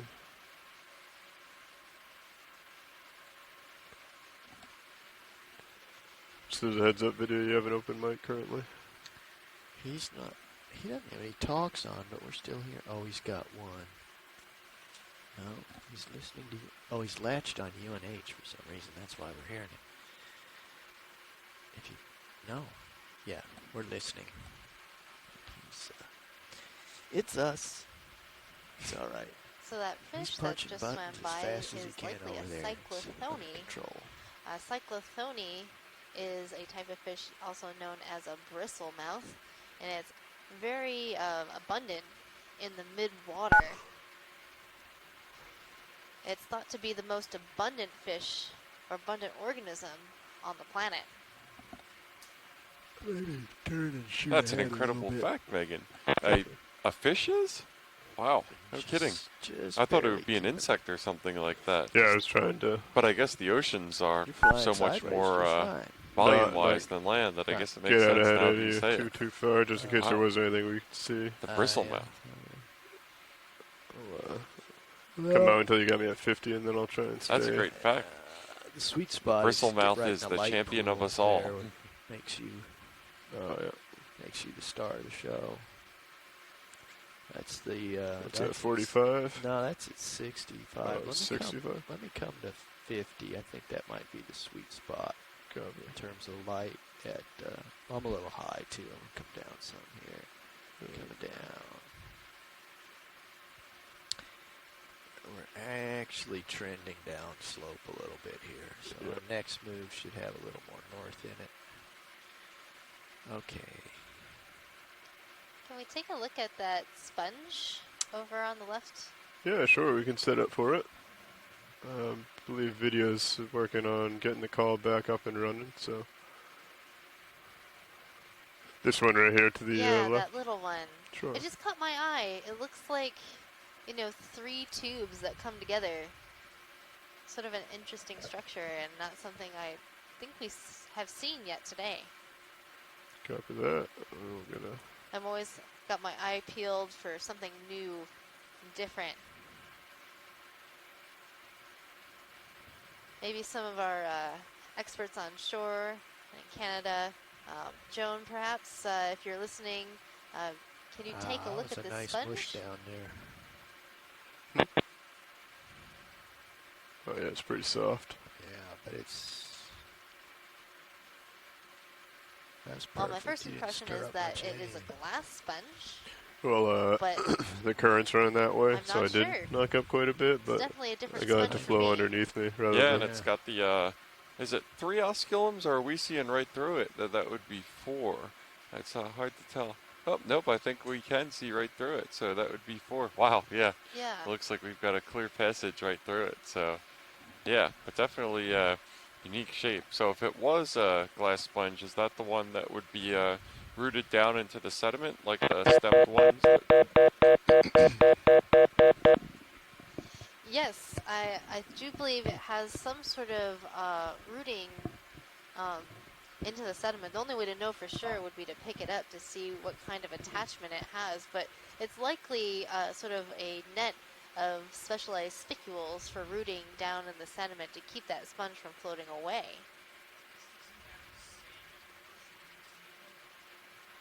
No, I don't think it's the same as the first one we sampled.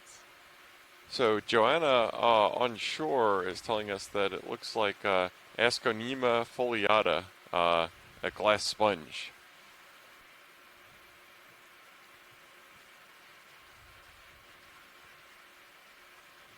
And it also looks like in the background another unlikely brittle star that has 4 legs and then starting to regrow its 5th. And it'd be really interesting to see one of these predation events or results in one of these brittle stars losing one of its limbs. It's a good thing for them they can regrow it. I assume that's part of this successful survival body plan that allows them to thrive so much here in this deep sea environment. If this is different, would this be of interest to sample, or? Pilot, that's a similar species that we collected before, apparently, so I think we could take a pass on sampling it. Welcome to the conferencing center. At any time during this message, please enter your passcode followed by the pound sign. Full line, and if you could pass the skids whenever you get a chance. I understand you're busy. He's dialing for dollars over there. Need to come left a little bit. Pushing out. So, yeah, what was our last move? Bearing.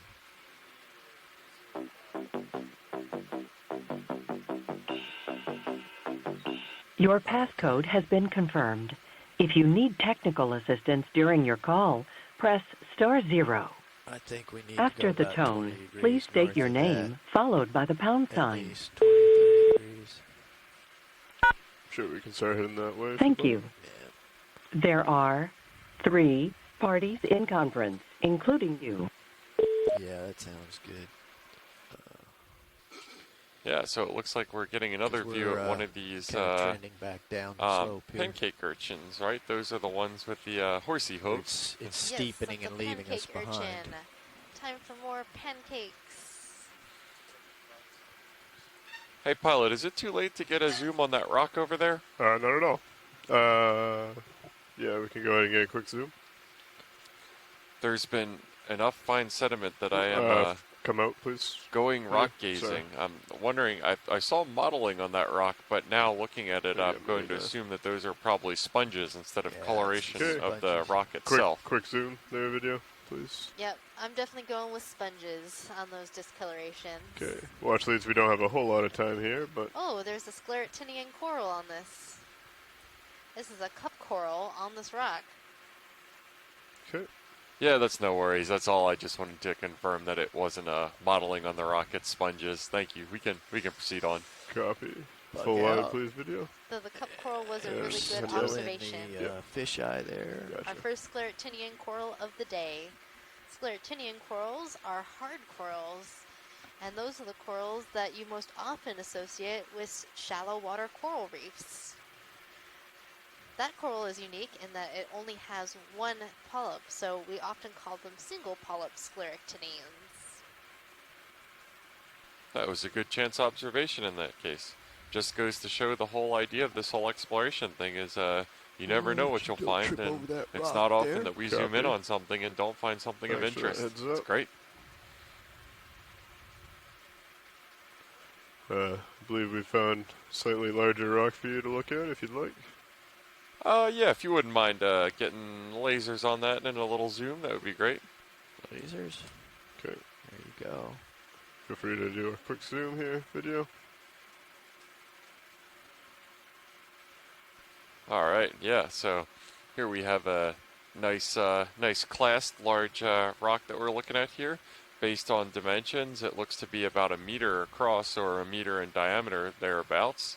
One of the other interesting observations that when we're looking at numerous rocks on the seabed, and really rocks anywhere, is one of the metrics that you can get for a rock, a rule of thumb for how far a rock is from its source area, is how angular it is. So when a rock is broken apart, that can occur because of chemical weathering, so basically some sort of slightly acidic chemical dissolving it. It can be I was gonna say, I think physical weathering, which in this case, in this glaciated latitude, would probably be something like a glacier breaking it up, or water intruding into cracks of the rock and breaking this piece off. Then that rock is transported from its origin. And for a rock this size, we can probably say that the energy required to transport it would be pretty significant. So it was probably moved by something like a flood event, or like we were talking about a lot during the dive yesterday, dropstone. So basically entrained in the bottom of an iceberg, then rafted out to sea, and then deposited when the iceberg melted. So as far as angularity is concerned, when you look at a rock, you can get an idea of how far a rock was transported along the ground by how angular it is. If it's still really sharp, you know that it probably hasn't come from too terribly far from its source area, or if it did it really quickly because it hasn't been bashed enough around to round off the edges. You'll notice a lot of times if you go to a riverbed that has pebbles in it, that those pebbles will be relatively smooth. And that's because those rocks have been transported downslope by river energy, so just bashing against other rocks to get them that really smooth shape. That one that we were just looking at didn't have that smooth shape, so it was probably transported more suddenly or not too far from its origin, with not too far being a relative term. Get you into some light.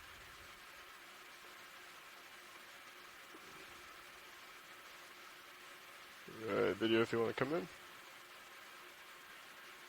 And co-pilot, if you want to let me know when you're getting close. Yeah. Swinging so my now head we're around zooming in on a yellow okay, coral. Stable there if you want to come in more. That is called Acanthogorgia. Take as much or as low as you'd like, but video. So as we zoom in, we'll see if there are any associates within the branches. I think I'm spotting a brittle star associate on one of the branches. So I'm drifting on your video. And one of the ways you can recognize this coral as Acanthogorgia is by the polyps. So these polyps look very thin and tubular, and if they were to contract or close up, they wouldn't be able to pull fully into the central axis of the coral. So that is one of the defining characteristics of an Acanthogorgia versus other corals that we might be seeing throughout the dive. Acanthogorgia is also always this sort of coming up bright yellow color. Coming up to the top. It tends to be this really beautiful yellow color. And one of the things that makes it easier to ID in the lab is when we do collect a specimen of this, it tends to turn black once it's preserved in ethanol. So that's sort of an interesting reaction, and I'm not really sure why this happens. It also happened for one of the coral specimens collected in the gully of a bamboo coral, and that specimen did turn black after we preserved it in ethanol. But in life, it was almost a bright orange. The thought here is, do correct me if I'm wrong, that there's certain chemicals within the tissue of these organisms that we're going to have to work on that maneuver there, video. Ethanol or oxygen will react and cause that color change. Smooth as sandpaper. Copy. Push it out again there. Yeah, from my very shallow knowledge of biology, that sounds similar. I know in labs that we did in biological oceanography. For example, when we were identifying parasites that within oysters, Chrysostrea virginica, when we would stain those with iodine, the parasites would take up the iodine dye, but the oyster tissue didn't. So then we could look at it under the microscope because only the things that we were after would end up being identified. So I've never honestly looked into that further to know why one up took it but didn't, but maybe it's a similar effect going on here with these ones.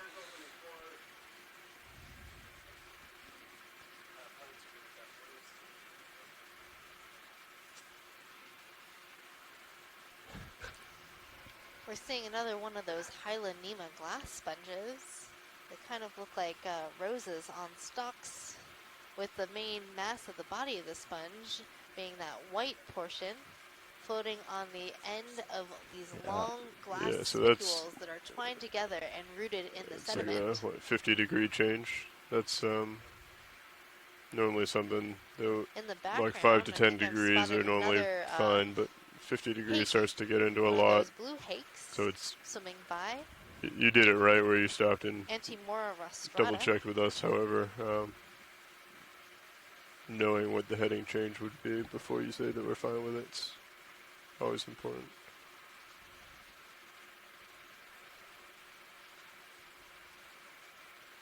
You're in the sweet spot of the lights there. That's 6.5. Copy that. 6.5 at you. It makes you. I'll stay with that then. It shows them your good side. Understood. I got centers only on. Serious? Yeah, it's enough to light you up without creating a lot of backscatter.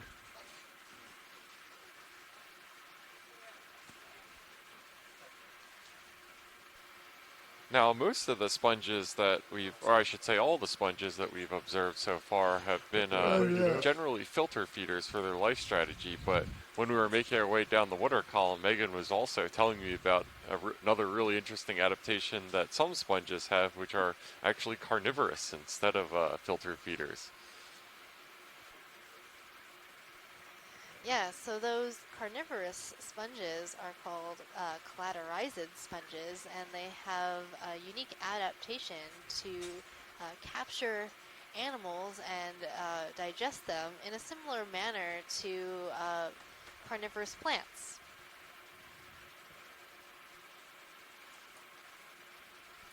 Well, I think it's only fair that you would get to see one of those, since I got the octopus in this dive, the charismatic cephalopod. So, if there's justice in the deep ocean, we'll see one of those as well. Yeah, I'm would we just based on depth range and general habitat, have a chance of seeing one of these down here? Do you think?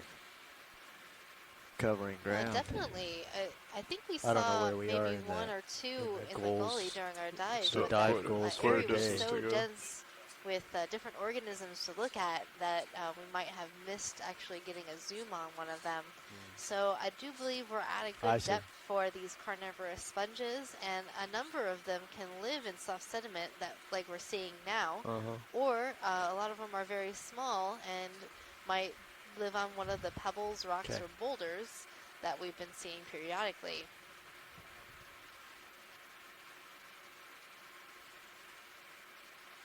Yeah, that first dive in the Gully MPA was absolutely incredible, just in terms of biodiversity and geological terrain and everything. It was, as my first dive on part of the Okeanos, it was really like drinking from a fire hose, trying to take it all in all the time. It was fantastic.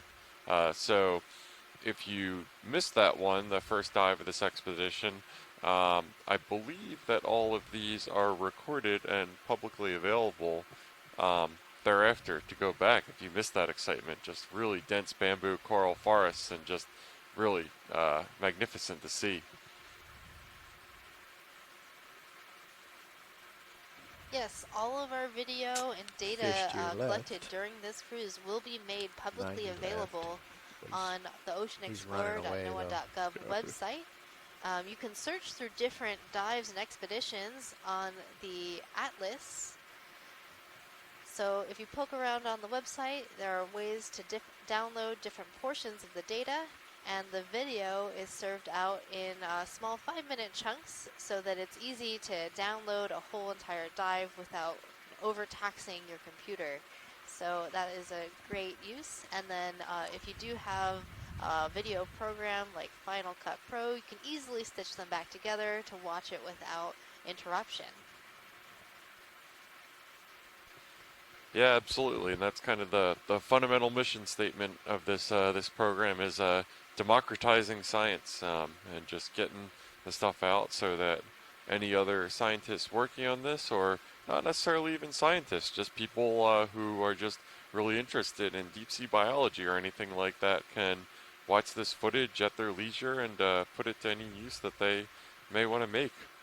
It's been a really great and gratifying part of the program so far, just hearing from some folks who aren't scientists, aren't in the field, but just happen to see it through, you know, maybe a news article or something on social media, or maybe during one of the aquarium visits, like the Natural History Museum in Halifax, or the Canadian Museum of Nature in Ottawa, both of which are live streaming these dives. If it happens to grab your curiosity and then going back, if it's really as much as you want to get into it afterwards, you can go and view entire libraries of previous expeditions worth of footage. And another really great thing about this is that our video team works really hard to make sure that you're able to consume this content in whatever amount of detail you want.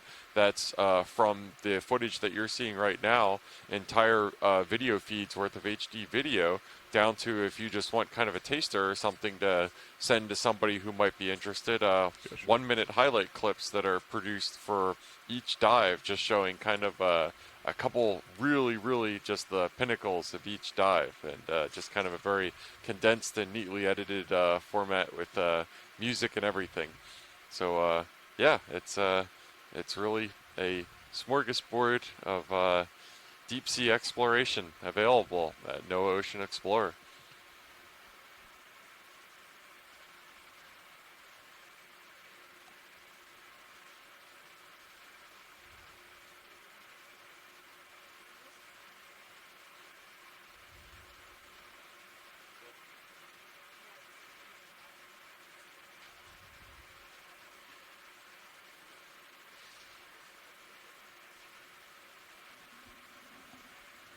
And it looks like we have a little benthic fish here coming up on the right. I feel like I'm erring towards calling everything a rat tail. I want to call that a rat tail as well. I'm not sure if that's right. And you would be right, Jeff. That is a rat tail fish. Okay, coming in on fish. The distinctive characters being that long tapering tail, that triangle dorsal fin on top. I believe this fish is in the genus Coryphonoides. And if it would turn a little bit for us, let us see its cute little face. Feel free to take as much or as little as you'd like. Might be easier to give it a better ID. And I'm going to guess you're looking for the barbell. Is that correct, Megan? Yeah, the shape of the head can be a good defining character. So that one fish that was stumping me earlier that had the really rounded head is actually also in the genus Coryphonoides. It's Coryphonoides rupistris, which is the round-headed red deer. Okay, so I'm going to come back out. Go figure. This one looks like it has more of a triangular shape to its head, but it's also likely still in the genus Coryphonoides, but a different species. Yeah, thank you for that explanation, Megan. And while I would like to take pride in the correct identification of a rat tail, a broken clock does happen to be right twice a day, so can't take too much. Coming up a little. You can also see the lateral line of this fish. I know you asked me about lateral lines the other day. That's how the fish can sense what's happening in the water around it. So even though they have these large eyes, they live in the dark, so they need to rely on their other senses in order to understand their environment. And all fish have this lateral line. Yeah, and it always seems to be a contrasting color to its general body type, so it's it seems to mostly be relatively easy to spot. So on dark colored fishes like this one that's slightly brown, steel gray color, it's contrasting, and then on lighter colored fishes it always seems to be a line of darker ones. So holding there. Okay. I'm drifting off.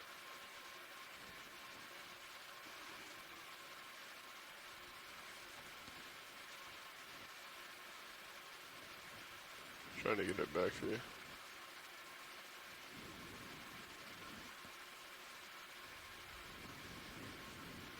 How we haven't scared him away, I do not know. It's your stealthy approach. Yeah. yeah, and one of the other nice things that's output of the Okeanos is the environmental data that the ROV is capturing live, and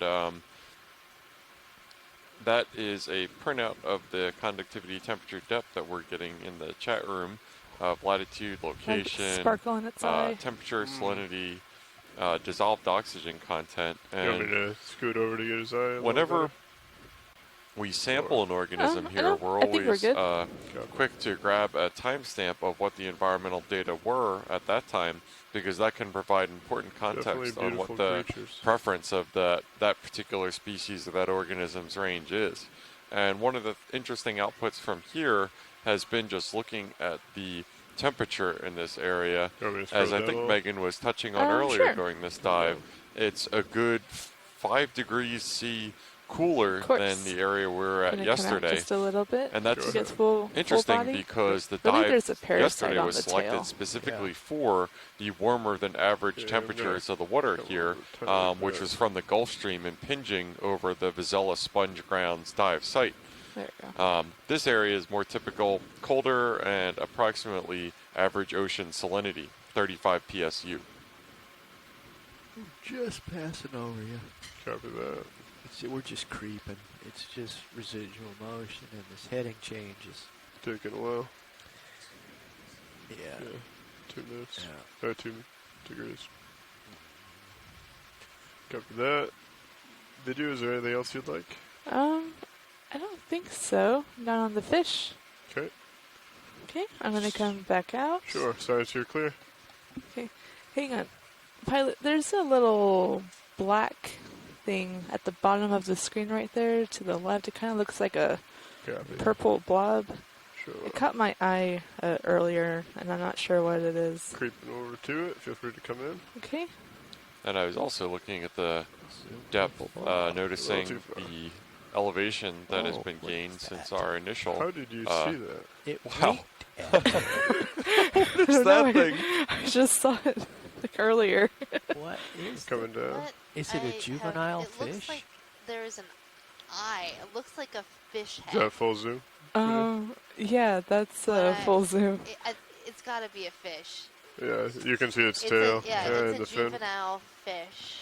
It reminds me of that maybe that red anglerfish from yesterday. Tara Luke in the the chat room is speculating a teeny toadfish, but it's just the silliest, adorable, most little thing ever. Yeah, it's super small. So it's definitely a juvenile fish. You can see it's got a very transparent tail that's really reduced compared to the rest of the fish. We were just at 120, weren't we, before the start of that? Who spotted that? That was really good eyes. Yeah, that should be fine with us. We have been stationary for a while, just like a pebble. If they need to do it, go ahead. Oh, it's moving. Oh. Yeah, it does look like it has those tonics-like legs. Yeah, it looks like it's perching on the bottom. Yeah. Oh. It's so cute. It's so cute. Caitlin, you get the Roland Bryant spot. Vicious. Oh, sorry. Spot the mystery object award. I'm gonna pan over a little bit. Yeah, so maybe Coming this is down what get an award. a juvenile toadfish looks like. My Do you think favorite he'll little fish, roll over Shonikops again? coloratus. If we ask him to. It Come on, still little guy. has its long, tail from when it was a larva, and I'm assuming that back you know there, but it will. as long as you're still fill in out fisheye, you can and find become your way its home. regular shape. Yeah, maybe I'm just imagining this now that you said it, but it almost I'd looks offer like to it get has closer video, little but tiny I don't know if we'd be able to find it again. back fins that were adapted for kicking. I can almost see it when it's played out, but it definitely doesn't have its full trademark grumpy frown developed yet. We can say that in any case if it is a toadfish. It's still happy about life. Well, I think it takes time to really, you know, learn how to be that grumpy. Sort of like Grumpy Cat. Grumpy Cat did not become grumpy overnight.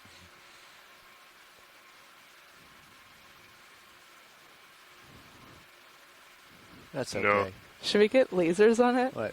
See. Just let them do whatever they need to do to get themselves straightened out. Should we come off the bottom then? Not come off the bottom, but just get formed up. Yeah, we can get formed up. Yeah. All right, stand by. Ask them to stand by 1 second while we get set up. Video, if you could come full wide, please. Can we get lasers on it? Lasers real fast? Sorry. Lasers are on.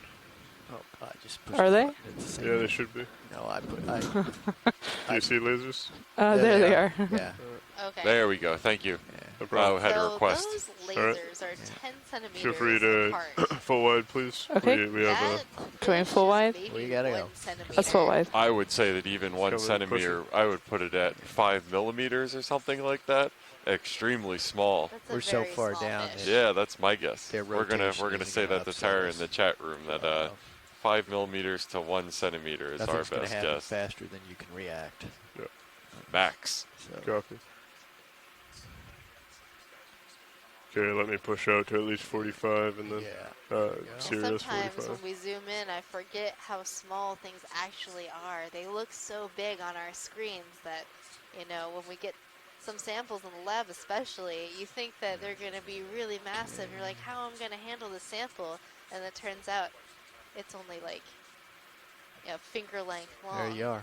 Absolutely. Some of the sponges that we got on the first day fooled me with that. But that little juvenile we're tentatively identifying as a toadfish, that one definitely looked tiny from as soon as we saw it. And sure enough, when we got the measuring lasers on it, he's not. You gotta poke him. Very, very small.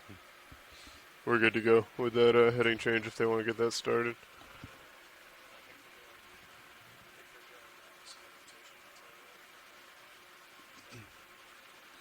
They're changing it to midship, you mean? Okay, copy that. And they were going to 12090.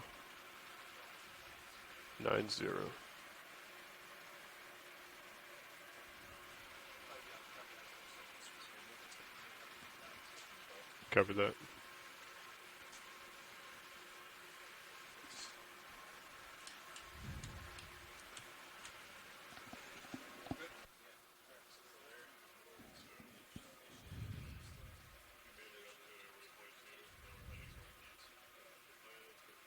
Yeah, so bear with us as the Deep Discover drifts for a second here. We're undergoing a shift change of our ROV crew right now.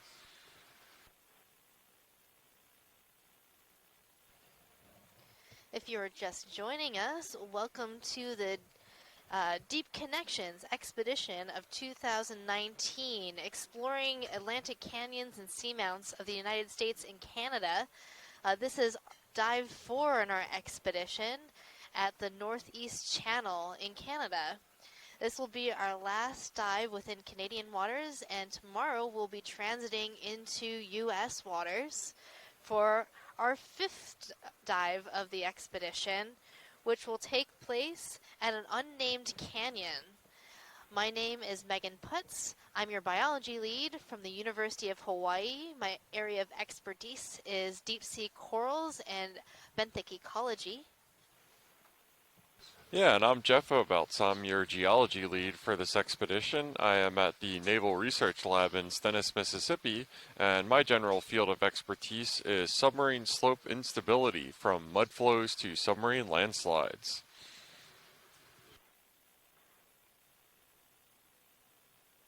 Now, Megan, a question for you related to tomorrow's dive, which is in an unnamed canyon.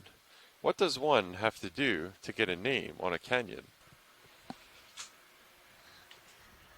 Well, you have to have friends, that's for sure. So the general consensus these days about naming animals and geographic features is that one cannot name them after oneself. So usually someone who discovers an organism, describes it for the first time, or discovers a new feature has the honor of giving it a name, but they usually will choose a name based on maybe some physical characteristics, or give it a name based on someone who's done a lot of research within the field and is deserving of recognition. Yeah, and considering that the submarine canyons that we're exploring in this cruise are generally features that are hundreds, possibly even thousands of meters relief below the ambient seafloor, I would say that not only do you have to have friends, but you have to have friends in low places to get a So they want canyon to named. turn midship to... Okay. Okay, that'll move Yeah, serious. it's interesting looking down the coast and looking at the names for them. Some of them, one of the ones that always sticks out to me that actually we're going to be diving later in this expedition, Oceanographer Canyon, always sticks out to me as an interesting one. Another popular name, which is relatively intuitive, right, is relative to the features that are adjacent to it on land. For example, Baltimore, Wilmington, Norfolk, or Washington Canyon. There's no ambiguity how those got those names, but it's much more interesting the naming convention for marine features. And it should also be noted that much like common names for creatures can cause confusion when ones have similar or people are talking about the same organism using different common names, there's been a need recently to standardize the notation for submarine features. And in particular, there's been an effort recently for standardizing the names of seamounts, I believe pioneered by the Scripps Institution of Oceanography for that standardization. You can imagine when these features don't have any sort of genus and species or scientific name to refer to, and you say, okay, I'm calling it this, you're calling it that, let's call it the scientific name, and then everybody agrees on it. There's no such analog for morphological features on the seafloor. So there has been a need recently to eliminate ambiguity. There's been a push to form a centralized database which has the latitude and longitude of a location as well as its name that everybody kind of has a consensus on, to avoid that kind of Tower of Babel problem where people are talking about the same feature and not realizing it. It's kind of a not really one I would think of intuitively, but it's been enough of a problem that there's been a kind of concerted push to work on that problem.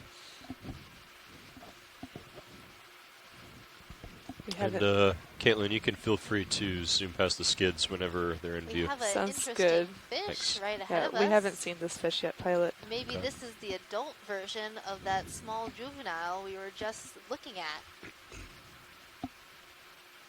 Yeah, and getting the lasers on it, it looks like that it's about 10 centimeters in size, and its body plan certainly does look the same as that little plurpet that we saw earlier. So yeah, maybe we can get a zoom on it and do a partial zoom. Check it out. Coming in partial.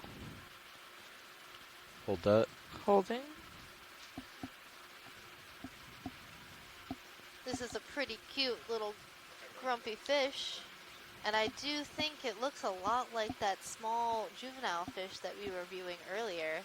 If I were to make an educated guess, I would say they were the same species. I would definitely agree with that, and it has definitely reached a maturity at which it is not amused. Rotation back to A-frame. So this fish is 20 to 30 centimeters in length. We need to leave the HP line, do we? And is a type of toadfish. And I think based on what I've learned about fish of this body plan from you so far this cruise, it looks like this one is probably also an ambush predator. Is that correct? That's right. So it will be sitting here. So this fish doesn't have a lure, so it's probably not in that group of angler fishes. I'm not really familiar with this fish, but it definitely has a very large head compared to the rest of its body, which is interesting. Copy. And if you look behind the head, you can see the lateral line has a small little pores leading down to a white mottled tail. And there are also some little projections along the top of the head. Yeah, maybe one of our scientists on shore can get us our field ID of this specimen. Yeah.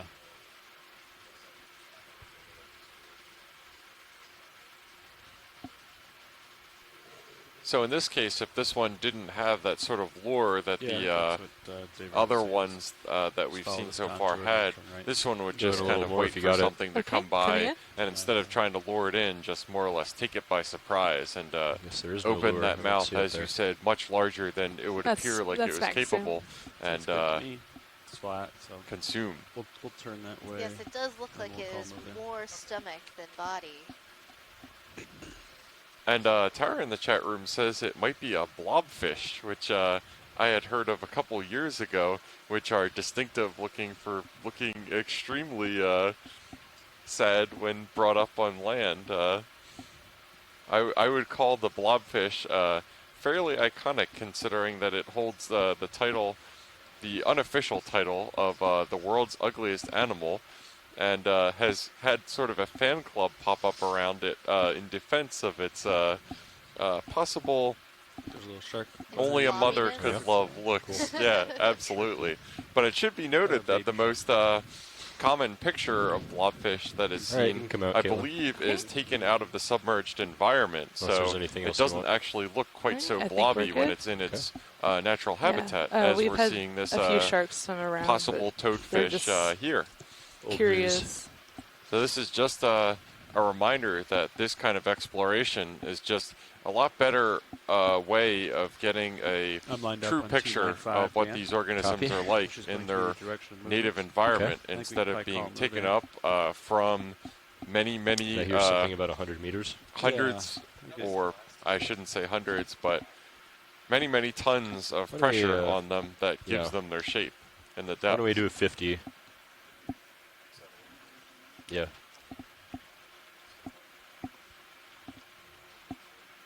Yeah. 295. 50 meters. I'll just try to stay out ahead a little bit, so if we see anything interesting, I can stop for a few minutes. Yeah.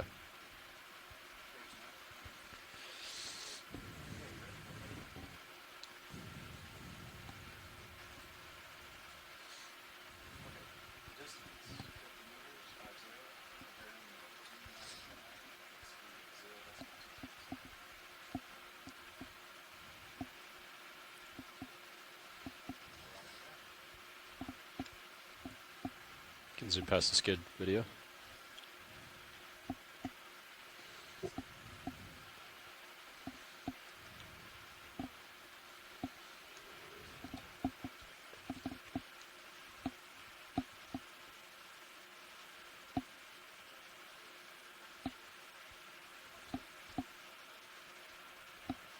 Go ahead, Nav.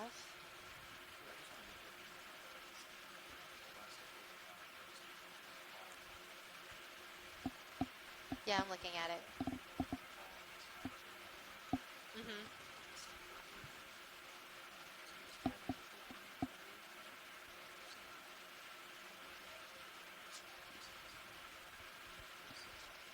Okay, sounds like a plan. Thanks.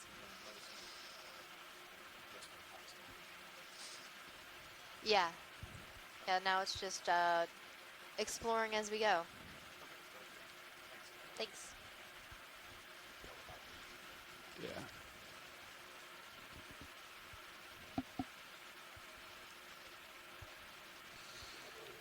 Yeah, so as we're traversing the seabed on top of this submarine plateau in between submarine channels, we found an interesting benthic community here on top of it.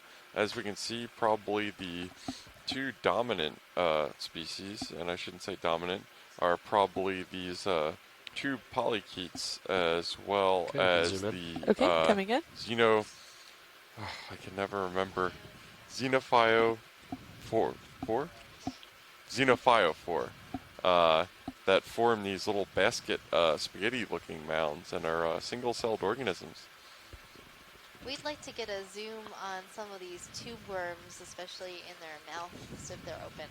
Well, let's do it. Okay, coming in more.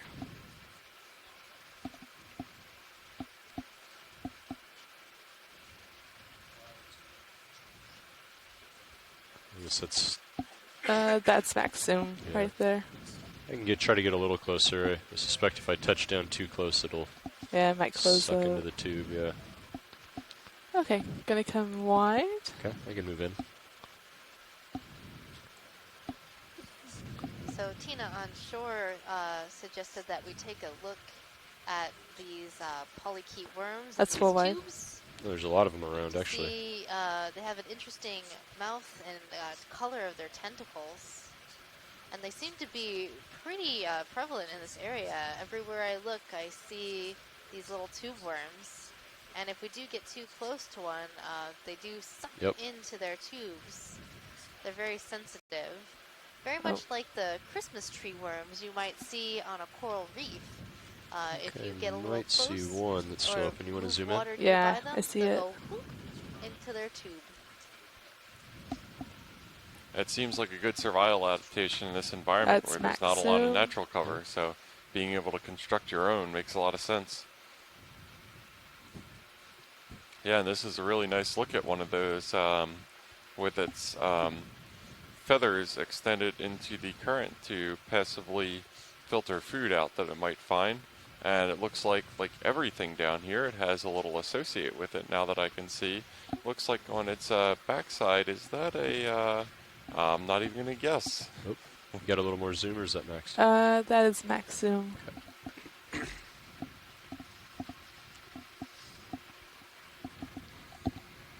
Well, right behind it, it could be that there's another type of polychaete in another type of tube on top of the tube that this polychaete that we're looking at is in. So, 2-for-1 polychaete deal here. Should I come out, pilot? Oh, okay. Let's come out. Come out. Coming out? Yep. I think it was the shark. I want to push down. Yep. Went straight for it. Let's just move on here. See how your RPMs are doing. Yeah. Seems to be okay. I see some stuff flying out of it. See how it rocks? Because one is significantly more. There it goes. There it comes out. Oh, it's clear. Yeah, Okay. I think it's clear. Okay. All right, let's just move on here.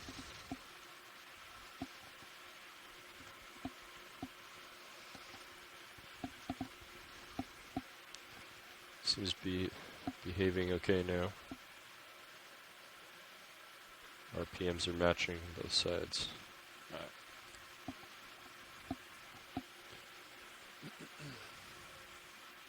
All right. Mark, was Denver 1 the only jar used? I'm assuming 2 is clear. Is that correct?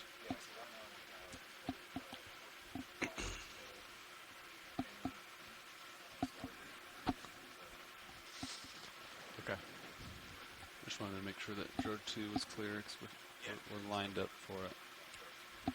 Okay. Awesome. All right.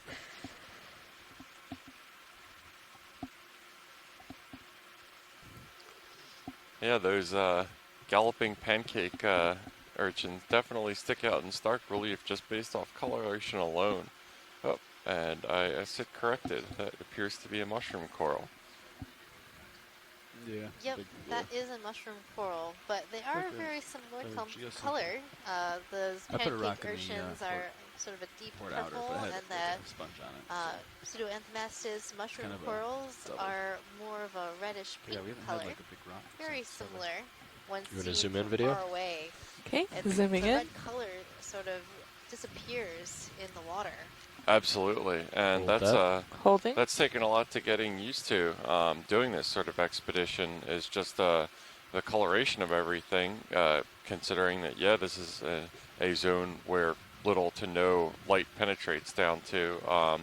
The only color is revealed once we actually get our lights on this vessel. So everything just is more or less in grayscale when it's illuminated in light, but not actually enough to reflect the color. So what is dark red here that we can obviously see definitely looks more like that deep wine red of the pancake urchin, another pretty common species that we've seen around up here. So our dive today at Northeast Channel is really interesting because it's located relatively close to the Northeast Channel Coral Conservation Area, which is an area closed to all bottom contact fishing since 2002. And it's just outside an area of interest for possible coral conservation. And we're hoping to answer some questions about how this area could help conserve our deep sea coral areas just outside the conservation zone. So we were thinking that there might be high density deep sea coral community in this area, and we have seen a number of corals and sponges. So we have answered some questions about what is actually in this area of the ocean, which has as of yet been unexplored. That's right. This is a great census that we did today, going from the floor of that channel up the wall of this submarine plateau, as I've taken to call it, and then we've done a pretty thorough investigation, I think, of the top of the plateau, and we've seen a number of coral species along the way, mushroom corals, paragorgia, bamboo corals, the bonsai bamboo coral, as we know it's called now. So yeah, just kind of it's a little snapshot of the seafloor. It's a long one-track line, of course, but this kind of census information gives the Canadian government and the Canadian public the ability to make an informed decision on whether this area of interest is promoted into a full-scale marine protected area like the Gully Canyon that we dove on a few days ago is.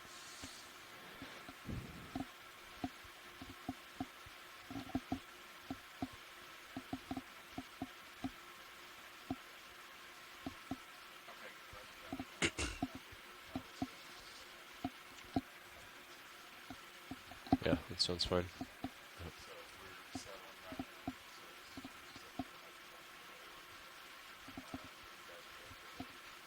Yep.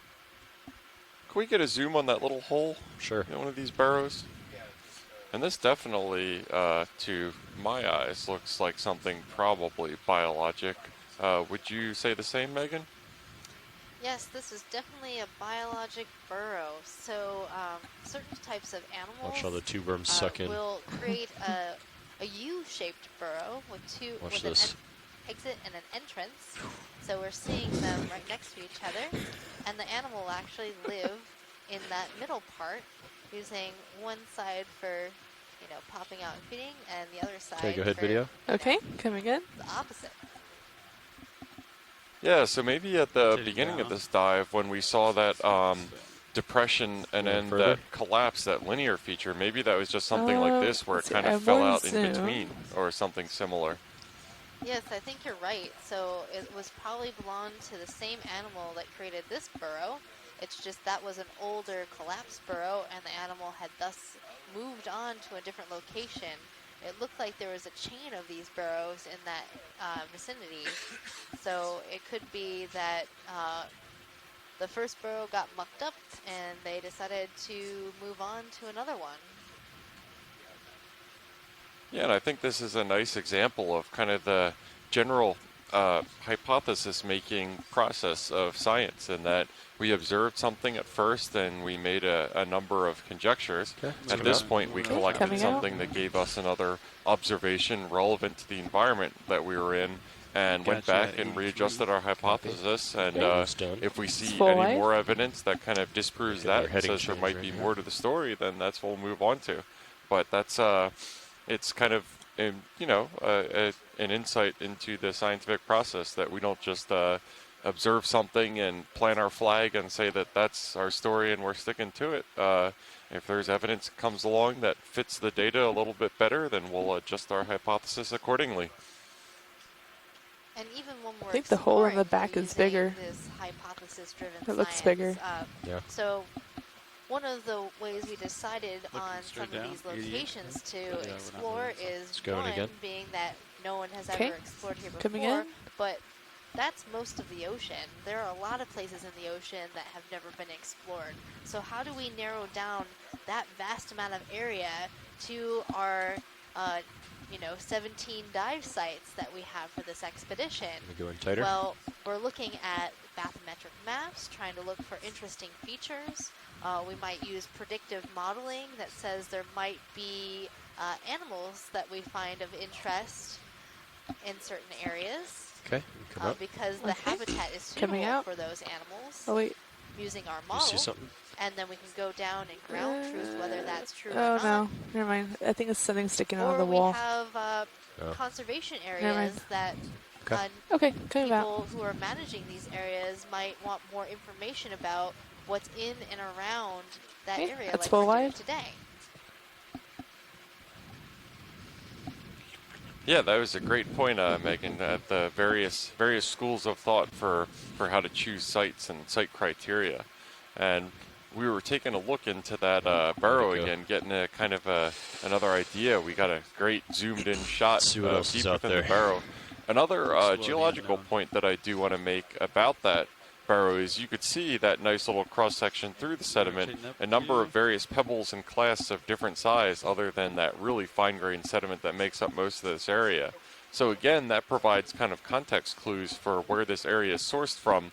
That could be a matrix that was an original sediment deposited when this trough mouth fan feature was first deposited at some point during low sea level when glaciers were closer to the shore, closer to the continental shelf edge and pushing sediment out to this area. Or it could be that ice-rafted debris that we've talked so much about. And little pebbles like that probably don't take too large pieces of ice to transport. So just a couple thoughts.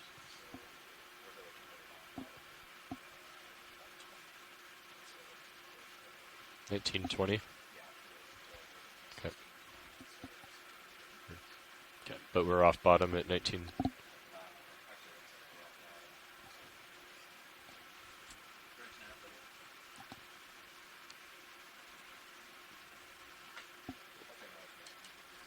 All right, we'll take a zoom here. Okay, we're zooming in on rock. Okay. Holding here. So we're zooming into an interesting rock that has a number of animals on it. We're seeing some encrusting demisponges, some of those little marshmallow sponges that we collected earlier with our suction sampler. And then we have some worms Coming that are in more. creating a calcareous type tube on the rock. And you can see the filter feeding appendages of that worm sticking out from the edge of one of these tubes. There's also what appears to be an isopod, or maybe it's an isopod, or it's a polychaete. I think it might be a polychaete worm crawling around on the rock. It's on the left. Okay. Yeah. I see it. So one small rock can make a great habitat for a number of different animals. I saw a snail as well. Yeah, and you mentioned that that's calcareous. Okay. And that's a good point to maybe throw our chemical oceanography colleagues a bone and just mention that two of the primary building blocks of tests or video's clear. Okay, come out. Body structures, hard structures of various marine organisms are calcium carbonate and silica. And so we've seen silica a fair amount on these glass sponges. As Megan elaborated, the spicules of those sponges are made out of silicate.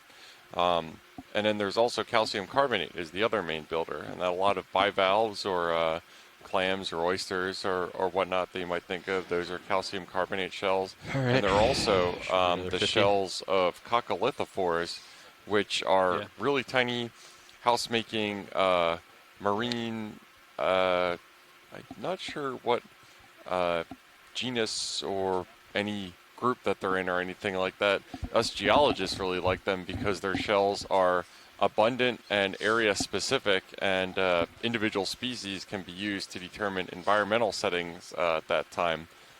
So they're really valuable paleoceanography proxies for telling ocean conditions at past times. And those use calcium carbonate in their shells as well.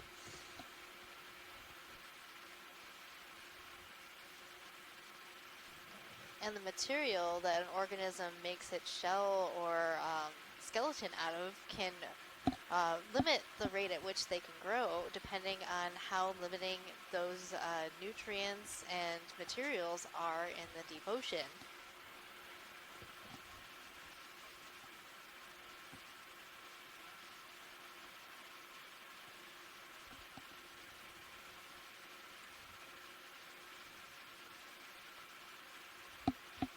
And this is particularly of interest for the growth of deep water corals or deep sea corals, because they are known to grow at very slow rates.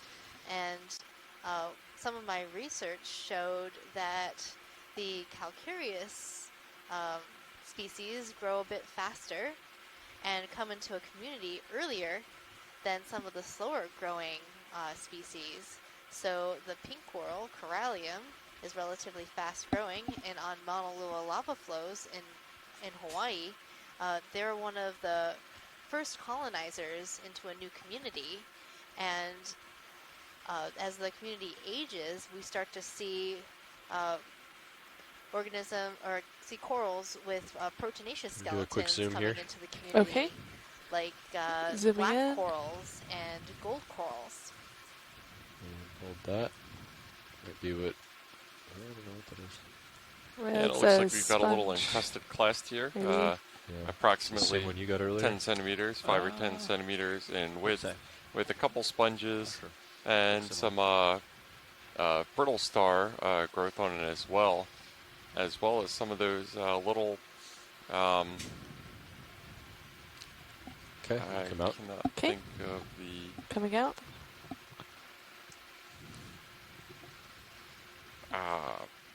It's full life? Yeah, thingamabobbers on the rock.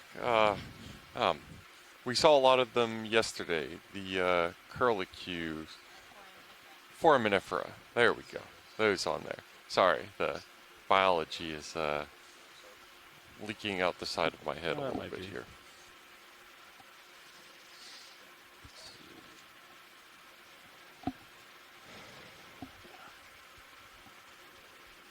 I can change my heading and see if it stays with the sonar, stays with the...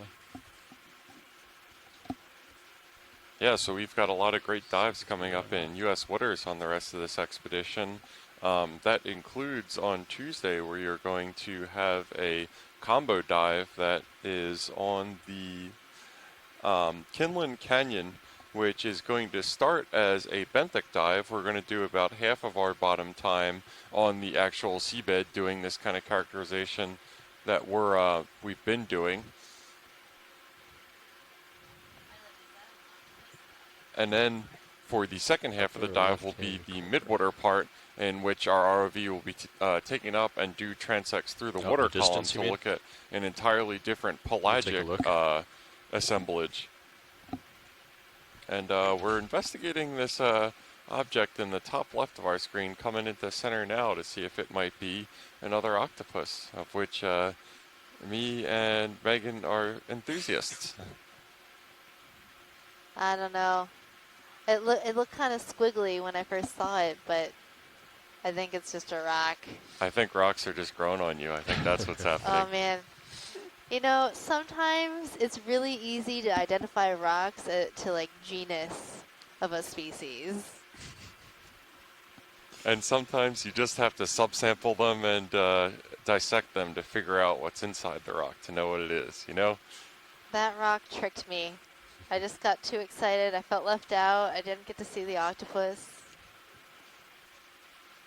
Happens to the best of us, Megan.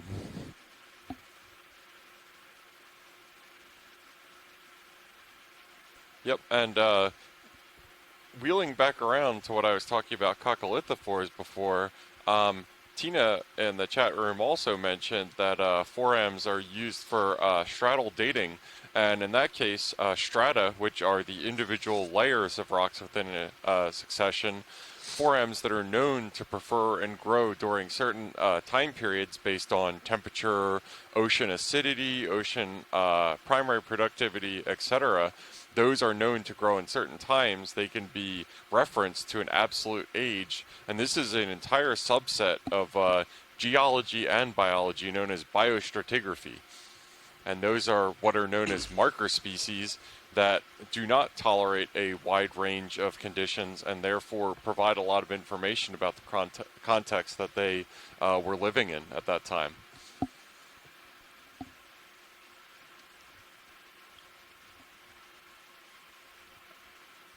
Well, that looks like an interesting sponge.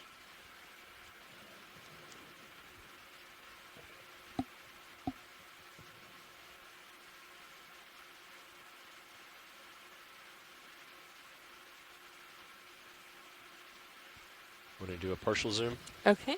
It does, yeah. So this looks like a glass sponge. Would that be correct? Hold that. Yes, I definitely think this is a glass sponge. It might be that same one that we saw earlier that just had 3 tubes, but this one has a little bit more complexity to its form. Maybe we'll get some more feedback from shore. Yeah, it almost looks, that's an extremely complex shape, very, very ruffled. It almost reminds me of a Klein bottle, which is the geometric shape in which its topology means that it's entering itself through the side. It's a 3-dimensional version of a Mobius strip. Watch lead, this is Pilot. Go ahead, Pilot. Is this a possible collection? I don't think we'll collect this organism. Okay, never mind.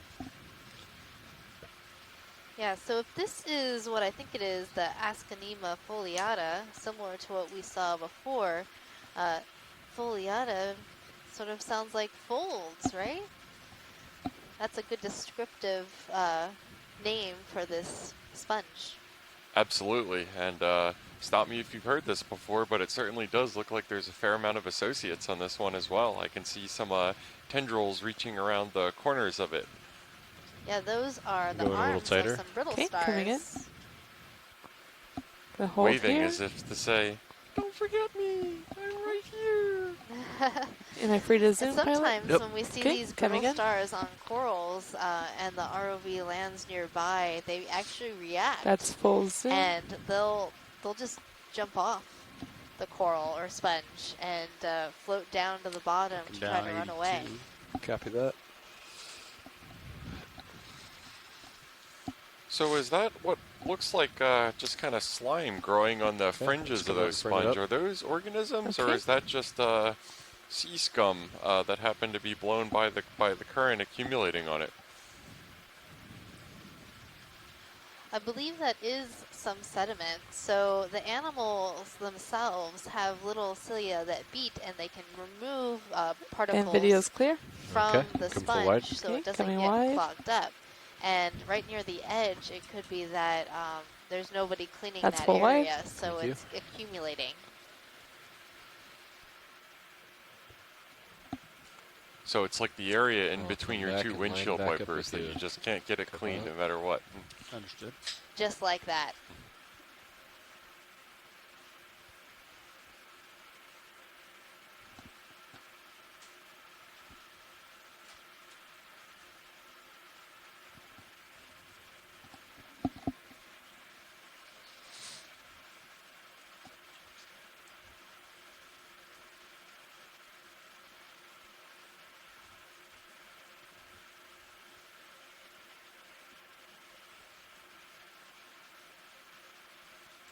Rotating up with you.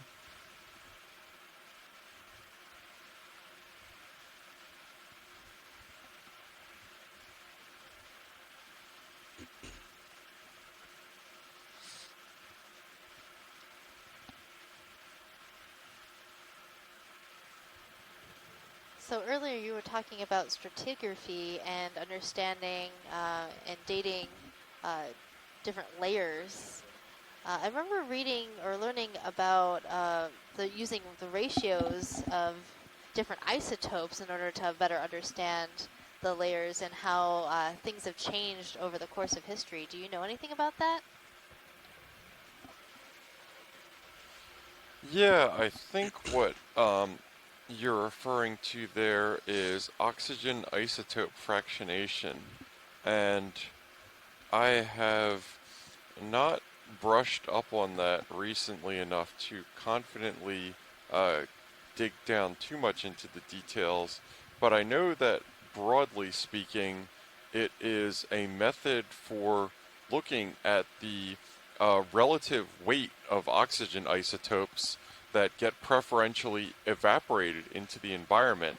So basically, the reason that's important is when they look at the oxygen isotopes that went into the shells of those coccolithophores, and I think 4Ms as well, maybe it's just 4Ms instead of coccolithophores, the relative ratio of the heavy 18O atom as opposed to the 16O, which is lighter in terms of atomic weight, is during times of lower sea level, the lighter 16O evaporates into the environment, the 18O remains, so they can look at the ratio between those two isotopes of oxygen to know what the sea level was during that time when those 4Ms were being deposited on the seafloor. So I believe I'll have to confirm or deny this tomorrow when I go back and look at the literature real fast, is that's our primary best control on sea level, so that when you see these charts showing what the sea level was going back hundreds of thousands or even millions of years, a lot of that is derived from that oxygen isotope record from various long cores on various places on the Earth, correlated to each other to look at when they were the same at various points in time. So it's a really important, really useful tool, and that's the part of that subfield of biostratigraphy. And one of the most valuable proxies that we can get out of that. So when I say this stuff about glacial periods and interglacial periods and 100,000 year intervals, geologists had clues about that previously in the past, but the only way that we were able to anchor it to absolute ages is by using methods like biostratigraphy. Going tighter. Coming in. Yeah, and this looks like a nice little encrusted clast of rock covered with demo sponges, as I now know they are called. Those are ones that aren't really body producing. They kind of encrust onto rocks, much like you'd expect moss to do on land. That's right. Those are demo sponges in the order Poecilosclerida. And you can see the sort of channels and little holes within the sponge, and that's how water gets into the sponge itself and circulates around, so it can feed and then expel any sediment that might be getting into the actual skeleton of the sponge.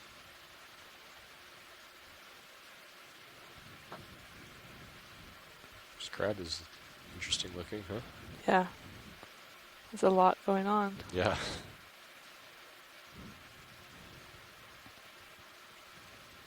Now, Megan, is that actually an extremely heavily... It is. So that right there in the foreground is just a very heavily sediment-covered something or other, isn't it? I could see its eye, right? Yeah, oh my goodness. It totally tricked me into thinking you guys didn't it see was that? nothing. No. I was confused why you weren't commenting on it. I thought it just wasn't that interesting. I thought it was some sticks or like some of these me too. tubes. I thought it was moving in the current, and we were just completely fooled. I'm glad, ROV team, I'm glad your eyes are sharper than ours are. Yeah, no, it's actually a crab, and it's doing its job very, very well about blending into this environment. That is outstanding camouflage, and if D2 was a predator right now, I think it might have been fooled too, if not for our ROV crew. Yes, this is a type of carrier crab, and you can see that it has decorated itself with mud and also is carrying behind it with its back legs a sponge and a bryozoan, sort of distracting us into thinking it wasn't something interesting. Boy, Megan, if we were predators, we'd be going hungry tonight. And we sure would, especially no crab legs for us. So this crab is in the family Homolidae, the carrier crabs. Pilot, can we get some lasers to get an idea of how big this guy is? Sure, we can come out.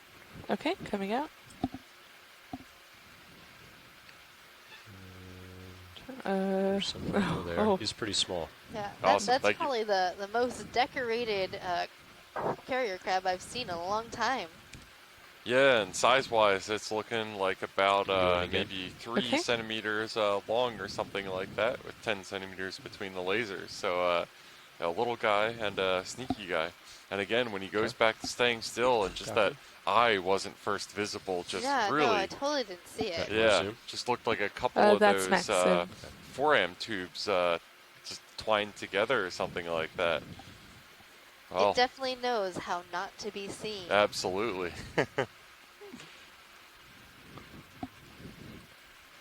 And it's also interesting, I don't think we've looked at this yet today, but one of the things that it's carrying with it is a bryozoan. It's a type of lophophore animal. They're kind of interesting because they, superficially resemble corals, but they're not at all related. Okay, when you're clear video, we'll move on. Okay, so those aren't corals, they don't have any of the polyps or anything like that corals are known for? I think there's another larger colony That's of them wide? right in front of the vehicle next to that small sponge. Okay. Now that crab is plain as day now that it's on the move. Yep. Couldn't see it before. All right, we're going to push ahead.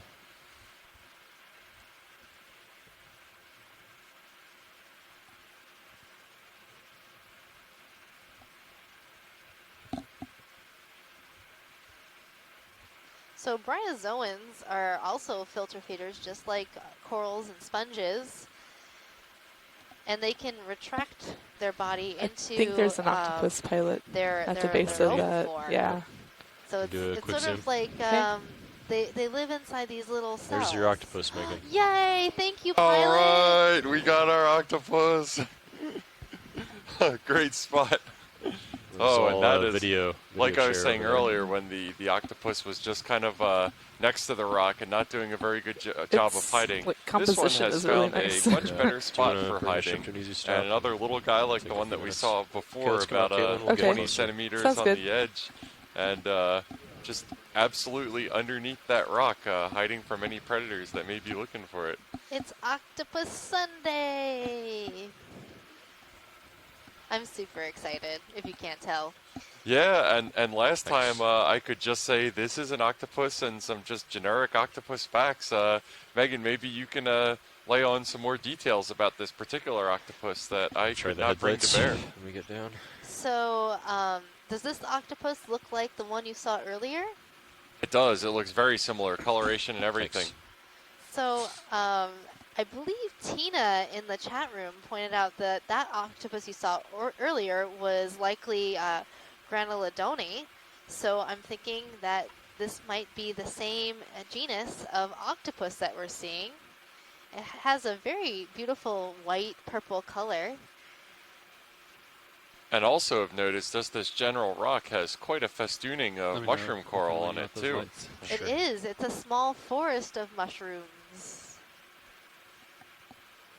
And I should assume this goes without saying, but this is quite a sizable rock on top of here. Sounds good. So this would be something that if this is the original glacial trough mouth fan material that was deposited out in front of the glacier that would have been offshore of here during low sea level, that this would be a glacial erratic, which is just another way of saying a big rock that a glacier moved.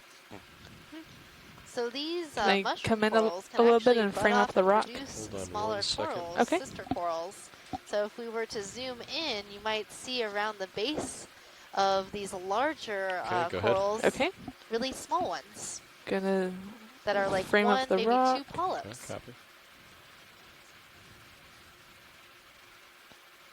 This rock also has a number of interesting sponges. We have the encrusting demisponge that we've seen. Okay, when you're clear, Caitlin, we can zoom in tighter. On other rocks, and Okay, then ready on the to side zoom there's in a on leafy, octopus. sort of yellow tinged kind of sponge, and then Okay, there is a more even leafier salad-like sponge. Our ruffle sponge. Ruffle sponge, yes. And we also see one of those patriotic polychaete worms below our octopus, I believe.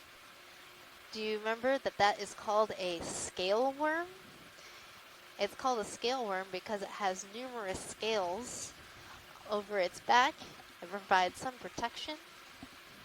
Okay, gonna come on in. Sure. A little bit Yeah, more. this octopus is just cool as a cucumber, just upside down and entirely minding its own business as we get a great look at it. It definitely appears to be, it looks like its eyes are closed. Could this octopus be sleeping? It might be taking a nap. It probably thinks that this is a great spot to hide from. Oh no, it's a female octopus. Oh, it's there's eggs brooding there. her Oh, there are eggs. eggs. Yeah. That's Wow, what she's doing. cool. Oh, I see them now. So that's in between the rock and the octopus. Oh, that's a really great observation. So female octopuses will stay with their eggs until they hatch, and unfortunately then she will pass away. It's a very sad life for the octopuses. They're one of the smartest invertebrates in the world, and well, they live relatively behind you short now, lives. We got some time. Everything look okay? Yeah. Okay. Yeah, and that definitely makes sense why the octopus is stationary and probably not moving, because that's her goal in life now at this point, right? Is to ensure that the next generation of octopi that we can see come out into the world. Yeah. Or June. That's right. Was it the June So cruise? she's gently moving water across her eggs to keep them oxygenated. That way, more of her young will survive until hatching. That's been 2 dives now that we've had really excellent conclusions around an let's come out. octopi. Okay. That's, can't ask for much more than that.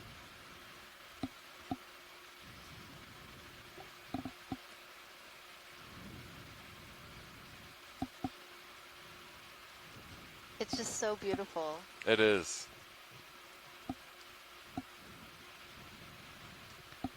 And I believe it's Caitlin Bailey on the video station who gave us that great nice zoom that spotted the egg pouch there. Very cool. Okay. Let's go ahead and come out when you're Cool. ready. Okay, coming out. It's Yeah, a good so spot female for her. octopuses will often brood their eggs in small caves or divots underneath rocks, Thanks. like this one is doing, because it Cool. provides That's some full wide. protection Okay. for her while she waits for her young to be born. Absolutely. This looks like just about the safest place that you could find on this relatively exposed area. Okay. I gotta push ahead, Caitlin. Sounds good. And lower lights are clear too. Okay. Well, thank you, Octopus, for showing us your home. We'll see you later. Nice.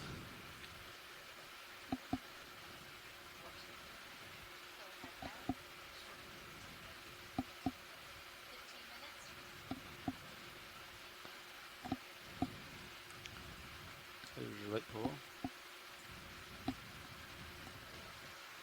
So our navigator just told me that we have approximately 15 minutes left in our dive today. So at the end of the dive, we're going to take a short break after we sign off, and then we will have our post-dive call to plan our dive for tomorrow. So if you want to participate in tomorrow's dive planning call, please stay on the line. And our dive tomorrow will be at an unnamed canyon. Yeah, and just to reiterate, this is a trans-boundary expedition, and tomorrow we're going to be making a leap from Canadian to U.S. waters as we make our way from the general Halifax area where we departed down into U.S. waters to survey a number of New England submarine canyons and seamounts.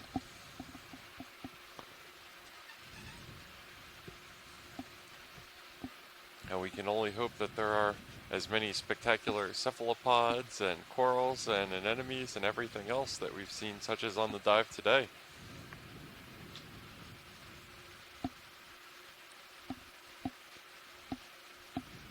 As we pass by another small clast with a nice mushroom coral on top of it.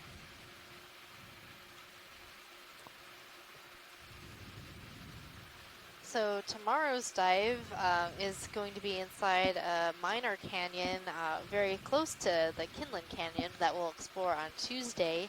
And it's likely that we'll see some Lophelia pertusa mounds in that area, which often host a wide array of associated organisms with the coral.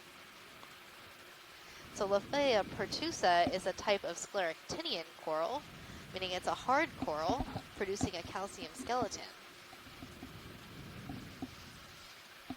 Yeah, and if I recall correctly, those Lophelia, that's another one of those foundation species in these deep sea environments that provide a lot of shelter and secondary habitation for a lot of the organisms that form these productive and diverse deep sea communities. Yes, and Lophelia and Oculina can create very large coral mounds, with the coral growing more and more on top of itself in the similar way that shallow water coral reefs expand their colonies over 30 time. meters. But what makes it really interesting is that That'll take 5 Lophelia minutes, is 5 sort of minutes to settle a out. zigzag branching kind of coral, creating a lot of small spaces for small invertebrates and maybe juvenile fishes to find refuge.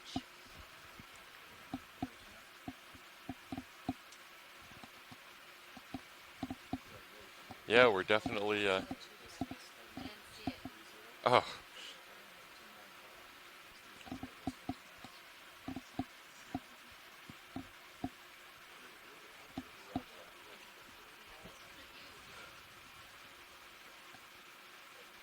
Sorry, Tina, just saw your message looking for that tube anemone. I just missed it, and they're not as obvious as the ones that we were seeing yesterday. It's to the left, pilot. Okay, we can come back. Okay, I'm going to keep my eyes open. Maybe we can see it. What's that pink? Is that one of the I don't know what it fish? is. You can zoom in. Is that a fish? Coming in? I think it's a coral. Nope, it is not. That is a coral. Yeah. Oh, it's like a stoloniferous coral growing on a pebble. That's cool. I don't think we saw that yet today. No. Are stolonifera, are those the ones that you only have one polyp? Okay, coming out. No, they're a colony-forming organism that are connected by a stolon. So it's sort of like a rhizophore that you might see. It's to the left, past the rock. I'd seen it, but didn't realize that it was polyp is connected by a thin if you rotate tissue. to your port side more.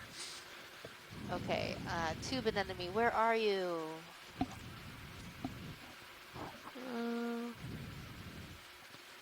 It's like big and orange. I'm not seeing it. Copy. Now where am I? There it is. Oh, there we go. Is that it? Yes, no, that's it. Wait, is that a tube anemone? Yeah, zoom in on this just turn your thing head. right in the middle of the screen. That sort of gray, How pink much more do we have one. left? We could let it No, the one on the bottom is that soft coral. The orange one is a Venus flytrap anemone, and then I'm thinking maybe this sort of gray, maybe that's a rock. Oh, is this not it? This is not it? No, it's not that. That's an anemone, but not a tube anemone. Oh. Oh. Okay. But close. That's what I thought it was. Oops. Okay. Yeah, the tube anemones have a row of tentacles around the outside of the disc, and then a central row of tentacles on the inside of the disc, very close to the mouth.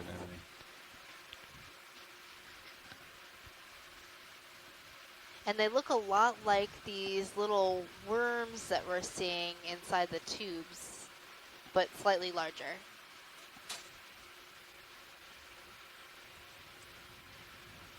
And I think we're definitely scouring every corner now when we see large rock, hoping to see another octopi. Yeah, that was a really cool rock too. I mean, just covered in sponges and corals. So if this area had more hard substrate, I wouldn't doubt that it would just be a high density community full of corals and sponges, because every large rock we've seen has been almost completely covered with some sort of sponge or coral. Yeah, so it would seem like the limiting cookbook in the recipe for life here would be the cover and substrate available. I think his direction is interesting. Okay.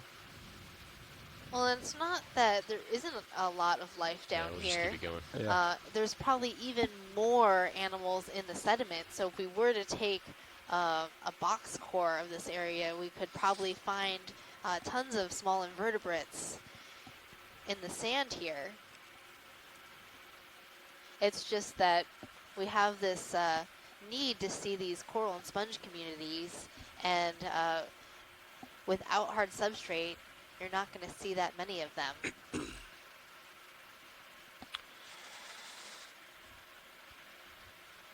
But it's a really good observation to be able to see what the bottom actually looks like.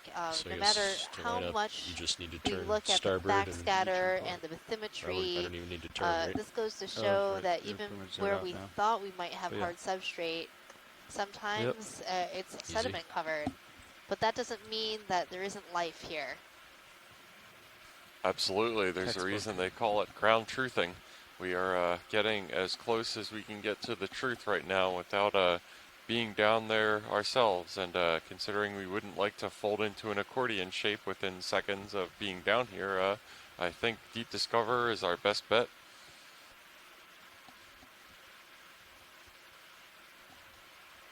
So what we're looking for with the tube anemone is an animal that is a little bit larger than these worms that we're seeing, and they're more of a purple-violet color. What's this? That is a soft coral.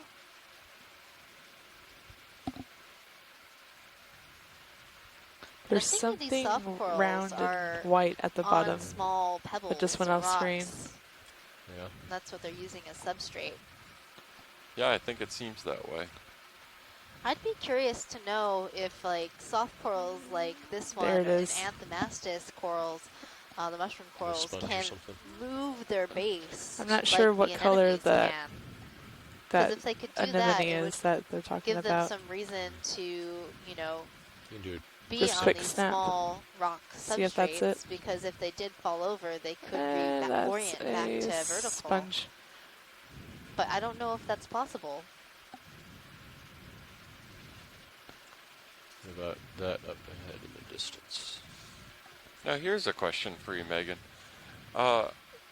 Given that we've seen this area, It looks that branched. the limiting factor for hard substrate animals is amount of available substrate, do scientists and biologists ever do experiments where they intentionally create substrate in this environment and then come back a number of years later and see how it's been colonized?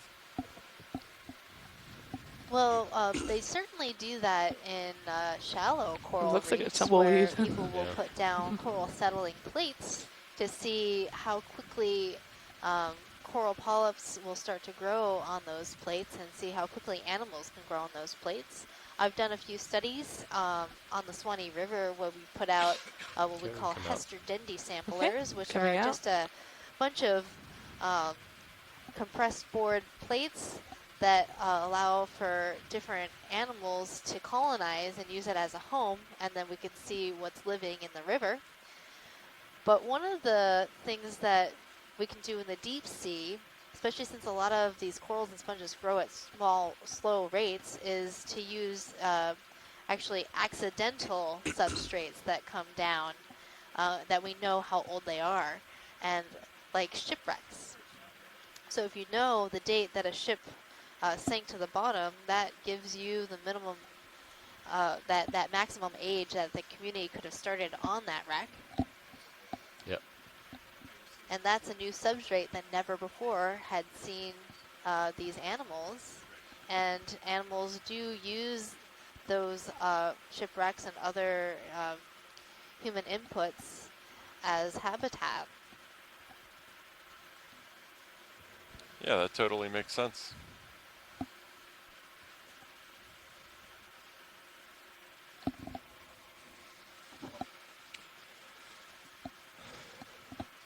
Okay.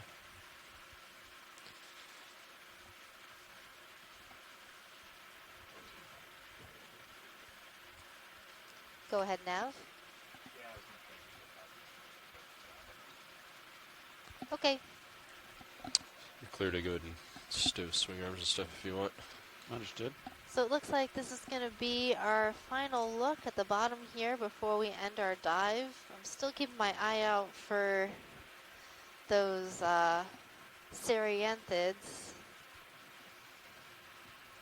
Trying to see, looking for purple tentacles, relatively small.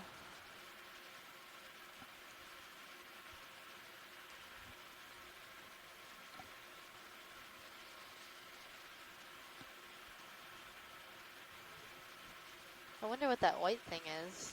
Take a look. It looks like a bivalve shell. Oh, it might be. It's very bright. I have a feeling it's not alive. Yeah, hopefully it's not human produced either.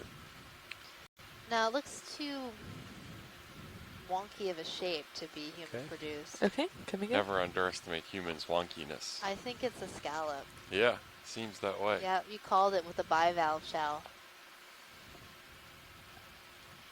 And what's this doing just out in the middle of the sediment on its own?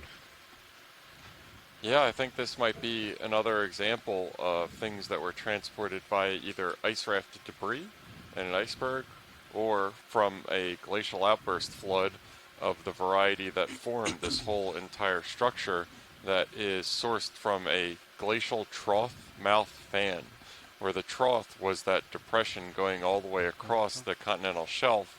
The mouth is referring to seaward of that trough, and then the fan refers to kind of the radial shape of a thick fan of sediment that comes off of the ice, the glacial trough, as flood after flood of sediment off of that glacier accumulates into a wedge. We'll come up. Okay. Okay, coming out.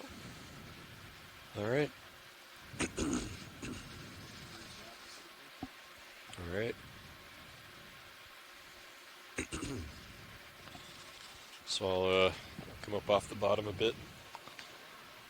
Yeah, Formation and and I think on that note, I believe we are going to be departing the seafloor and wrapping up dive number 4 on Deep Connections 1905 Leg 2. Submarine Canyons and Seamounts. We are in the Northeast Channel dive site and taking off bottom. If you are interested in planning and putting input into the dive tomorrow, which is going to be on an unnamed U.S. waters canyon, we will reconvene and be on the line in about 10 minutes. Otherwise, if you were joining us, I hope you guys really enjoyed the dive. We had a lot of fun today. This is Jeff O'Belts, your geology lead, signing off. And this is Megan Putz, your biology lead, signing off. Okay, let me spin around. I'll get up to 5 meter altitude, and then I'll lock in auto head. I'll stay put, and then you can turn.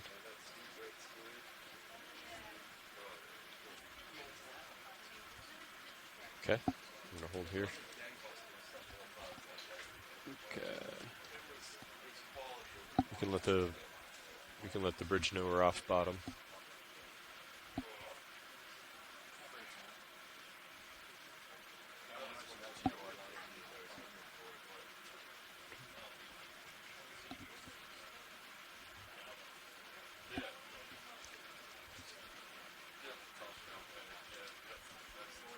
Okay.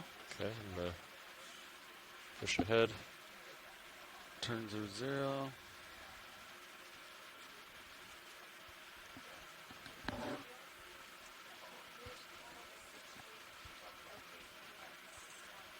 Let's stand by on that.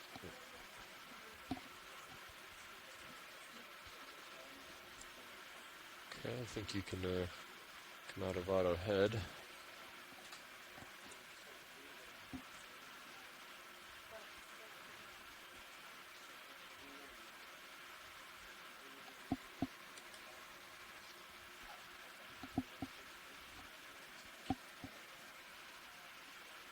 A little bit of my light pool there.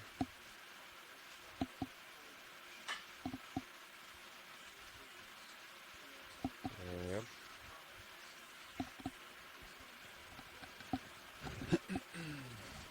Okay. Well, we don't need to do anything quite yet. Let's we'll get into tow and we'll start coming up, and then we can discuss that. Could probably punch out your heading, just push ahead maybe. Let us weather vane. Alright. You want me to start hauling in? Or? Stand by, I'll get going. Okay.